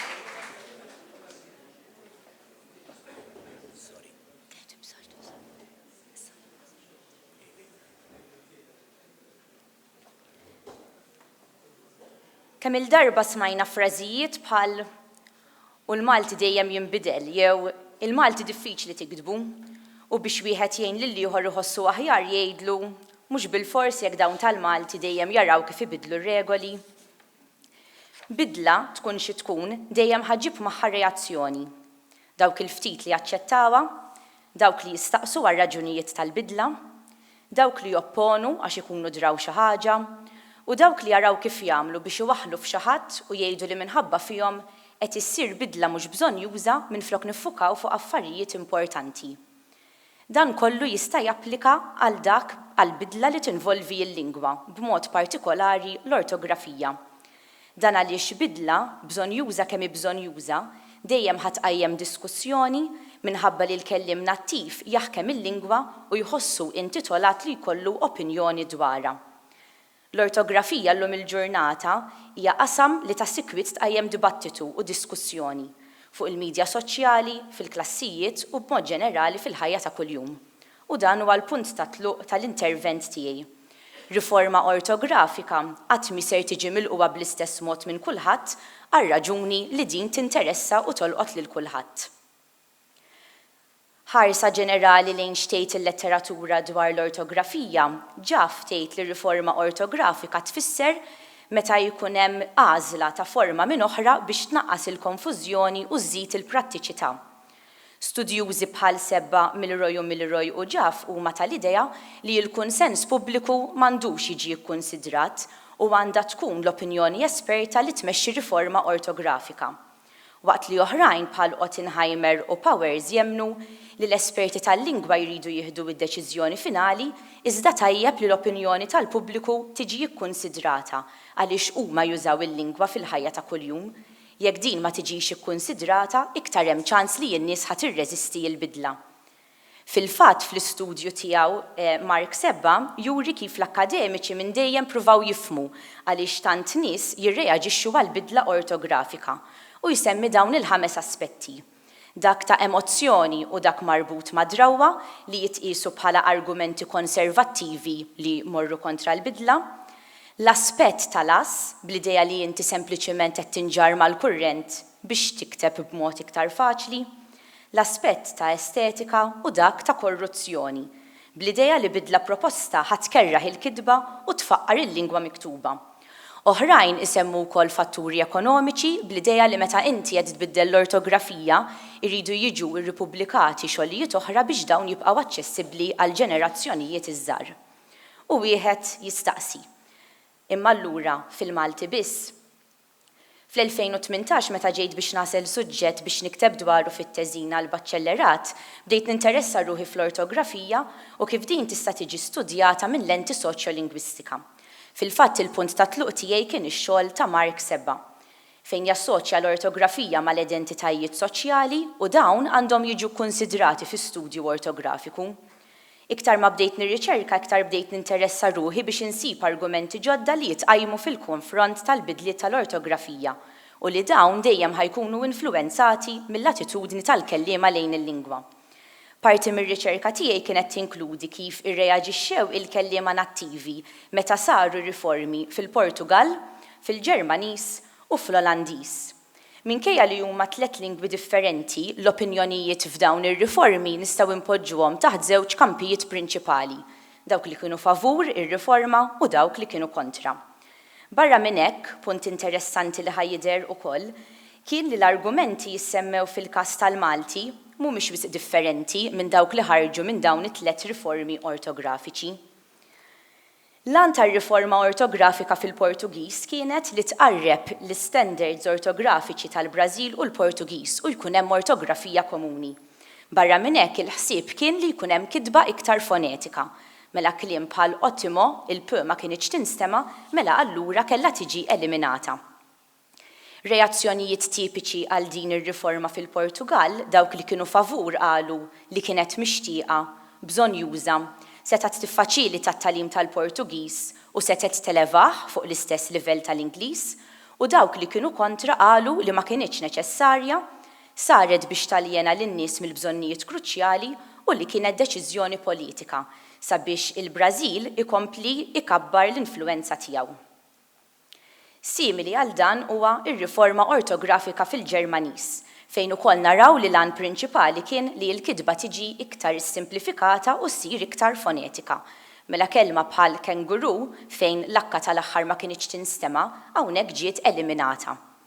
Għal darb'oħra, dawk li kienu favur semmew argumenti bħal riformaturi sinjal ta' maturità, lingwa jeħtieġ li tiżviluppa skont il-kundizzjonijiet ta' madwara u li jekk inti ħadd issimplifika l-ortografija iktar nies jistgħu jiktbuha. Dawk li kienu kontra qalu li ma kienx hemm biżżejjed konsultazzjoni pubblika u għalhekk sabuha bitqila biex dawn jaċċettaw il-bidla bisħieħ. Minkejja li ta' min isemmi li kien hemm perjodu transitorju ta' 7 snin qabel ma din l-ortografija ġiet stabbilita.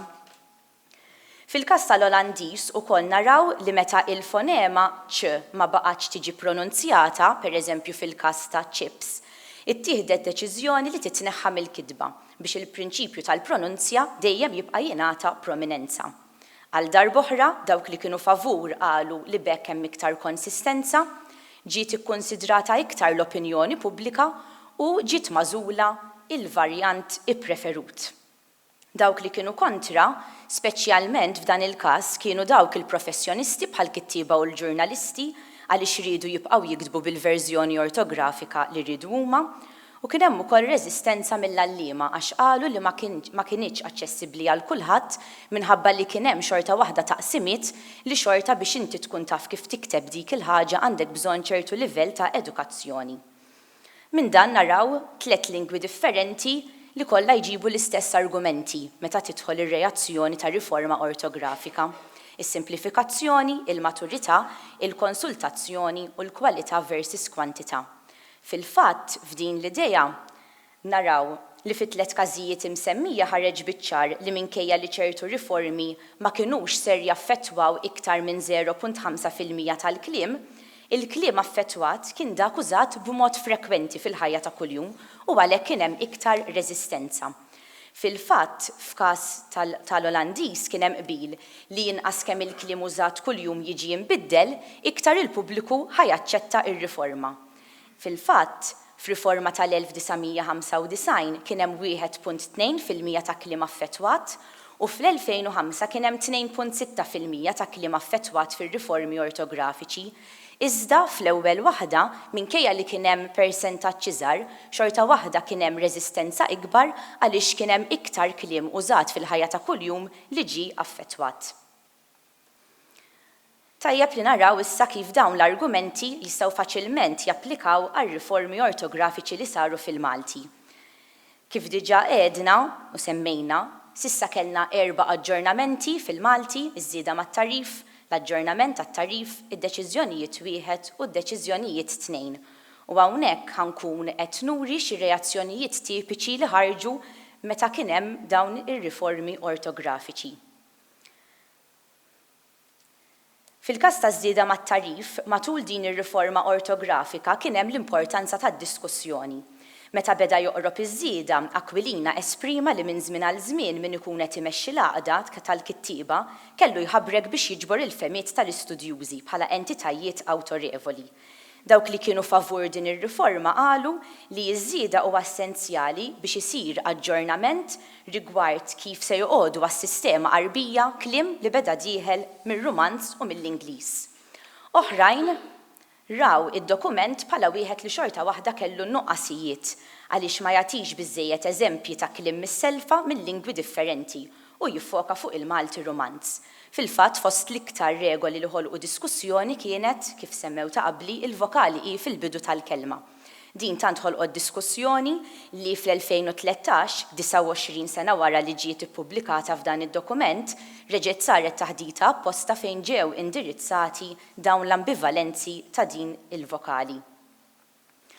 Il-ħtieġa għall-aġġornament imbagħad inħass biex il-lingwaġġ ikun iktar xjentifiku.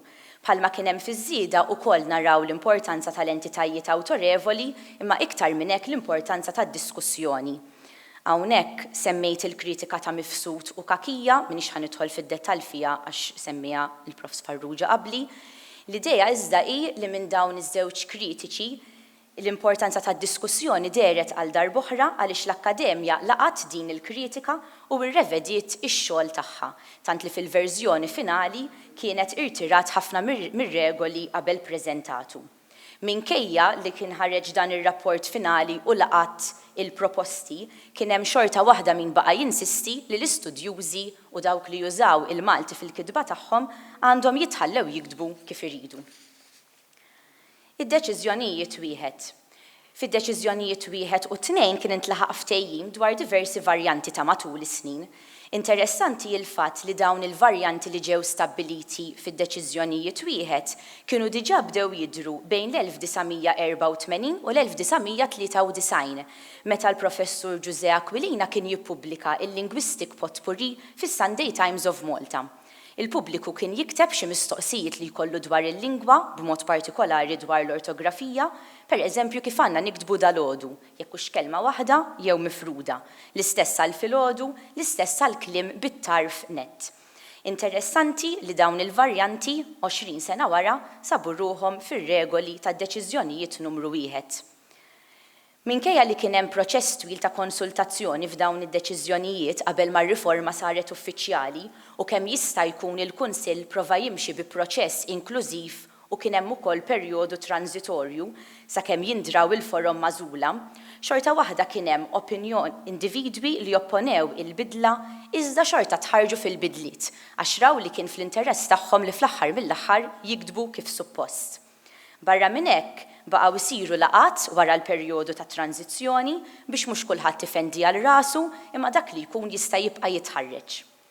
Oħrajn bħal De Gabriele li kien appoġġjat ukoll mill-Laqda Poeti Maltin baqa' jisħaq li tajjeb li wieħed jeħles mill-varjanti imma dan kienet ifisser li qed jiġu imwarba xi prinċipji li l-Malti kellu minn dejjem u għalhekk konna qed inwarbu il-patrimonju tat-tarif. F'din ir-riforma ortografika, l-iktar varjant li ħoloq reazzjoni kien il-kelma skont, kif stħarġet ukoll Sephora Borch. Hawnhekk għandna każ ta' kif ir-reazzjoni popolari ma kienitx ibbażata fuq it-tarif grammatikali, iżda sempliċiment kif wieħed dera il-kelma.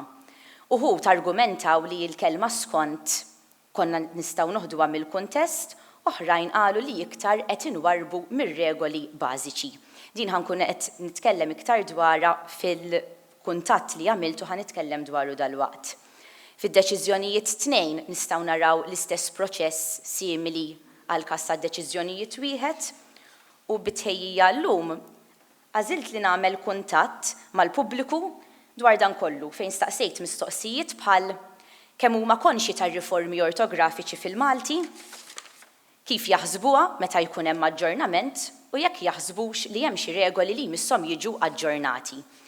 Tajjeb li nżommu f'moħħna li r-riżultati bl-ebda mod huma konklużivi għal fatt li dawn ittellaw biss fuq Facebook u wiġbuhom nies li aktarx kienu jafu lili u għalhekk probabbli pruvaw kemm jista' jkun iwieġbu b'mod tajjeb biex narhom jiena. L-ewwel mistoqsija li staqsejt kienet jekk jafux fejn huma miġburin ir-regoli uffiċjali ta' kif tikteb il-Malti. 94% tal-parteċipanti qalu le.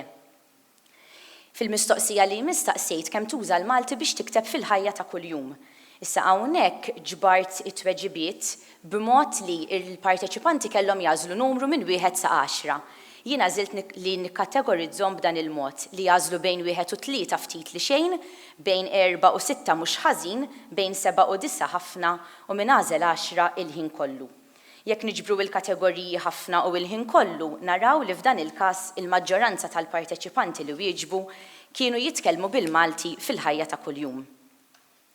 Saqsejt ukoll kemm joqogħdu attenti li jiktbu b'Malti tajjeb kemm f'sitwazzjonijiet formali u informali.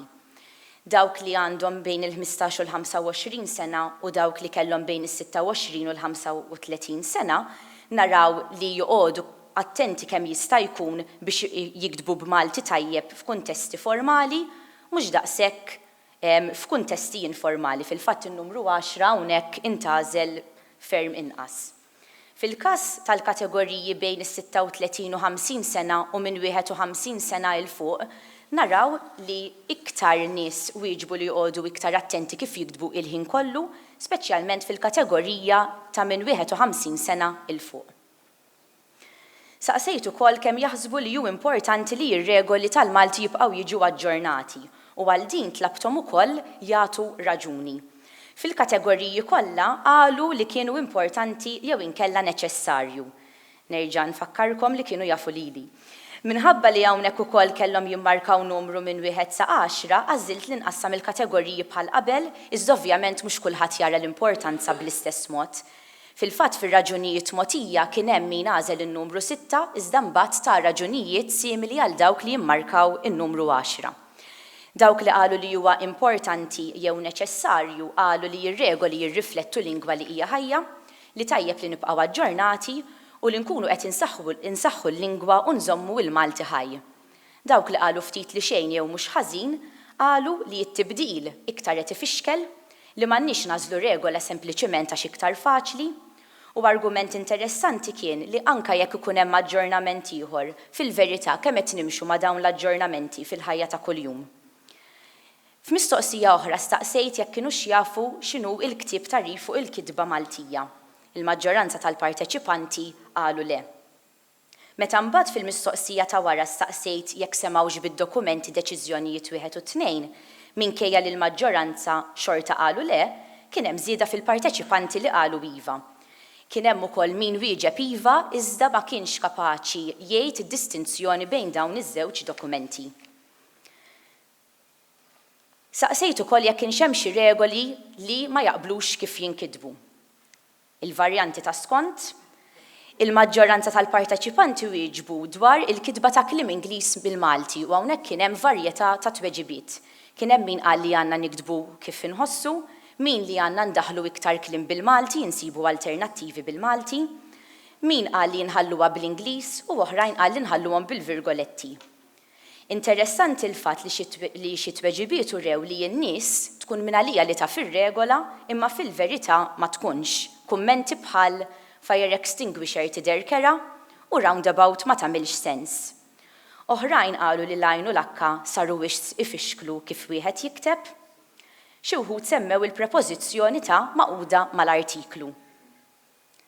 Interessanti l-fatt li dawk li qalu minn 51 sena il fuq esprimew li wara kollox dawk li jagħmlu dawn id-deċiżjonijiet huma jafu l-iktar. Saqsejt jekk hemmx bżonn ta' aġġornament ieħor u naraw li fil-maġġoranza jidher li hemm iva u fl-ewwel żewġ kategoriji kien hemm qisu nofs bin-nofs. Meta mbagħad saqsejthom li kieku jkun hemm aġġornament x'tipproponi li jsir jew jibdel, ma nieħdux kliem minn lingwi oħra imma nivvintaw tagħna, ikun hemm aġġornament ta' vokabolarju, jinkiteb kollox kif jinħass u marbuta ma' din jitneħħew l-għajn u l-akka, u kien hemm ukoll xi uħud li qalu li għandna mmorru lura għal kif konna nikdbu qabel, fis-sens ta' li l-artiklu jinfiret mill-prepożizzjoni u ovvjament nerġgħu indaħlu skont. Fil-fatt, ftit riċerka fuq l-internet tellat diversi posts fuq Facebook minn din is-sena stess fejn għadna nħossu l-bżonn li nuru l-pubbliku kif għandna nikdbu skont. U mhux tal-li hekk tal-li wkoll għadha toħloq diversi dibattiti fost il-pubbliku. Minn dan kollu forsi wieħed jistaqsi allura jekk dejjem tajna importanza lid-diskussjoni u l-opinjoni pubblika li kieku l-Kunsill b'xi mod seta' kien jaf kemm ħadd anqal tant reazzjoni l-kelma skont, xorta kien jażel li jimxi mat-tarif grammatikali jew tingħata priorità lill-opinjoni popolari tal-kelliema nattivi li jaħkmu l-lingwa. Konklużjoni, minn dan kollu nistgħu nikkonkludu li għalkemm id-diskussjoni dejjem hija meħtieġa u f'kollox, fl-aħħar mill-aħħar importanti li naslu għal ftehim xieraq. L-implementazzjoni ta' kwalunkwe riforma dejjem ħatir nexxi iktar jekk ikun hemm kooperazzjoni bejn dawk li jagħmlu t-tibdil u dawk li jitkellmuha u jużawha fil-ħajja ta' kuljum.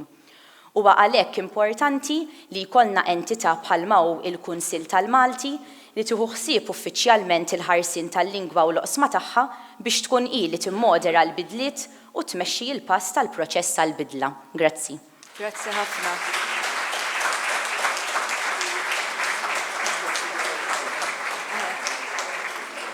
Wasalna fl-aħħar ta' din il-konferenza għandna ċans għall-mistoqsija l-aktar tnejn. Il-mikrofonu, jogħġbok? Għax ma tantx għandna ħin, ħankunu nistgħu nikon.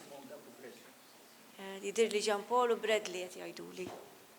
Mela, grazzi l-ewwel ħaġa, di kumment iktar milli xejn, mhux mistoqsija. Opinjoni fuq aġġornament li sar, imma nixtieq li forsi jagħmel sensu anki fl-opinjoni tiegħi li jerġa' jsir regola.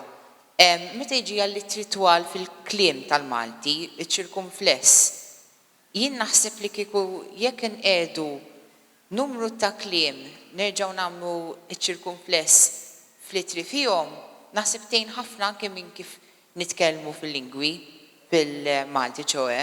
Anki jekk ninkluduha, pereżempju, meta nużaw il-tipa Maltija fuq il-kompjuter. Jiena naħseb li mod ġenerali jekk ikollok indikazzjoni ta' kif it-trajk tkun twila jew qasira, naħseb li tagħmel tajb ħafna li terġa' tiġi lura u mhux tiġi mneħħija bħalma kien hemm nies jiżbal f'deċiżjonijiet wieħed. Grazzi. Niftakar meta konna qed nagħmlu deċiżjonijiet wieħed dal-punt domna ħafna niddiskutuh. U wasanna għal din id-deċiżjoni kienet aktar minħabba l-prattiċità. Meta rajna kemm kien qed jintuża dan iċ-ċirkumfless. Tajjeb, il-kappestu is-suqqaf kemm il-darba jsejħ b'affarijiet differenti. Tajjeb, rajna li ma kienx hemm wiskliem. Minix ngħid li ma jkunx hemm sitwazzjonijiet fejn jekk ma tkunx preparat minn qabel, għax id-deċiżjoni ttieħdet li inti normalment mill-kuntest il-kelma ħatarafa. Jekk ngħidlek il-baħħar, baħħar, tajjeb ħatarafa mill-kuntest. Minix qed ngħid li ma jkunx hemm ġieli xi kuntesti fejn ma joħolqokx diffikultà. Jiena niftakarni darba ftit wara li għamilnihom dawn. L-istudenti nsemmihulhom dal-eżempju. Kont qiegħed għall-quddiesa tal-ħadd u ġew kien wara lejt u ġiet biex taqra l-avviżi ta' dik il-ġimgħa. X'in waslet kien żmien id-berik, qalet din il-ġimgħa id-berik sa jsir fil ta' Santa Margherita. Minflok ħara qalet kif ngħiduha bil-Malti, għax ma kienx hemm iċ-ċirkumfless. Tista' timmaġinaw kulħadd moxxi bid-daħk, ma ġo qalbi jiena forsi kont kellix naqsam indirettament ma' ħadi, kont ħtija wkoll. Immet imma dina ħieġa taqra quddiem in-nies. Tipprepara x'dak li ħataqra. L-ar ħaġa meta tieħu l-affarijiet for granted. Jien anke meta nagħmlu korsijiet ix-xandar, ngħidhom tieħdu xejn for granted, preparaw ruħkom. Jiġifieri kuntest ħafna drabi jurik. Imma ġieli mindu li għamilnija dir-regola kien hemm każi ta' ismijiet, pereżempju tkun qed taqra xi ismijiet partikolari anke jinnaf fl-ewwel lezzjoni jew tieni lezzjoni fil-liturġija jkun hemm ismijiet ma tkunx smajthom jew qrajthom qabel, hemmhekk kieku naħseb ikun nistgħu nagħlqu għajnejna darba xi ħadd saqsi qassis qed kieku nagħmlu hemmhekk biex nagħmlu ċar kif xi ħadd jaqra. Imma l-bqija niftakar żewġ kelmiet kienu qegħdin iżommuna milli kienu kelma żina u żina u anke di smajta moqrija ħażin f'kuntest ukoll ta' Knisja dak li qed jaqra ittra ta' San Pawl niftakar. Kienet fortunata f'dal każ għax rat xi ħaġek il-ġisem huwa iż-żina tal-Ispiritu Santu qrata imma iż-żina rdet tajt imma maħabba dak li trid ta' San Pawl ikunu diffiċli ħadd ma fehem u ġieta tajba di. Dik il-kelma u l-kelma ħara, maħabba fihom għadna għal-prattiċità, hemmhekk irrebaħ il-prinċipju tal-prattiċità. Dik kienet ir-raġuni, x'imkien ridet tinqata' linja. Xi mistoqsija oħra ta' malajr? Bradley? Hello. L-għonet proset il-kwat. Jiena fuq di tal-aċċent naħseb illum anke l-aċċent dak li bil-Franċiż ngħidulu l-grav ukoll qed mhux qed jintuża jiġifieri ma naqbilx ma dak l-argument daqshekk ġust trid ngħidha. Jien naħseb l-ikbar kwistjoni li hemm bżonn nindirizzaw meta qed nitkellmu fuq dawn id-deċiżjonijiet bħalma anke uritna Bernice hija l-kwistjoni ta' marketing strategy essenzjalment.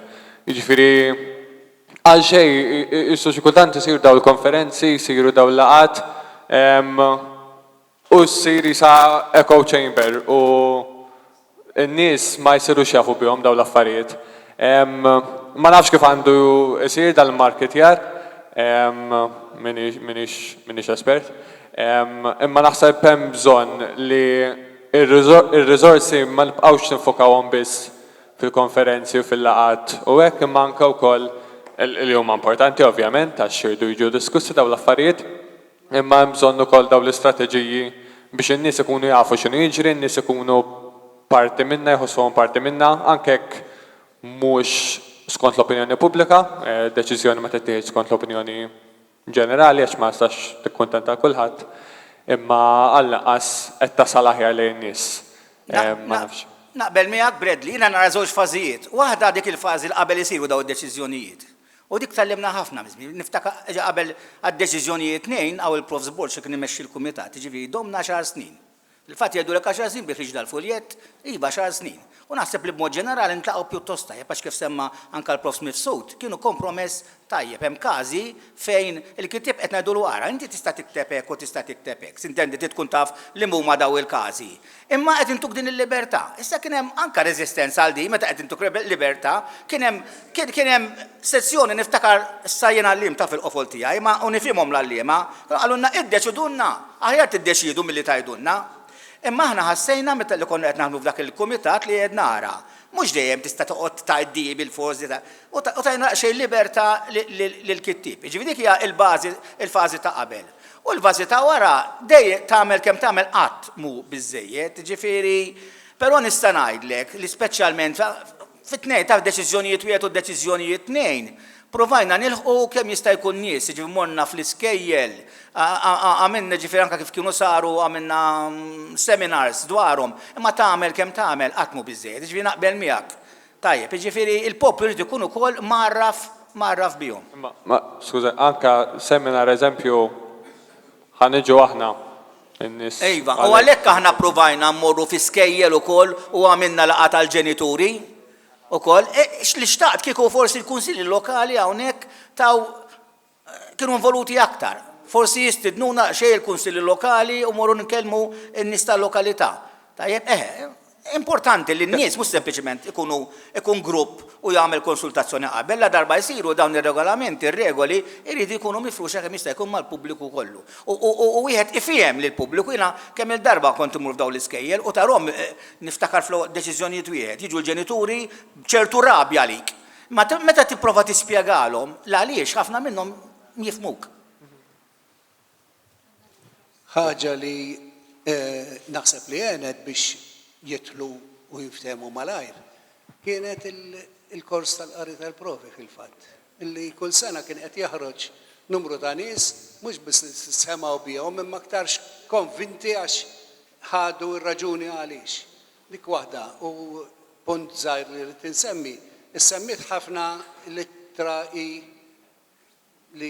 mill-kliem Taljan li etimoloġika.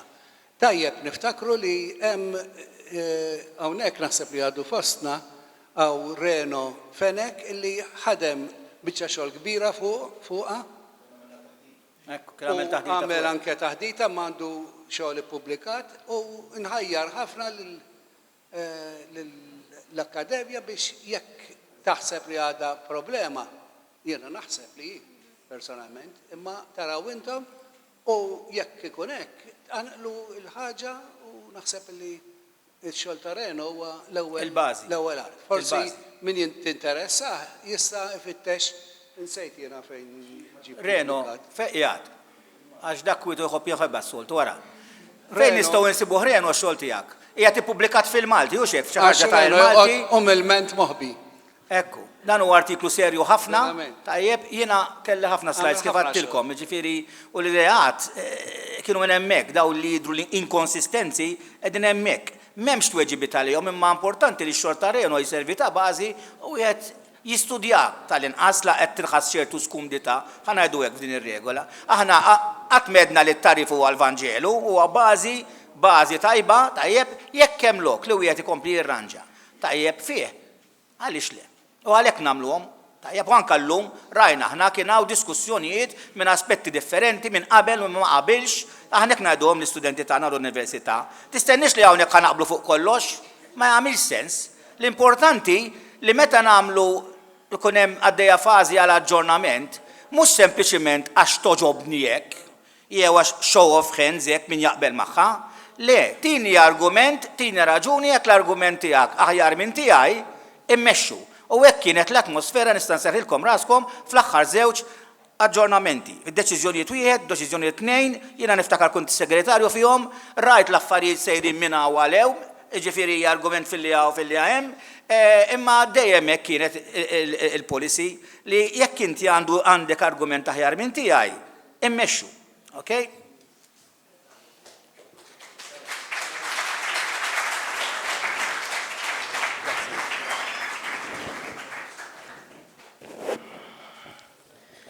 Tajjeb, mela biex nagħlqu. Grazzi ħafna tal-appoġġ tagħkom, il-preżenza tagħkom naċċertakom li timlina bil-koraġġ biex inkomplu nħabbirku għal-Malti. Grazzi ħafna lil kelliema tal-kontribuzzji ħafna tagħkom.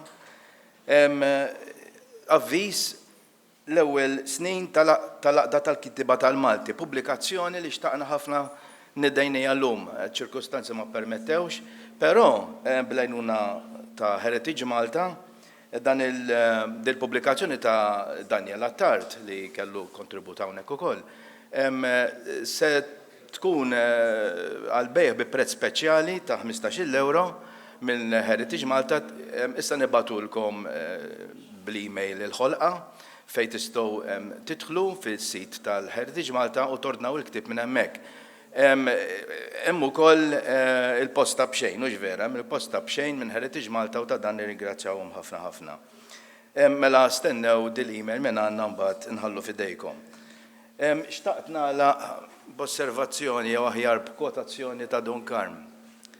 L-ewwel pass l-aktar jibes, għalhekk min jibda għad li ma jasalx ikun mexa aktar minn min warajh jissokta u jitem. Naċċertakom li Dunkarm meta kiteb dik is-sentenza li saba David Aġġus Muscat u spiċċat fil-werrejja għall-aċċent meta kienu qegħdin jagħmlu l-feluq ma nafx kemm l-10 snin mill-ħruġ tal-aċċent, il-pubblikazzjoni tat-tradutturi, hux vera. Ma kienet jikteb fuq xi ħaġa oħra, assolutament ta' xi ħaġa oħra. L-appell tagħna huwa li l-viżjoni ta' dawk it-tajfa nies, dawk is-36 ruħ li fl-20 ta' Novembru, fl-14 ta' Novembru ltaqgħu fl-1920, hux vera. U iddeċidew li imiddu għonqhom għax-xogħol u eventwalment imbagħad 4 snin wara ituna t-tarif. dik il-viżjoni rridu inkomplu ngħixu aħna u ngħaddu għal ta' warajna. Grazzi ħafna.